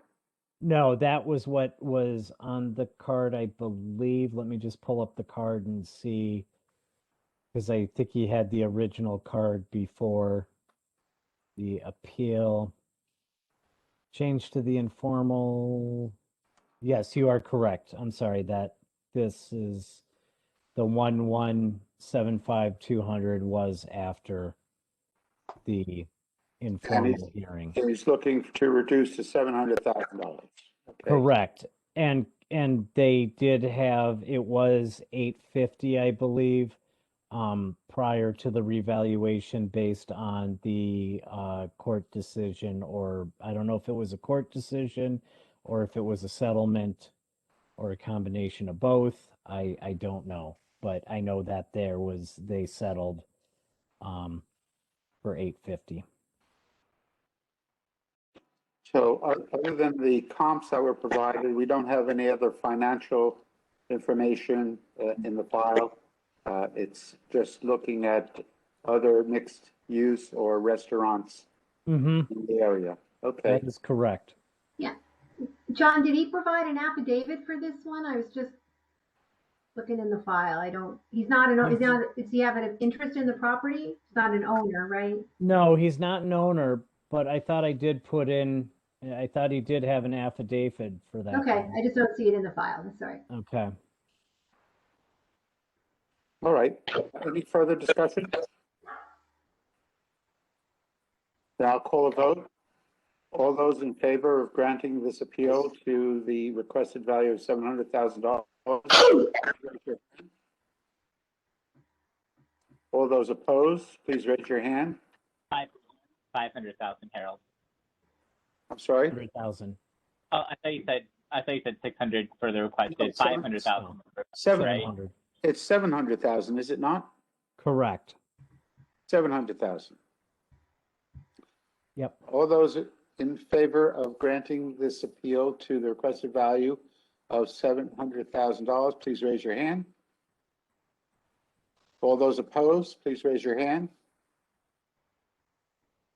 Abstentions?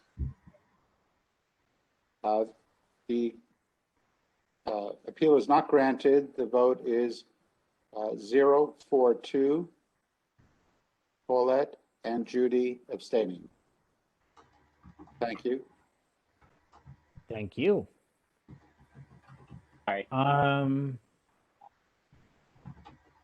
trying to think of which one I want to do next. Okay, I will do. This should take That us was appeal number. That was appeal 599. Correct. Okay, so I'm going to do the next one. I'm going to do, and this may take us all the way to our end time. Is 598. All right. The property address is 333 Unclewa Road. The owner is 333 Unclewa Road, LLC. The town has the value of $16,316,600, and I would like to make a motion to grant the appellant's requested value and change the appraised value to $11 million. Is there a second? Judy seconds. Thank you. All right, so this one here, again is a Chris Russo appeal. This is the apartments that are being built on the old Knights of Columbus, across from the Audubon property there. So the card and the appraised value that they have is from what was on 10 of 20, right? October 1st of 20. Really the main issue that he's bringing to us is the land value. So they purchased the land value, or they purchased it in 2015 for $3.5 million for the land. with Knights of Columbus not using the building at the time. It's now assessed at 8.5 million. With that, the front of the building, I guess there's two buildings on this property that they're working on.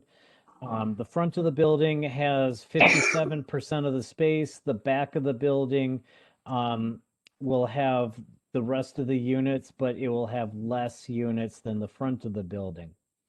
As of October 2020, 40% of the back building was completed, and the front only 15 was completed.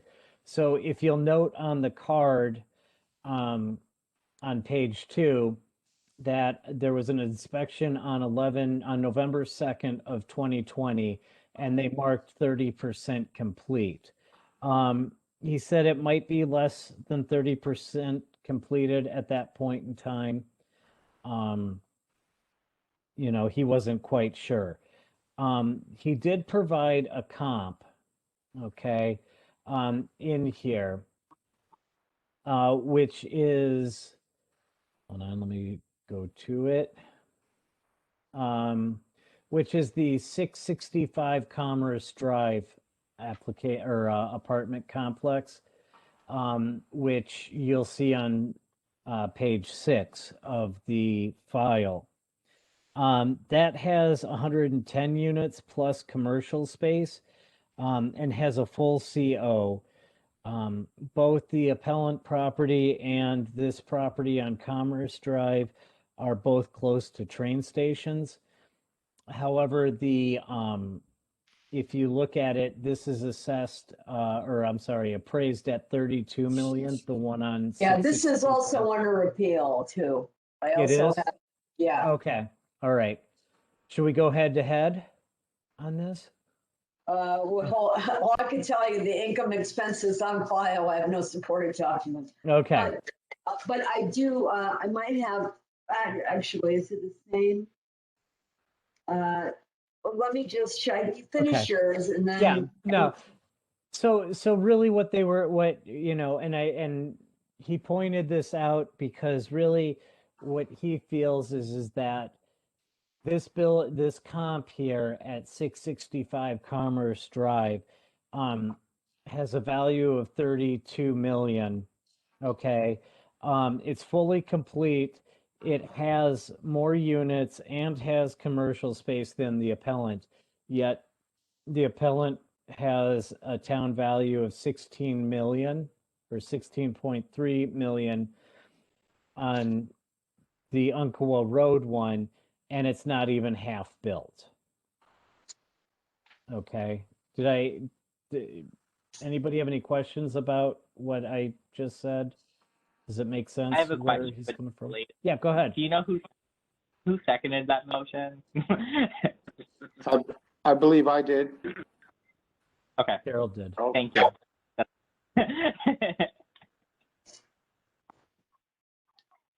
Yeah, this is Paul. I don't really have many questions. I guess it's a similar thing. Like, how did it go up so much in value when it's not even 40% done?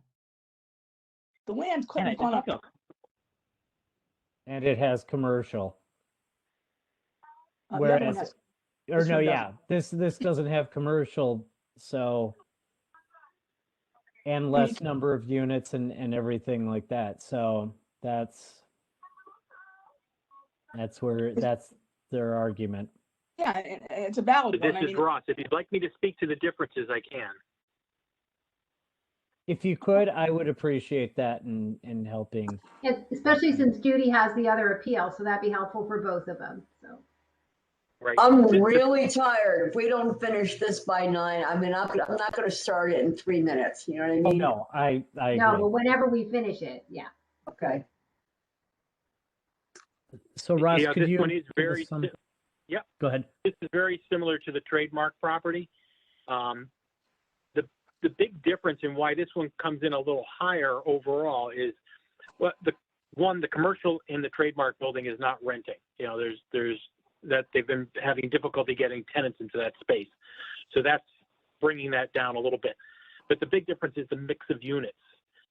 this property has more, and I forget the exact mix, more units, say 2 and 3 bedroom, whereas the other one has more efficiencies in 2 bedrooms. So this one, although it has slightly less units, the units will rent for more. So again, we're, on a commercial property, we're looking at that rental stream, and this will generate a better rental stream on those units because they're more bedrooms. And I think an indication of that, this is Carol speaking, if you look at the gross lease area on the comp, it's 115,000 square feet of lease area, whereas the subject property has 144, I believe. Yep. 144. So clearly, with less units and more square foot space, the apartments are going to be bigger. Also, I think that being where the subject property is, being able to walk into town as opposed to being on Commerce Drive does, even though the land is valued similarly, it does have an advantage where the subject is located. This is Paula. I agree with that wholeheartedly. I agree with what Ross said, and I thank you for the information. But my question is, that's true. Everything you said is true. When it's done, it's not done. Right now, there's no income Right, drive because we live there. The apartments aren't built yet. And we so have it at 30% complete. I'm sorry? We do have it at 30% complete. Correct. You'll see on page 4. Yeah, I saw that. Under the permit. Okay. Okay, so again, 30% complete, and the taxes, how much more? I don't have the other thing, but what's the difference from last time? Like, what was the last? Well, I can't because it wasn't the same Well, property. I can tell you the assessed value in 2019 was just over $2 million. This time around, it's 11. The assessed value is 11.4 million. And that's in 2 years. No, 1 year. Oh, from 19 to 20. Okay. 19 to 20, because they probably have started, when did they start construction? They pulled the permit when, Ross? On February of 2020. And the foundation went in on 8 of 19. So in one. So, and the demolition happened in December of 17 that they pulled the permit for, that got completed in 18. And then in 19, in August of 19, they pulled the permit for the foundation, and it was completed in October of 2020 on 10/1. The foundation was. Yes. So pretty much, as of 10/1, they just had the foundation completed, I believe. It's foundation and site work. Okay. So there was definitely property improvements on the land. Was there $9 million worth of property improvements with a foundation in the ground? Because I don't think so. This is Kathleen. What is it anticipated to be when it's done? Doesn't matter. It's not done now. Well, if it's 1/3 complete, we're assuming it's going to be a $33 million building. Is that accurate, Ross? Or you don't? It's because the foundation's in that has a bigger part of it. Yeah, it's going to come in around 33, 34 million.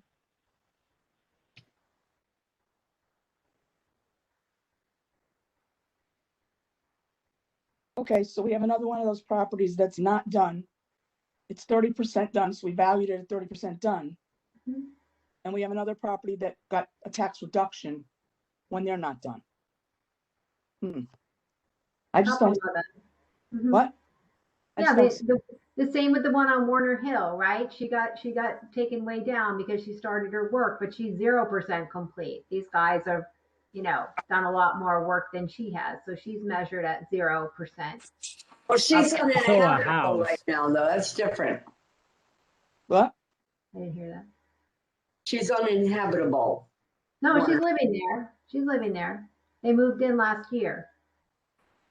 Yeah, she's in the house. It's just it needs a lot of work. So Because remember, we had one of her other houses, which she's since, taken apart. So we had a different appeal from her before. But at any rate, she said they moved in last year. So I do, they've been in the house. but where everybody says, I'm oh, I just can't. saying, percent complete, I think that's what we're talking about, right? So are we judging that they're not a third complete? And if that's the way we're normally appraising them, 30% Yeah. complete. I'm just looking at two properties that are not complete. I don't care how many percent it is. And yet waterfront property goes down in value and this property goes up in value. And I just don't see how that's possible. Paulette, I feel like we're on that. I feel like we're comparing apples and oranges because this is a commercial property versus not- a it's- residential. That I'm arguing about. It's the method and it's the way we treat taxpayers, whether they're commercial or residential. We all talk about treating everybody the same, but we're not. I just don't get how that could happen. You know what I mean? It's not. I think we have to understand that commercial properties are investment properties and they can fluctuate.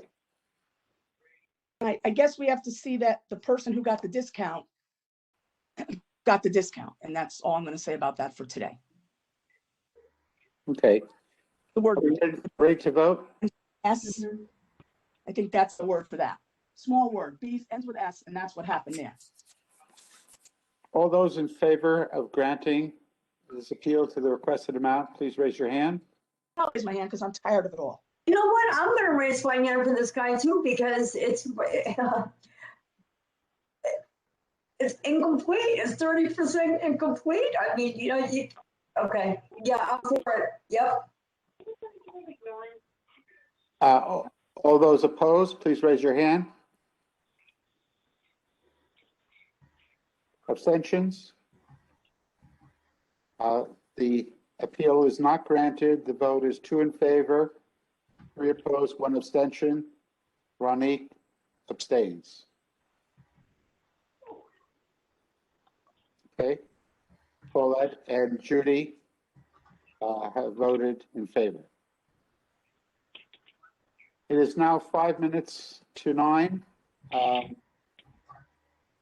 think some of the members, yes, Kathleen. I do have some no-shows I can run through if you want, or else I can do them another night because I don't have to do them tonight. I'm done. I'm done. No more. Okay. I love you all. I'll see you again very soon. Good night, Judy. Good night, Judy. It's fine. Good night. We still do have a quorum if we wish to continue for a few more minutes. I can read these two into the record, or I can just do it another night. I don't care. I pulled them out today, but that's fine. This is to read the minutes into the record. What do Yeah, we they're read two- into the record? There are two no-shows, so we can't approve them because they didn't show. We tried multiple times to get the attorney. They switched attorneys. Catherine called them multiple times, and the guy they never showed and never called back like a third time to reschedule. So I do feel like we did our due diligence to get them in. So you'll And indulge me for 1 minute. a procedure here to bring them to the floor and then vote?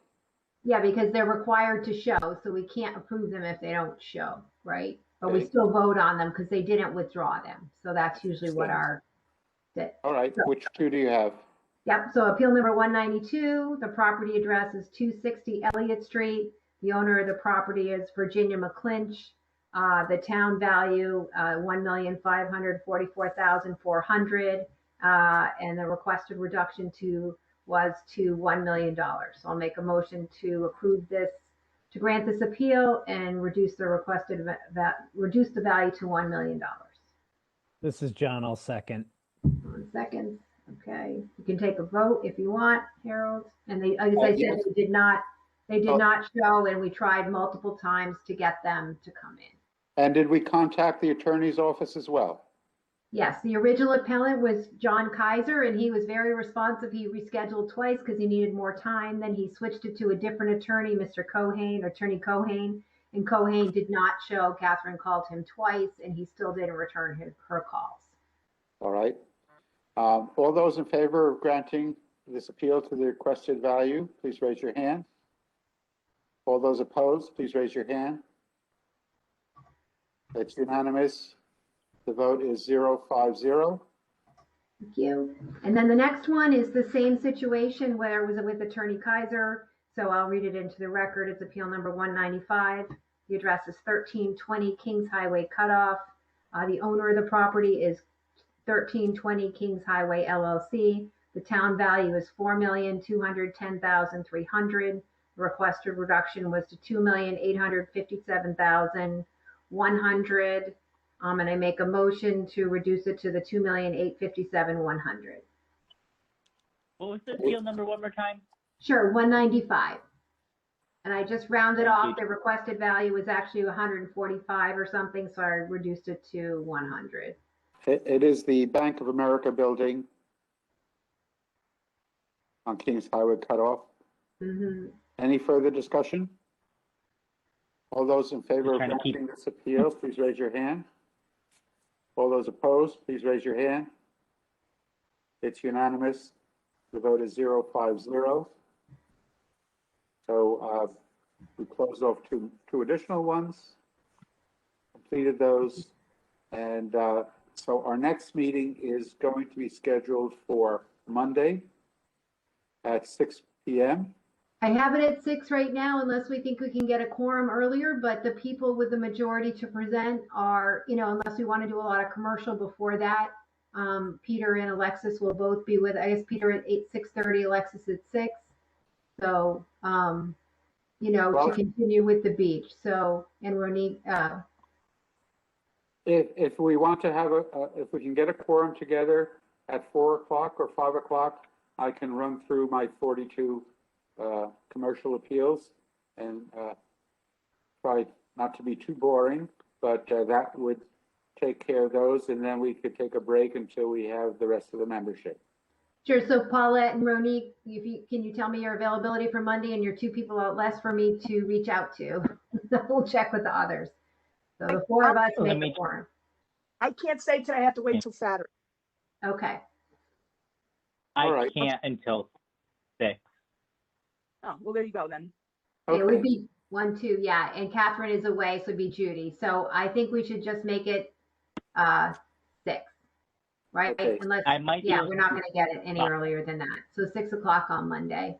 Right. And I So- will put an Okay. agenda together for the week and ask everybody for their schedules for the rest of the week. If I can get an answer from the town attorney that we can, do all those 42 together, if you want to, whatever group you want to do, I'll see if there's a way that we can make that motion and happen. So Okay. if not, we'll do 10 a night till we're done. And then, because I don't think I can tolerate more than maybe 5 at the beginning or at the beginning, 5 at the end. I don't know. We'll see. Anyone wish to make a motion to adjourn? Before we I do that, will. I had a question for Kathleen. Kathleen, for Monday's schedule, did you put that? She go somewhere? Yo, Kathleen. Yeah, I'm here. Okay. For Monday's schedule, did you put that time in for Peter? He wanted to talk about his email. We're still trying to figure out how to word that for the agenda, but yes, we're planning on putting something on for Monday. I just don't know. He's not available until 6:30, so we may start. He's not available on. Oh, did he freeze or you all froze on me? No, I'm here. They just froze, I think. Yeah, I'm still here. Yeah, I lost lost everybody. I did too. Must be at 9:02. Oh, there goes There they John. are. Correct. Okay. Is Harold answering that question or what? Yes. No, I was saying that Peter's not going to be on until 6:30. So if that question comes up on the agenda, we will notice it ahead of time, and we'll proceed accordingly. Okay. But we haven't forgotten. We haven't forgotten, Paulette. Okay. Yeah, we just can't do it at 6 because he's not available till 6:30, but I don't think we want to wait to meet. I think we just need to start, right? Yeah. And if we can have as many members available as possible, I think it would be a good session for us to participate in. Okay. Good with that. Okay, thank you. Have a Sounds good good. weekend, everybody. Okay. All right, thanks. We're adjourned. Thank you, Ross. Have a good weekend. You too. Who adjourned Bye. the meeting? Bye-bye. Oh, adjourn, yes. Who adjourned? Who Yes. adjourned? Harold? Me and John. Veronique. I got it. I'll make it up. John Okay, sounds good. made the motion to adjourn. John did? Okay. I thought I did, Paulette yeah. seconded it. Veronique seconded? Okay. Right. Okay, that's fine. Okay, perfect. Thank you. Thank you, Ross. Aye. Thank you. Guys, All right, good night. you're welcome.